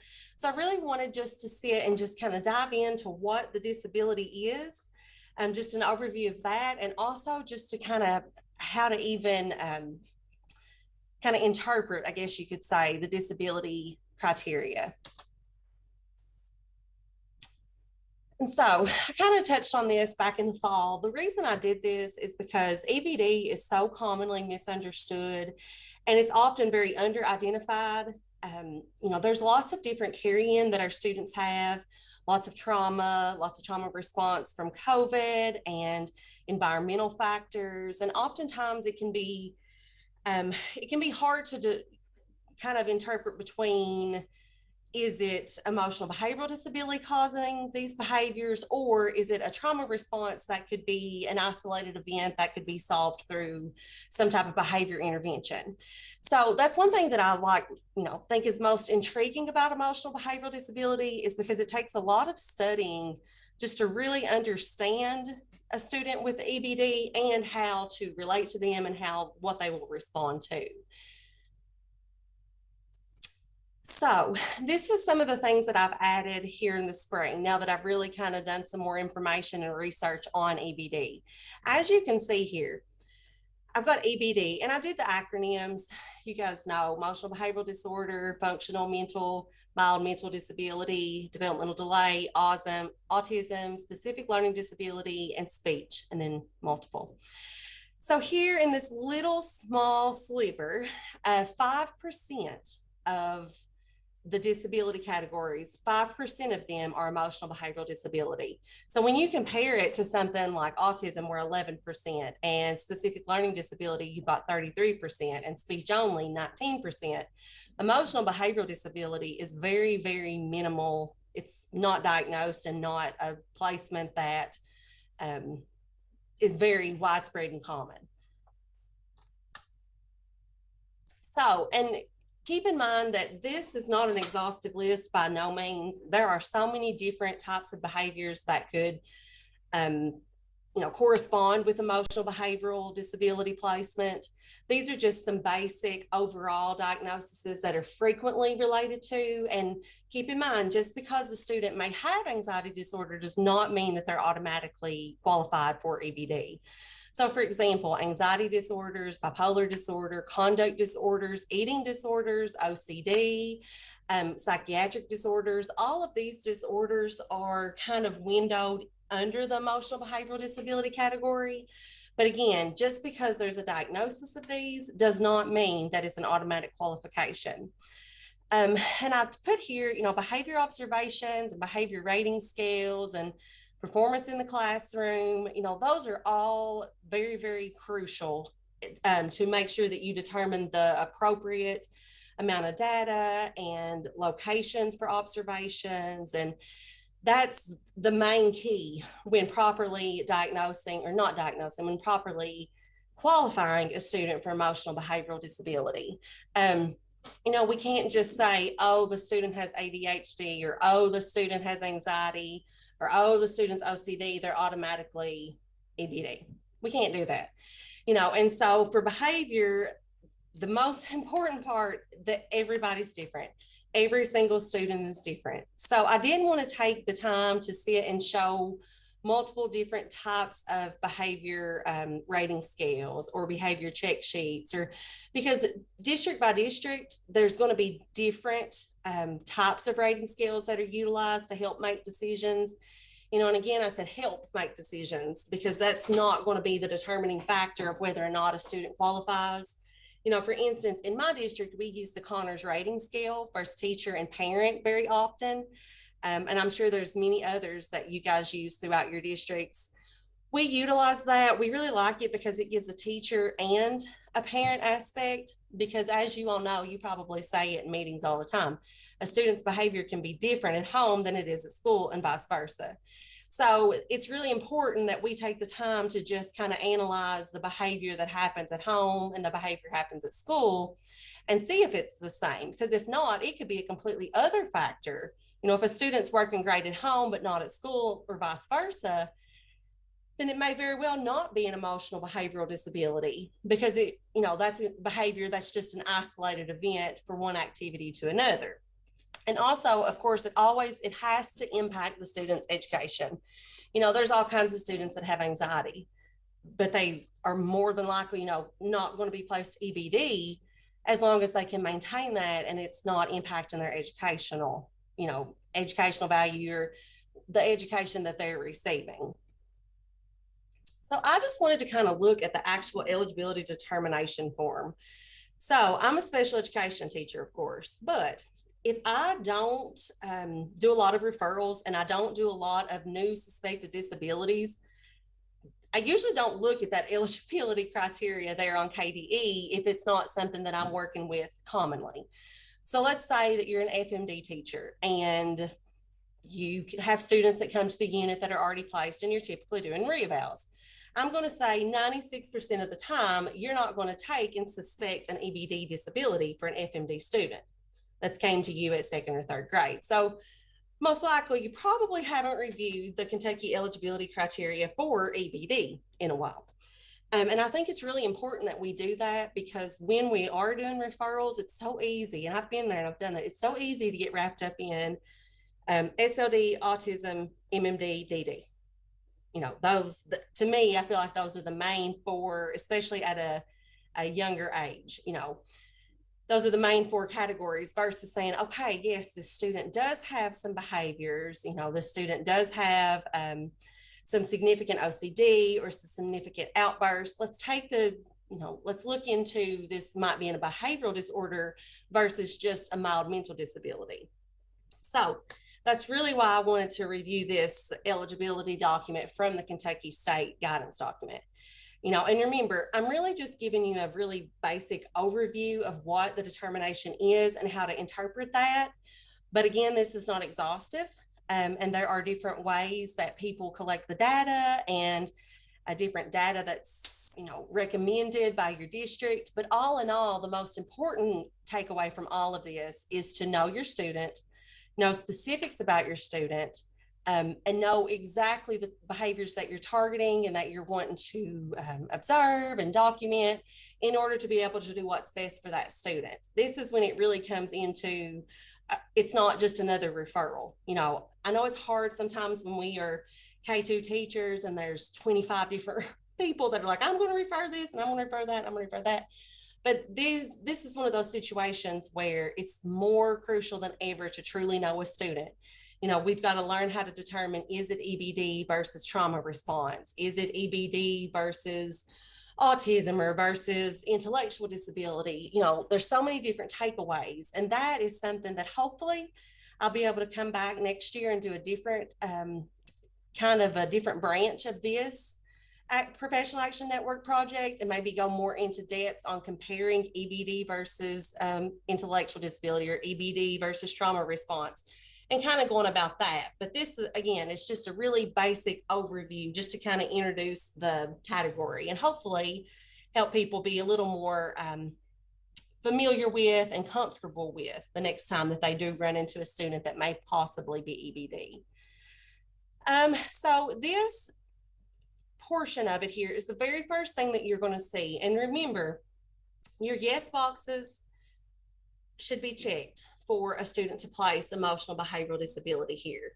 And it's basically just saying that the student should have one or more of the following characteristics. And for each student, you're going to go through, and you guys can read these and view these a little more in depth later on. But the big thing is that you have to prove that your academic performance is being hindered by the student's disability, behavioral, emotional, social, emotional, behavioral disability, not just their intellectual ability or their sensory output or another type of health impairment. It has to be truly related to that student's social emotional problem.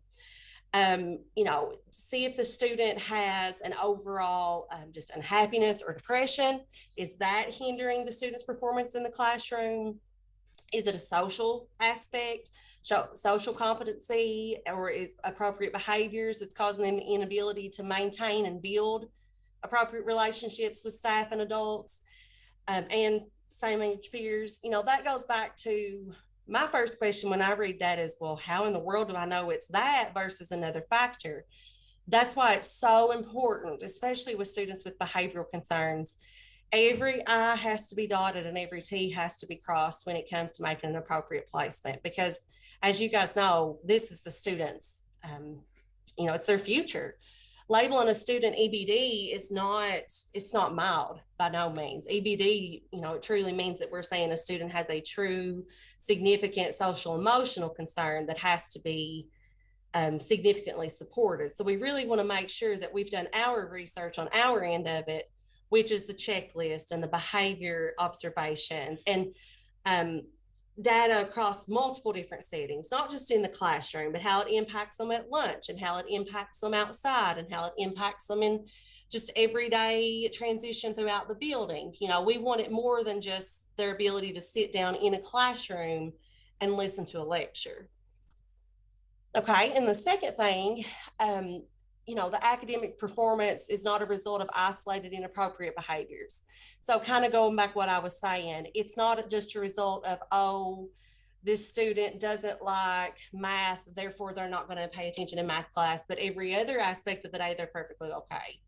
Or this student doesn't like Mr. Campbell or whoever, and they're not going to pay attention in their class, and they're going to, start throwing temper tantrums or having massive anxiety every time they walk into reading because of their relationship with the teacher, but throughout the rest of the day, they're perfectly okay. That's where it goes into, again, making sure that you're observing and collecting data across multiple different settings. And 98% of the time, I'm going to say that your EBD, referrals or suspected disability, you're going to have an FBA going as well. And so you're going to have a lot of this data already. So it's going to help in your overall eligibility for determining appropriate placement and to reassure that those are not just isolated events.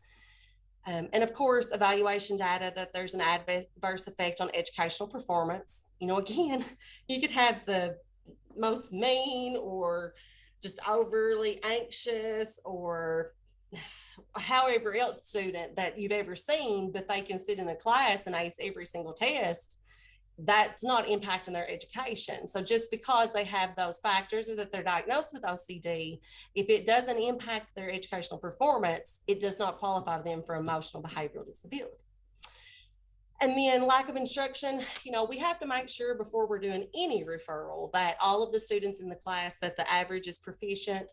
So if we have students who there's multiple in the classroom, everybody's a novice, how can we accurately refer a student unless we say, okay, my class average is a proficient, all of my students are succeeding to a proficient level, except I have one or two outliers, and that I've proven that it's not the lack of instruction because the other students are succeeding at, proficient rate. Then it becomes these students may possibly need additional referral for special education. And then last but not least is the English proficiency. Of course, we want to make sure that the issues are not because they don't speak English and they're being asked to learn in, English language. So the last thing here, it just kind of gives you a checklist because, of course, if you suspect that disability, you have to do the checklist, place or not. So at the last, it gives you the option to say they meet the criteria, they do not meet the criteria, they do have that disability, but it does not impact their education. So again, if it doesn't impact educational performance, even though they may fit the criteria for the actual emotional behavioral concern, does not automatically qualify them for special education services when we're using the Kentucky eligibility criteria. And so I know that's a lot of information all at one time. And, you know, again, emotional behavioral disability is such a huge window. It's such a huge umbrella. It's kind of like autism. I could sit here all day and tell you various situations and various techniques and rating skills and observations that could potentially work for your student. But it's one of those things to truly help a student with emotional behavioral concerns and truly identify it. You're going to have to research the students on a case-to-case basis. So I really wanted to give you some additional research, additional resources that might help you, because a lot of the times I run into situations where a student's behavior is something I've never taught before. It's something new, and so I really have to kind of go digging just to make sure that I find the most appropriate way to observe that behavior and most appropriate way to determine if that is impacting that student's educational performance.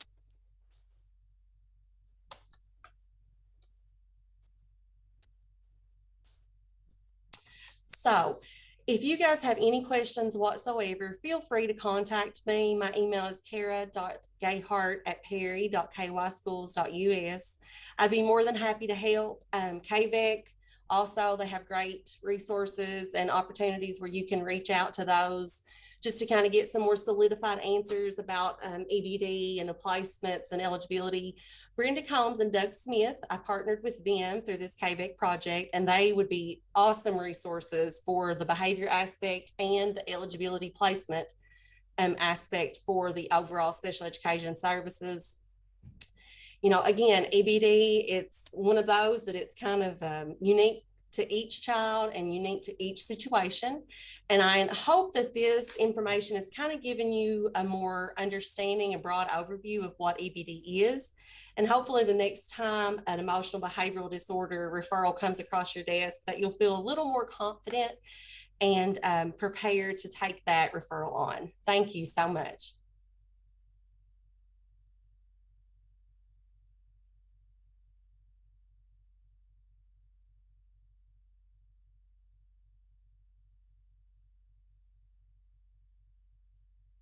Hello, we are part of the Professional Action Network for Special Education.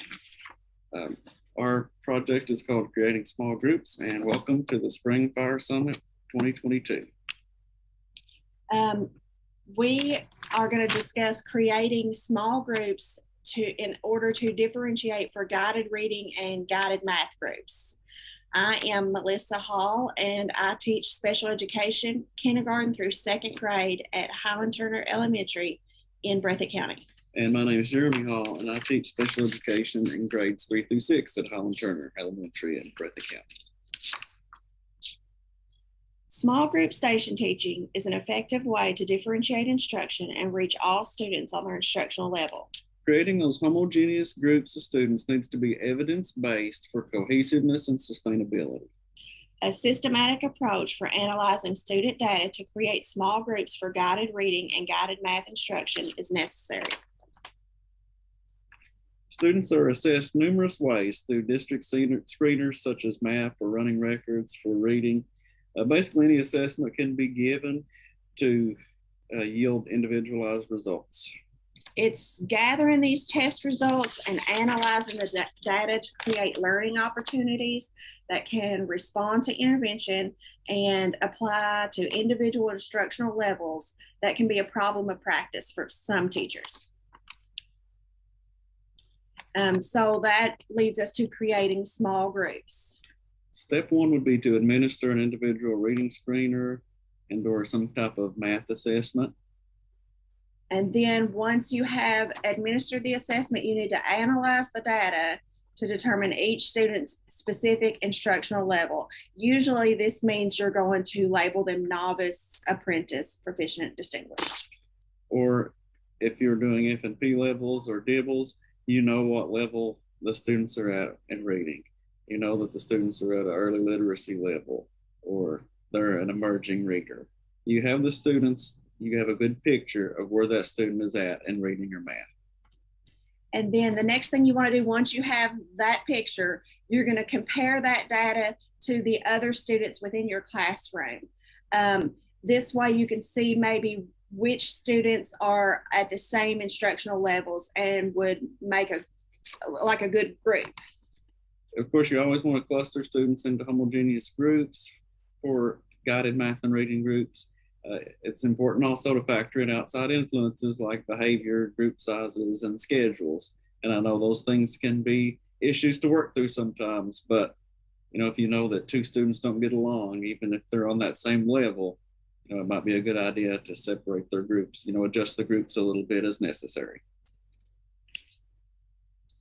Okay, so here is an example of the data that I got from a second grade class with only 15 students in it. We were lucky this year to have small class sizes. And they took the MAP test in winter. So I know it's kind of hard to see, but the first column, the black ink, is their RIT score, like the specific number that the test yielded for them. And then in the orange ink next to that is their percentile rank based upon their RIT score. And if you'll see, there's two black columns and two orange columns. Well, the first one's the first one's fall and the second one's winter. And then on the very end there at the far right, in the purple ink, that is their benchmark category, like proficient, distinguished, novice, apprentice.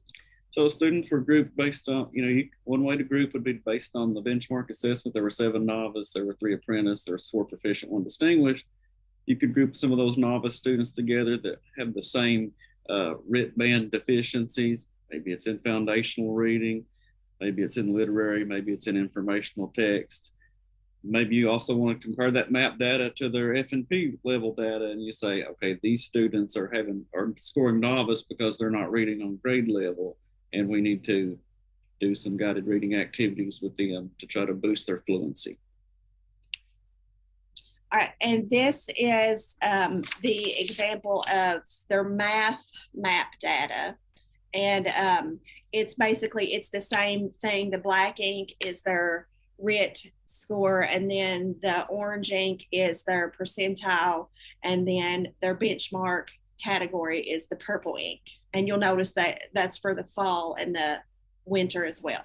And again, students can be grouped based on the benchmark. Your novice students will oftentimes on MAP have similar deficiencies. Maybe it's numbers and operations, maybe it's something with geometry, maybe it's measurement data, but you can look at what those students are, what they're having issues with, and then you can tailor your groups and activities to try to build on those weakness areas.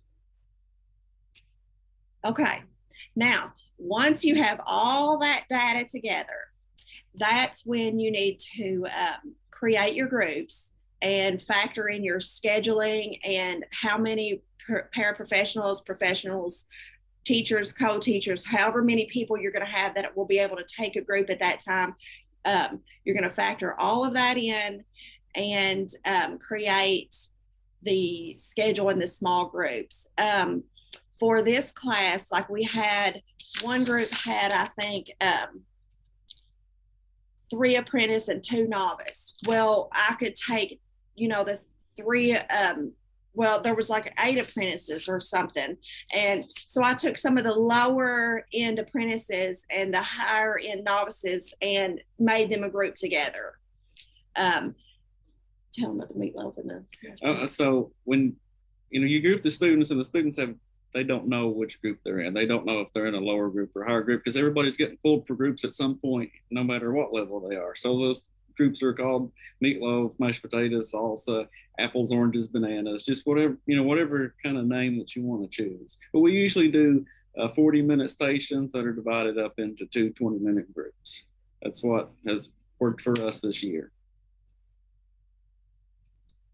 Okay. Sometimes there is only a teacher in the room during your guided groups time or your small group time. And sometimes usually at our school, you definitely get a teacher and a co-teacher. One of us were the co-teachers. And we like to use Jan Richardson. She is a good one for some resources and materials to do guided reading or guided math. There's also leveled literacy intervention. That's another good resource. You can use anything like from your classroom curriculum that the students that you need to differentiate and maybe reinforce some concepts. Those are good for guided groups. But like she said with the Jan Richardson, that's typically the model that we use for guided reading. We have our students grouped based on F&P levels, math levels, etc. That kind of gives us our basis for instruction during that time. Obviously, when you have small groups, you're going to have some kids that have to be working independently. Try to tailor that to meet your needs. If there's programs that you use at your school, like you have Reading Plus, Lexia, Dreambox, Alex Math requirements, let those students work on that during some of the time. Maybe you have some of your daily fluency activities that students can work on. Be creative and come up with some activities that not are just filling time, but are meaningful things that you were going to do. This can be a time to help you through your day when students are working independently. And of course, some of it will have to be differentiated on their needs, but once students get in the groups and get used to working, the independent students, they want their teacher time too. They're going to be working just as hard as the students that are with you in the small group setting. Teachers, co-teachers, or paraprofessionals will have reading or math groups for student stations. The guided reading groups will be at the same level from Dibbles, F&P, maybe their Lexile levels. And guided math groups will be at their same learning level based upon data as well, the map, a district standard, any kind of classroom assessment. You may notice that you need that 3 or 4 students still need some extra help in this area. Well, you might pull them one day as in a guided group for your time. And then the other students, of course, are working independently. And you have to tailor your groups to meet your needs at your school. Every school has different curriculum needs. At our school, they look at groupings periodically. They kind of see what's working, which students are showing growth, and they adjust the group sizes and as necessary. So you kind of got to have some flexibility there.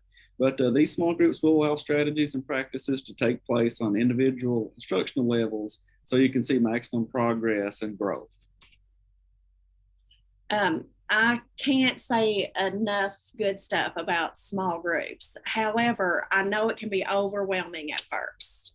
So if you get all your data together and you get stuck, please feel free to email us, either one of us. I'd be happy to help. The most important thing to me is just don't be afraid to try. I know it's scary. I know it seems like a big ordeal or task, but you really do get a lot of bang for your buck with that time with those small groups of students working on their, working to their individual tailored needs. Thank you. Thank you.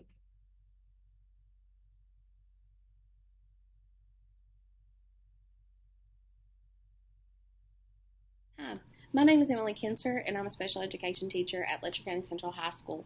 For my PAN project this year, I wanted to focus on something that was becoming a common issue for myself and my colleagues and for our students. So I'm focusing on how to implement a behavior intervention plan and how to utilize that plan within a classroom. So a behavior intervention plan, it is a plan that's developed by an annual release committee to combat a child's common negative behaviors that are impacting their educational success. So within the plan, we have strategies, goals, identify stakeholders, and really lay out how we're going to do this. So why am I focusing on this? So during the pandemic, a lot of things changed, and teaching became very challenging for so many reasons. We went from seeing our kids 8 hours a day, 5 days a week, to seeing them through a computer screen. So with that, I really saw a lot of snafus that happened and things that my kids had that were essential needs to be successful falling through the cracks. And so from that, I really developed this drive to want to ensure that my kids always had success no matter what the circumstances were, and that they knew how to incorporate those. And a big part of that is by implementing all parts of their IEP, all parts of their BIP, and them being aware of such. Working at the high school, it's a lot easier to do that. I have young adults, they're involved in their meetings, but also working at the grade school level, you can involve so many different stakeholders with that, as we discussed before. So for my problem of practice, really working on implementing a student's behavior intervention plan fully, and how to address and improve poor behaviors while allowing a student to achieve at a higher level, and making sure they have access to that educational content. So with this, I looked at our school report cards, my school-specific testing data, and really looked at how the IEP portion of that, those kids were scoring lower. And, keeping in mind that also a lot of times there are the behavior issues, and looking at my office's disciplinary records and how many kids hold behavior intervention plans that we'll get into in a little bit, and really seeing all those pieces. So for my focus questions, looking at how these behavior intervention plans are developed, who is sitting down and writing these, who is giving feedback for them, and are teachers and students active participations in implementation, and not just special education teachers, but regular education teachers. What is the behavior what is the behavior? How is that being addressed first with the student? Are these being clear to the student?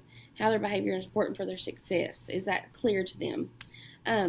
Who's responsible for implementing the BIP? Is it special education teacher, regular education teacher, parents, paraprofessionals, whoever it might be with the student, and how is it being focused on? And once again, that goes back to our stakeholders, making sure everybody has an equal buy-in and the ultimate goals for success for our students. So for this, I wanted to focus on how to develop an education plan and what it is, and then also how it can be utilized so easily within the classroom.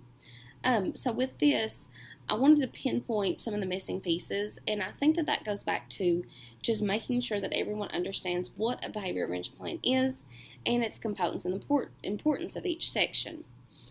So with this, we also have the 4 R's, which are a very nice piece for a regular education teacher to refer back to. A lot of times these things come second nature for us as special education teachers, but regular education teachers really need something to have that they can look to make sure that they are implementing and being accurate with that implementation. So right here we have the 4 R's. So reduce, replace, reinforce, respond. So for reduce, we're wanting to reduce the behavior. And then from there, we want to replace that bad behavior with a positive piece. So we're focusing on a kid keeping a clean workspace. We want to reduce the number of times that we're having to tell them to clean up. And we want to replace that negative behavior by positive behavior by having everything cleaned up. Reinforce, so if we're encouraging them, or maybe we're having to turn to a negative consequence, an office referral. And then responding and making sure that we are acknowledging the kid and also including all the other stakeholders. If it's that the parent needs to be involved, or administrator, or they have an aide, whatever we need to do. And this QR code will take you to Work Support, which is online, and they focus on a lot of different resources to work with behavior intervention plans and autism and different behaviors. Now, this right here was very astounding to me whenever I did the math. So from my school, we have, many IEPs. We're a large high school. We have 46% of our special education students hold behavior intervention plans. So things that they need their behavior reinforced and need to be touched on. So then, whenever I was doing my research, I talked about the school report card, and then I'm also going to talk about how I worked with my office and was able to take that data from them to compare that to our disciplinary records. It roughly stayed at about 50% there as well, right above it. So it was a little bit more than the 46. But that was how many kids were being referred that had behavior intervention plans. So with that, it goes back to, is that being implemented in all classes? Is that being communicated to all teachers? And is it a resource for also the student, not just us as educators and the professionals involved. And I think those numbers really speak for themselves. And whenever we properly implement that, we have, 50% of those kids who aren't becoming an issue. So that was very interesting. So for the solutions, so what I've done in this video below is I've gone through a behavior intervention plan that I pulled off of PBIS World. And this is one for ADD, ADHD, and also disorganization, and kind of broken down each part of it and talked about what it means and what you should do with each part and how to implement that accurately and effectively for the students. One of the big things, and you can see there at the bottom, that third portion down is a very large section, and something that I talk about in that video is that you don't want to overwhelm yourself as a teacher or your regular ed teacher, and you also really don't want to overwhelm the student. You want to make it in bite-sized chunks, things that you know that they can reach and things that you know that they can achieve.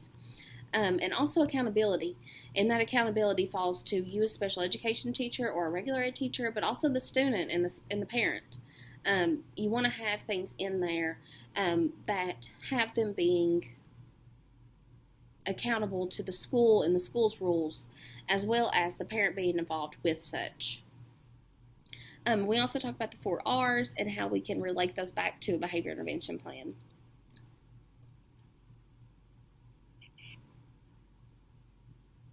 And now this right here is a QR code that takes you to the sample of the BIP that I go over with the notes included on it.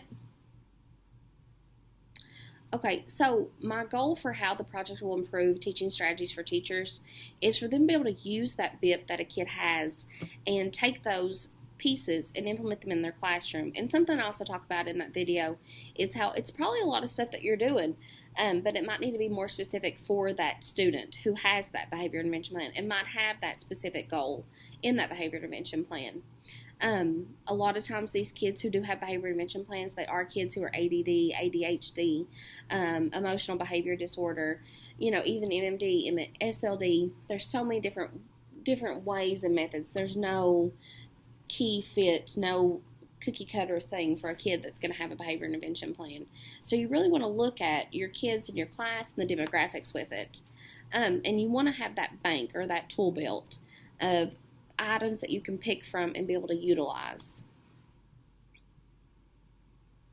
And these are some other resources that I found. PBIS World has a multitude of sample behavior intervention plans and other resources to help develop them. And a lot of those resources are editable, and I talk about that as well. And it's something that, if you want to take out a bulk of that text, you can, to make it more bite-sized for the student and also for the parents. They know what they're, going to be adhering to. And then a behavior intervention plan fact sheet, which I thought was a really good resource to be able to have for a parent especially, and also for a teacher. It's something that they can use and they can pull back out every year. And it's something as a special education teacher you can have on the ready as well if you need a refresher or if you have a new staff member. But I'm very excited about this. I think it's gone very well. I've shared this with a lot of my staff members, a lot of regular ed teachers, and it's something that I think by communicating and encouraging and educating everyone involved, we can all find success and really get back to what we need to do, which is find the success for the student. Thank you all.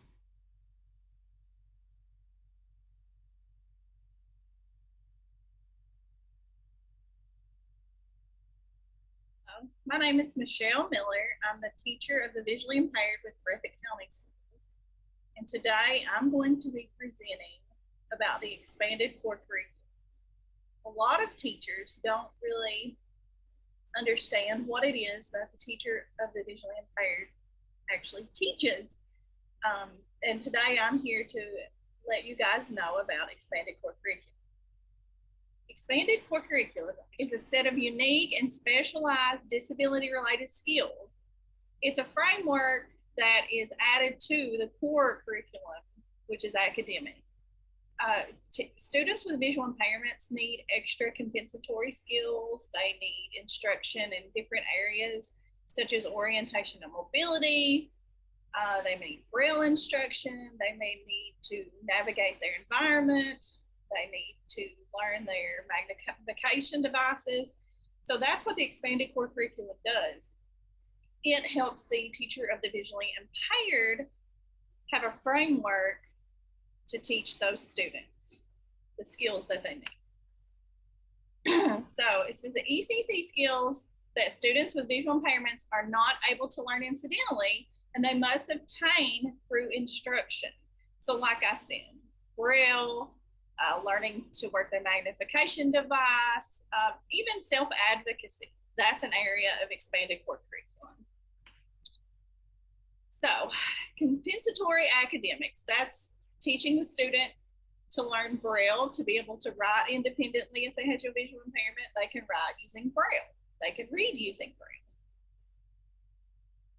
That's one area. Another one is orientation and mobility. Of course, that's using a cane or navigating their environment, learning to map their school out with maybe a tactile map. And the orientation and mobility specialist is responsible for teaching this set of skills. However, the teacher of the visually impaired can follow up instruction. Social interaction. This is very important for students with visual impairments. They can't always see who's in their environment. Therefore, they have to learn to communicate in other ways by using their voice, by using nonverbal and verbal cues and communication. Independent living skills. This is very important as well. Skills that are needed to function in school and home and work. We may teach the student how to do laundry to be self-sufficient. We can teach them. I've often done cooking lessons where we read the instructions in Braille and we follow through and cook, and then we clean and do all the things necessary to have independent living skills. Recreation and leisure is another area of expanded core curriculum. We need the student to have opportunities to be able to enjoy physical activities and have fun. There's a lot of games like beat baseball and things like that that students with visual impairments can actually participate in. And the Special Olympics definitely is a wonderful thing for students with visual impairment to allow them to do recreation and leisure. Sensory efficiency. This helps students use their ears and their hands and other things to compensate for their vision loss. It's the teacher of the visually impaired helps the students improve their sensory efficiency. And of course, assistive technology, and that could be as low tech as a line marker, and then it could be as high tech as a screen reader or voiceover. So it's the teacher of the visually impaired's responsibility to do an assessment to decide with the student what assistive technologies is best for them to help them reach the core curriculum. And career education, this is a big one, especially for post-secondary. We set goals. The teacher of the visually impaired helps the student find careers that they can do with their visual impairment. And that could be a college path, it could be a career path, or it could just be simply helping them figure out what they want to do and what they can do with the skills they have and with their visual impairment. Self-determination. This one it goes hand in hand with everything. The teacher of the visually impaired helps the kids become self-advocates. They can sit there in class and say, oh, I can't see that, I need help.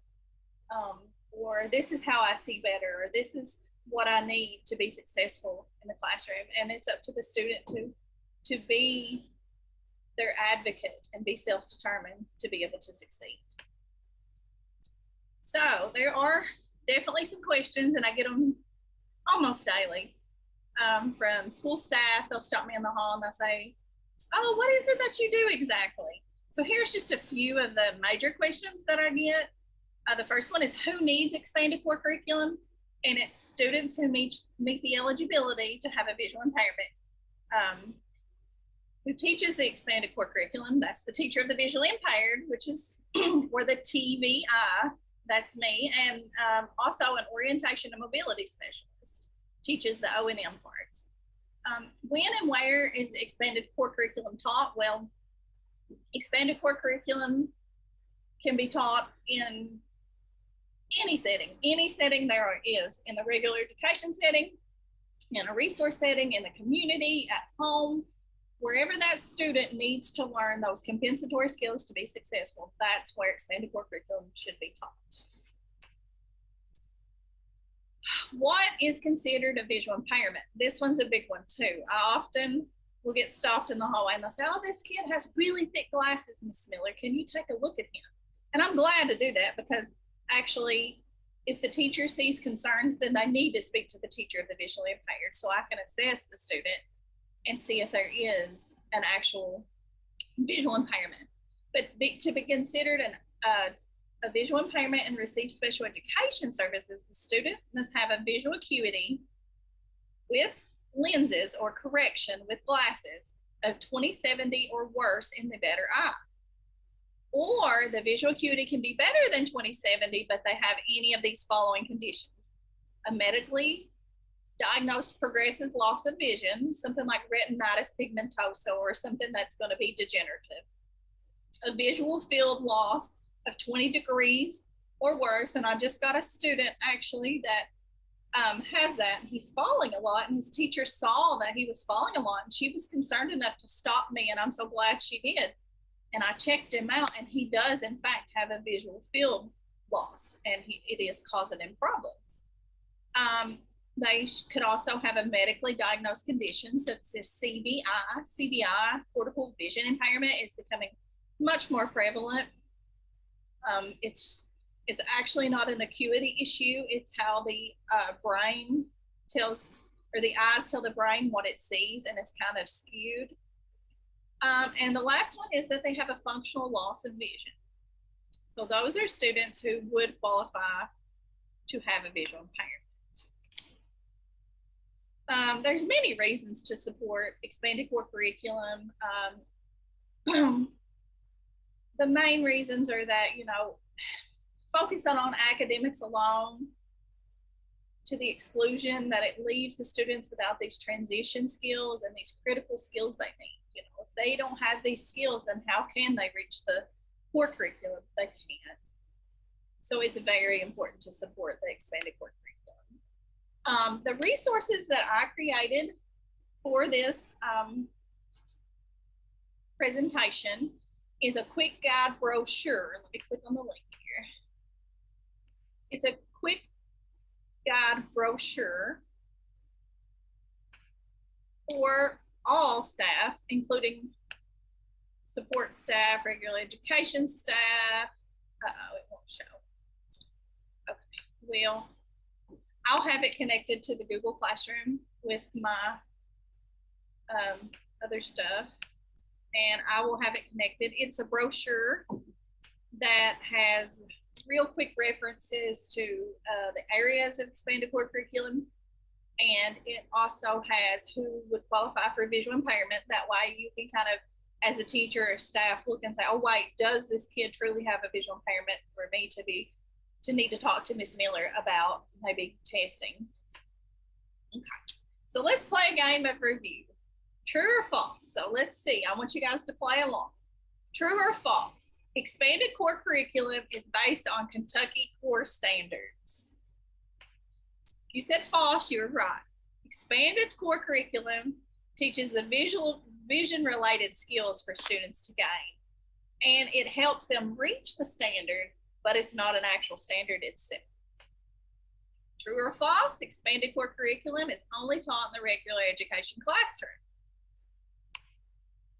If you said false, you were right. Expanded core curriculum can be taught anywhere, in any instance, in any situation that the student is in. True or false? A student who has a 20/20 acuity but has a diagnosis of cortical vision impairment is considered to have a visual impairment. True. Cortical vision impairment is an automatic qualifying factor for a visual impairment. Here's some more resources. There's a vast amount of resources regarding expanded core curriculum, so you just have to get out there and really research. A few years back that would have been different, but now with cortical vision impairment and just more education and more access to materials, it's becoming the resources are vast. All right, and that's it. So again, my name is Michelle Miller, and I'm with Breathitt County Schools. If you ever want to contact me, my email is michelle.miller2@breathitt.kyschools.us. I'd be glad to assist if I could in any way, shape, or form. That's my presentation. Thank you.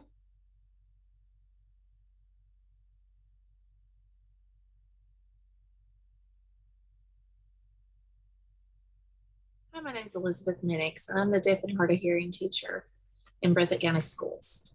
And I am a member of the Professional Action Network. Problems of practice. When a person is not familiar with hearing loss, it is difficult to understand the impact of how a deaf and hard of hearing students acquire or process speech and language. Also, it has the impact it has on them socially. My project was to provide impacts on the understanding of language and speech for students with hearing loss, social impacts for students with hearing loss, and educational accommodations and services for students with hearing loss.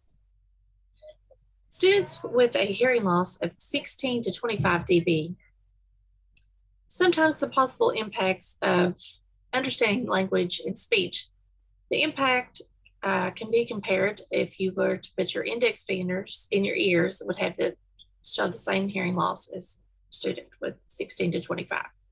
The student may have difficulty hearing faint or distant speech. At 16, they can miss up to 10% of speech signal when a teacher is at a distance greater than 3 foot. Some possible social impacts would be that they may miss portions of fast-paced peer interactions. Their behavior could be confused for immature or inattention. And some possible educational services would be favorable seating, may have difficulty with sound and letter associations and subtle auditory discrimination skills for reading. They may need attention to vocabulary or speech where they have had a long history of middle ear fluid. A student with 26 to 40 dB hearing loss, some of the impact of understanding of language and speech, the student can hear but miss fragments of speech leading to understanding. At 30 dB, they can miss 25 to 40% of speech signal. Often experiences difficulty learning early reading skills such as letter sound associations. Possible social impact is that they may believe that they are less capable due to difficulties understanding in class. A child is more fatigued due to the effort needed to listen. And some potential educational accommodations would be noise in typical class would impede the child from full access to the teacher, would benefit from a hearing aid or the use of a desktop or ear level FM system. The amount of attention needed, especially related to the degree of success of intervention prior to 6 months of age to prevent language and early learning delays. A student with 41 to 45 dB hearing loss, some possible impact on their understanding of speech and language. Without amplification, a child may understand conversation at a distance of 3 to 5 feet if the sentence structure or vocabulary are known. The amount of speech missed can be 50% or more with a 40 dB loss and 80% or more with a 50 dB loss. Some possible social impacts is barriers build with a negative impact on the self-esteem as a child is accused of hearing what he wants to, or daydreaming, or not paying attention. Socialization with peers can be difficult, especially in noisy settings such as cooperative learning situations, lunch, or recess. Potential educational accommodation services. Consistent use of amplification. They need favorable seating and lighting. They may need to consult with a supervision by a specialist in the childhood and hearing impairment to coordinate services is very important. 56 to 40 dB loss. Even with hearing aids, the child is typically aware of people talking around him or her, but will miss parts of the words, resulting in difficulty in situations requiring verbal communication. Without amplification, conversation must be very loud to understand.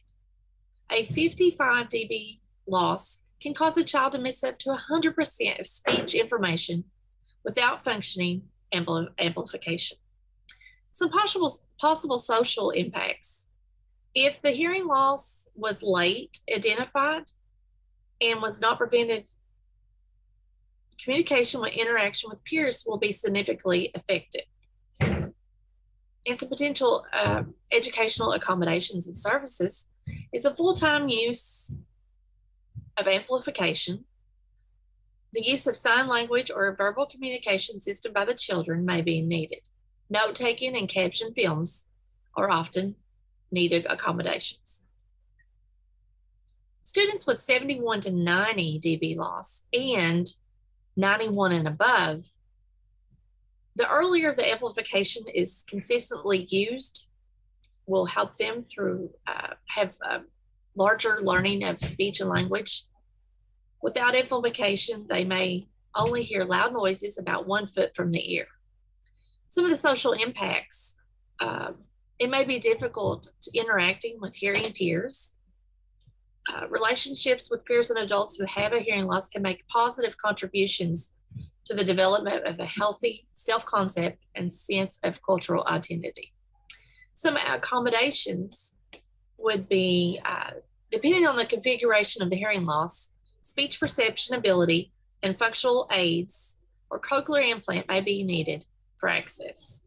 Support services and continual appraisal of the access to communication and verbal instruction is required. A unilateral hearing loss, possible impact on the speech and language that the child can hear, but have difficulty understanding in certain situations, as hearing faint or distant speech, especially if the poor ear is aimed toward this person speaking.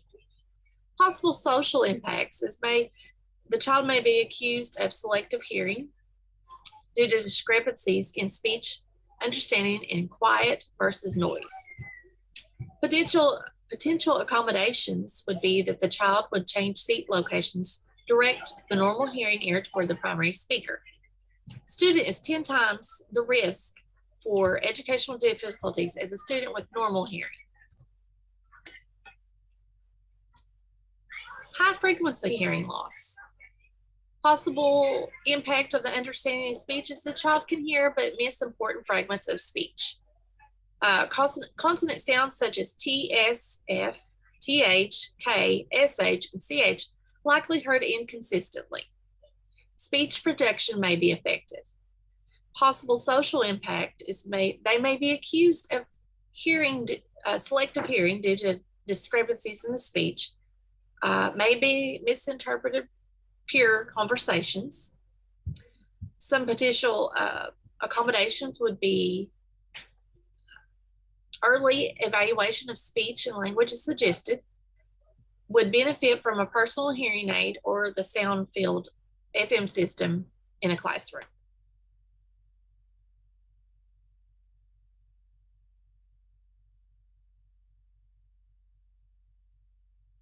Hello, my name is Autumn Newsom, and I'm the hearing impaired teacher for Knott and Letcher County Schools, and I'd like to talk to you today about some do's and don'ts for students with hearing impairments. So we do the best we can with the knowledge we have, but when we know better or we learn something, we can do better. So did you know You may have a student in your class with hearing loss. The following questionnaire may help you determine whether or not you have a student struggling. So, do you have any students that are more isolated from their peers or friends than usual? Do you have any students who are becoming very fatigued after listening? Are there any students with a low tolerance for frustration? Perhaps he or she is melting down. Are they giving inappropriate answers to simple questions, answers that don't really make sense? Are they constantly asking you to repeat yourself? Do you have any students with poor reading skills or poor written skills? And how is their spoken language? Do they have poor attention skills? So any of these questions, if you'd answered yes to any of these, this could indicate that you have a student with a loss. Now, here are some things of what a DHH student may do. He or she may look around frequently. This is so they can localize sound. We use both of our ears to localize sound. And they often don't know what to do next. So if they're in centers, for instance, they may not know that it's time to switch because they may not be able to hear the bell that you ring or the alarm that you use to let kids know it's time to switch. So sometimes they'll look at their peers to know what to do next. Now, this can appear off task. It looks as though they're not paying attention, but they're really trying to keep up with the class. They also may become very defensive about this. So it's important to use discretion if you choose to talk to the child about their loss or if they are struggling. Now, these kids will often blend in with other students. So that puts them at risk for fading into the background, falling through the cracks. They don't always know how to speak up for themselves. They don't always know how to, what we call, advocate for themselves. And a lot of times these students are going to pass routine screenings. This doesn't mean that they hear normally. It just means they've learned how to adapt in a hearing world. So if you're in this position, don't panic. You definitely want to avoid sitting your student near something noisy. So an air conditioning unit, an air purifier. A lot of schools have these now. And this is going to impact that child's ability to hear you. So keep that in mind. You also don't want to turn your back on your students. When you turn your back, it's removing those visual facial cues from that child. So it's important that they can see your face. Now, you don't want to seat the child where the speaker's face isn't visible. So if you're standing in front of a window and the light is causing your face to be dark or not visible, it's important to repeat what you said in a place where they can see your face. And you don't want to cover your lips. That is very difficult when we are required to wear masks. However, you can pull down your mask and you can also purchase a clear mask. I've attached a link that you can use to purchase some clear masks that I have found very useful. You want to remind them to use an inside voice because some of these students are going to speak loudly and they can't help that. So make sure you do that with care. You want to give them a little extra processing time because they are processing auditory information, and that may take a few seconds longer than a child that hears normally. You want to be patient with them. It's important to use patience with all of our students, but especially with our DHH community. And you want to use closed captions when possible. These make things so much better. Provide them breaks because they will get more tired than their peers, and repeat your directions. And you want to keep your background noise to a minimum. Humming sounds can come from many things. A classroom is noisy, but you want to try to keep in mind that the less noisy it is, the better for the student. You want to use visual supports as much as possible to supplement your auditory lessons. So anytime you are using just a lecture or something that is spoken, you want to support that information with something in black and white that will help that student to understand. And you want to provide as much redirection as you can when they lose focus. And keep in mind that when they lose focus, it's not necessarily because they are trying to distract. They are usually trying to just make sense of what they're hearing. So some students with hearing impairments wear 2 hearing aids, some wear only 1. Some students wear cochlear implants. And these are a little less common than hearing aids and indicate a much more profound loss as they are much more invasive. And then you have the other students who are not wearing any devices at all, who may not even realize that they have a loss. This puts them at more risk in the classroom setting. Now, these students are going to be harder to identify. However, we can make sure they're successful by meeting their needs and ensuring that they have access. Hearing impairments, that disability falls into what we call an access disability category. It's access that they are needing. And so if we provide that, we are going to give them the best chance at success. Now here is the link for the clear masks if you'd like to purchase. These are by far the most comfortable masks that I've found. You will forget that they are on. They're that comfortable. And they're reasonable also, so they're not very expensive. And as always, you can reach out to your hearing impaired teacher for the district and they may be able to give you some. You also want to look on the next slide for some more resources. These are just if you'd like to look into this a little more. And as always, you are welcome to reach out to me. My name is Autumn Newsome again, and I appreciate you taking the time to listen and understand a little bit more about our students and what their needs are. And I hope that I've shed a little bit of light on these exceptional students. Thank you.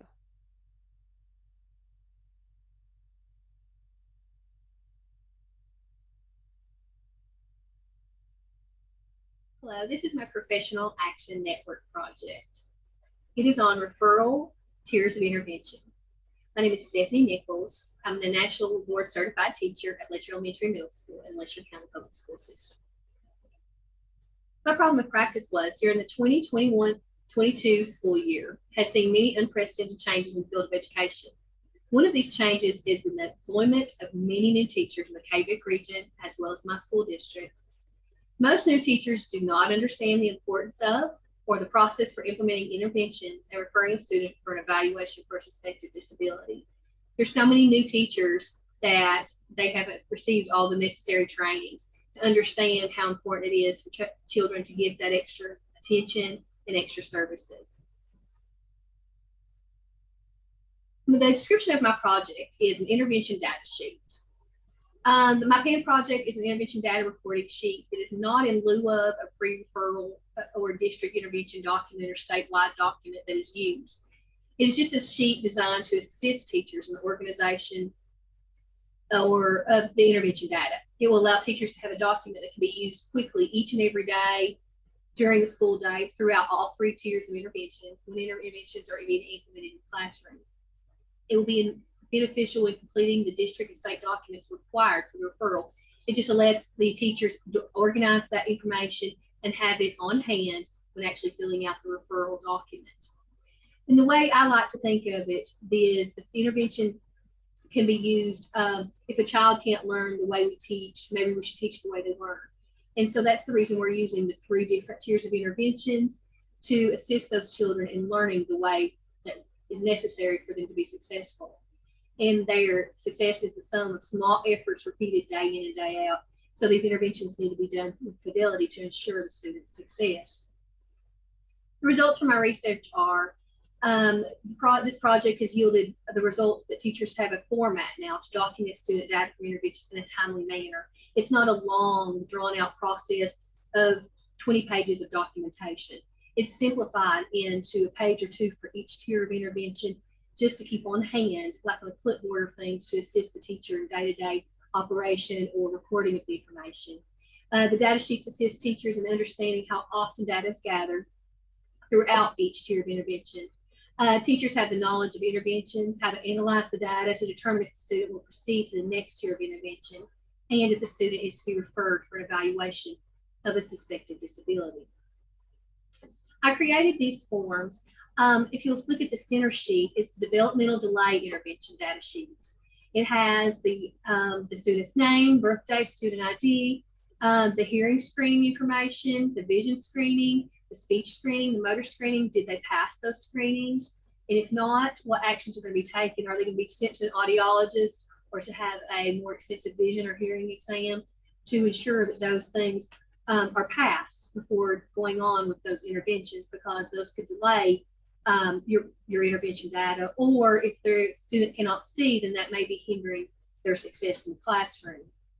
It also lists a place where each type of, which area of developmental delay can be circled: adaptive, personal social, communication, motor, cognitive. And then it also has a place to list the data for each one of those interventions, especially if you're going through all 5 domains, to see if that child is successful in those areas before moving on to the next tier. There's also a sheet for tier 2 and tier 3 interventions to keep it organized. It has the baseline, it has the start those interventions began, it has the ending date, it also has the ending score of that intervention. So, and it also has a place on the right, as you can see, for the analysis of that area. It's a place for teachers just to jot down their quick notes. The intervention was successful, but we need to move on to the next one, or no, the intervention was not successful. These other strategies that may need to be implemented next to ensure the student's success. These forms are exactly the same, but they're for academic and behavior interventions. For example, reading, writing, math, behavior, and even students that are on task. You can circle the area that you're working on. It has on tier 1 the areas that you have, or the interventions that you've done in the far in the classroom. And these sheets also have at the top that tier 1 is implemented in a general education classroom to the whole class. And then on tier 2, it's actually documented at the top so you don't forget how often that you do these interventions. For example, implementation of tier 2 is 5 to 7 students, 20 minutes, 2 to 3 times a week. The tier 3 interventions is implemented with 5 to 7 students, 20 minutes, at least, several times a week, up to 5 times a week. So these are things that will make it easier when a teacher is looking in the classroom. They may forget, oh, do I do this intervention 1 time? Do I do it 4 times? It kind of gives you a guide of how often that you're supposed to do those interventions. I anticipate that my PAN project will assist teachers in documenting intervention results. I hope that the condensed data sheet will give teachers a place to effectively report intervention data during the school day when time is of the essence. Teachers have so many students in the classroom that it's hard to reach every child. So they can keep this information maybe on a clipboard or a binder that they can document that information very quickly and efficiently. And then when they go back to fill out the pre-referral form or even to the referral form, all the data is right there together. Their little short analysis statement is right there that they can elaborate, so they have their notes handy to make sure that that documentation is filled out correctly. The resources that I used were a lot of the KVEC Child Find information. There's actually at the top, there's KVEC Child Find interventions and videos. It shows how some of this is carried out. It has it more in detail. The next website is samples of tier 1, 2, and 3 interventions. If this happens, then these are the things that need to be done. And then they also have the resources and interventions by subject area. Those are from the KVEC Reading Child Find Intervention Tools, the KVEC Writing, the KVEC Math, and the KVEC Challenge and Behavior Toolbox. So these are things that can assist anyone really quickly on some of the strategies that can be used in the classroom to assist those students when the interventions are being implemented. And I hope that you find this useful and that you can use it.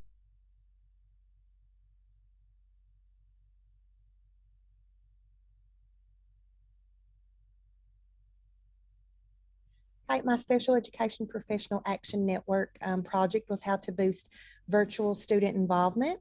My name is Misty Noble. I'm from Jackson City School, which is part of the Jackson Independent School District. At the time that we came up with these projects, there was the challenge of just being a teacher. We were still dealing, with the pandemic, challenging for servicing students with special needs who actually weren't coming to school. Most students have returned to school, but I still had a certain student population that had not. So my question was, how can we help motivate student learning and make sure special education students receive the therapy sessions that they need? Basically, I established an 8-point check sheet to help motivate student learning and make special education students receive, hopefully more therapy sessions that they need, by positively fostering relationships with parents and students. And basically that check sheet included things like understand what it's like at home, having a regular routine, but continue to be flexible, communicate with parents and caregivers, continue to meet sensory and movement needs. While they're at home, of course, they were, sort of stationary and sitting a lot, offer individual in-person lessons and therapy sessions, make them accountable, be patient and understanding, and don't be discouraged, and just basically do the best that we could. Using this 8-point check sheet, which this is another copy, what I did was we had 6 regular education teachers that I worked with cooperatively, as well as 2 other special ed teachers. And we all had virtual students on our caseloads that we were having difficulty with. So I sort of included this in the project. They all got this 8-point check sheet to try to help them foster those positive relationships. And then we tried to use these things and incorporate these things into our daily dealings with the students and their parents to see if it would make a difference. So basically what I ended up finding is 75% of the teachers that use the 8-point check sheet on the survey that I gave them post using the check sheet, they said that it actually did help, and they were getting, more assignments and an increase in participation. And then 67%, which basically was 2 of the 3 special ed teachers, reported an increase in attendance rates for therapy sessions. And now that was like the OT, PT, and SLP. So we had good results there.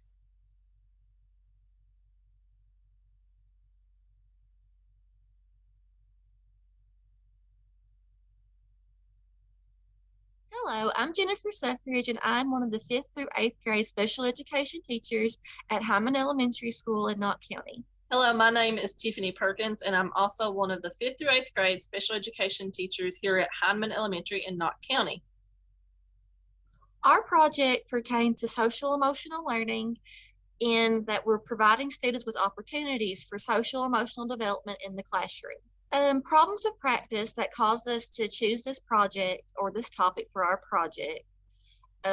This school year, we noticed early on that we've been dealing with a lot of behavior issues from our students that are more disruptive and non-compliant than usual. So through many conversations with students and our colleagues during PLC, we agreed that our students were really struggling with their social emotional lives. So we developed a plan with the hopes that it would help us as their teachers to better support our students. So our project, we knew that all students needed help in some way. So we wanted to check in more than one daily check-in. So we created a Google form, and we decided at first to check in twice daily. And on this form, we asked them to rate themselves how they were feeling and asked 3 questions to help them think through how they feel. Those students who indicated that they were not feeling okay, they were then checked on by a staff member. And then those who were routinely indicating that they did not feel or were not doing well, we placed them in our check-in and check-out system. And with this system, that we identified a staff member that would check in with a student in the morning. And during each class period, their classroom teacher would check in with them. And then there was an identified person that would check in with them at the end of each day. And we kept track of those identified students through a Google sheet that we had. We also implemented some social emotional learning activities during our RTI time that we have as a school each day. And those students in our check-in and check-out list received specialized activities depending on the needs that they indicated in their check-ins. Overall, based on our Google form results, we found that students were indicating that they were responding in a more positive way on the Google check-in form. Through discussions with the office staff, we found that behavior referrals had decreased since the implementation of social emotional learning interventions. By talking with our students, we learned that they felt more supported with the daily check-ins and social emotional activities. So some of the solutions, or the things that we used to create some solutions, were we created a Google form for students to self-reflect on the state of their emotions. And we had a Google sheet that they could not see, that only our 7th and 8th grade team of teachers could see. And it kind of gave us the responses that they were giving, so we can see patterns that were growing, and we could see those individual students and how they were responding and the patterns that they were exhibiting. If you can see in these screenshots here is the beginning of our check-in, check-out form every day that just said, you know, we're checking in on you. And then they would rate on a scale of 1 to 5 how they were feeling each day. They would tell us what was on their mind the most that day. They would tell us if there was anything that they just wanted us to know, and what would be most helpful for them to have a good day, and what would help them have the best day possible. And then we also used some zones of learning, and they rated their color each day. And then we used all this information to identify our students in the check-in, check-out system. Our hope for this project will is to, of course, help our students with their mental health and their social emotional status, but it will also improve practice for other teachers. Students have expressed that they felt more comfortable expressing how they feel using the Google form, and they really liked the privacy that was maintained through the use of the Google Sheet. We only the teachers of 7th and 8th grades could see it, and they really appreciated that privacy.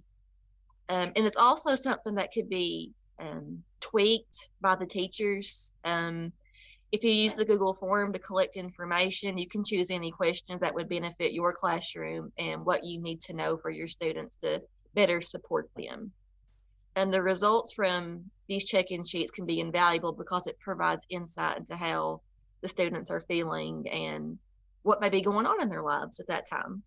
We want to thank you very much for taking part in our project, and we hope that it becomes helpful to you as well. And if you have any questions at any time, feel free to contact myself, Tiffany Perkins, or Jennifer Suffridge. Thank you.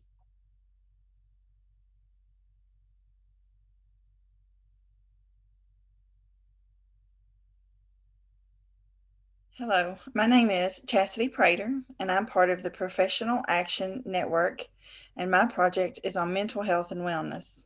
I'm from Campton Elementary in Wolfe County, and I wanted to do my project on working with elementary students and looking at their mental health and wellness throughout this past school year. So the problem of practice that caused me to choose this topic is that I wanted to identify how mental health and wellness affects our students in 3 areas: the academic performance, their social relationships, and their physical health. To describe my project, I wanted to give a survey to students in grades 4 through 6, and then give them tips for protecting their physical and mental health, create a teen mentor program, and then co-teach with our school counselor. The findings from my research are that I gave my sixth grade students a self-care assessment. And after looking at the research, the assessment that I gave them, I found that there were 5 areas where they lacked, and we needed to find some ways to improve. So those 5 areas are that the students were not getting enough sleep, they were not resting when they were sick, they were not getting away from distractions, they don't know how to express their feelings in a healthy way, and they're unsure about who to talk to about their problems. And this is a picture of me. I'm in the classroom with my 6th grade students, and we're discussing the results of the self-care assessment. And they were very agreeable with the results, and they felt like that was kind of like almost like hit the nail on the head. They agreed with how, that 5 areas that needed the most, they needed the most help with. So in my project findings, Teen Mentor Group needs daily devotion to the program. I was not able, because I have another classroom, I was not able to give daily devotion to the program. And it needs to reach all grades 4 through 6. And like I said, I was only able to reach grade 6. And that's why we lead back to it needs daily, someone that can devote time to the program daily so that you can reach all of those grades. And then also some findings is that it led to finding some student interest, not just in sports, but other interests that the students have. So one of the things that we did, and I did this with our Unite counselor at our school, is we looked at some relaxation techniques. And one of the things that we talked about in our groups was how to relax, how to decompress. And we talked a lot about coloring and painting. And the Unite counselor was able to set up a painting class with our 6th grade students, and they absolutely loved it. And they talked about how it did help them during that time that they were painting. It helped them to release some of the stress from that day at school. We also made up rules, and the kids made up these rules, which was to show respect to everyone, what's said in the group stays in the group, put-ups only, no put-downs, be polite and listen when others are talking or sharing. And they had no problem with following these rules, and I think mainly because they were the ones that come up with them. And I hope that this project will improve practice for teachers and that it gives teachers a starting point, because when I started this, I had no idea where to start, what to even begin doing. So I hope that it gives them a starting point in beginning a peer support group with the self-care assessment, because it helps you understand where you need to talk to the kids at, what the top priorities should be. But also I wanted to make sure that I share my rewards of this project, but also the failures, which like I wasn't able to reach grades 4 and 5. And then make sure that establishing rules and procedures during group is very important. And then involve others from the school, because I could not do what I did during this project by myself. I definitely appreciated and needed involvement from others in my school. So I hope that this helps you understanding a little bit more about mental health and wellness for our students. And thank you for taking the time to listen.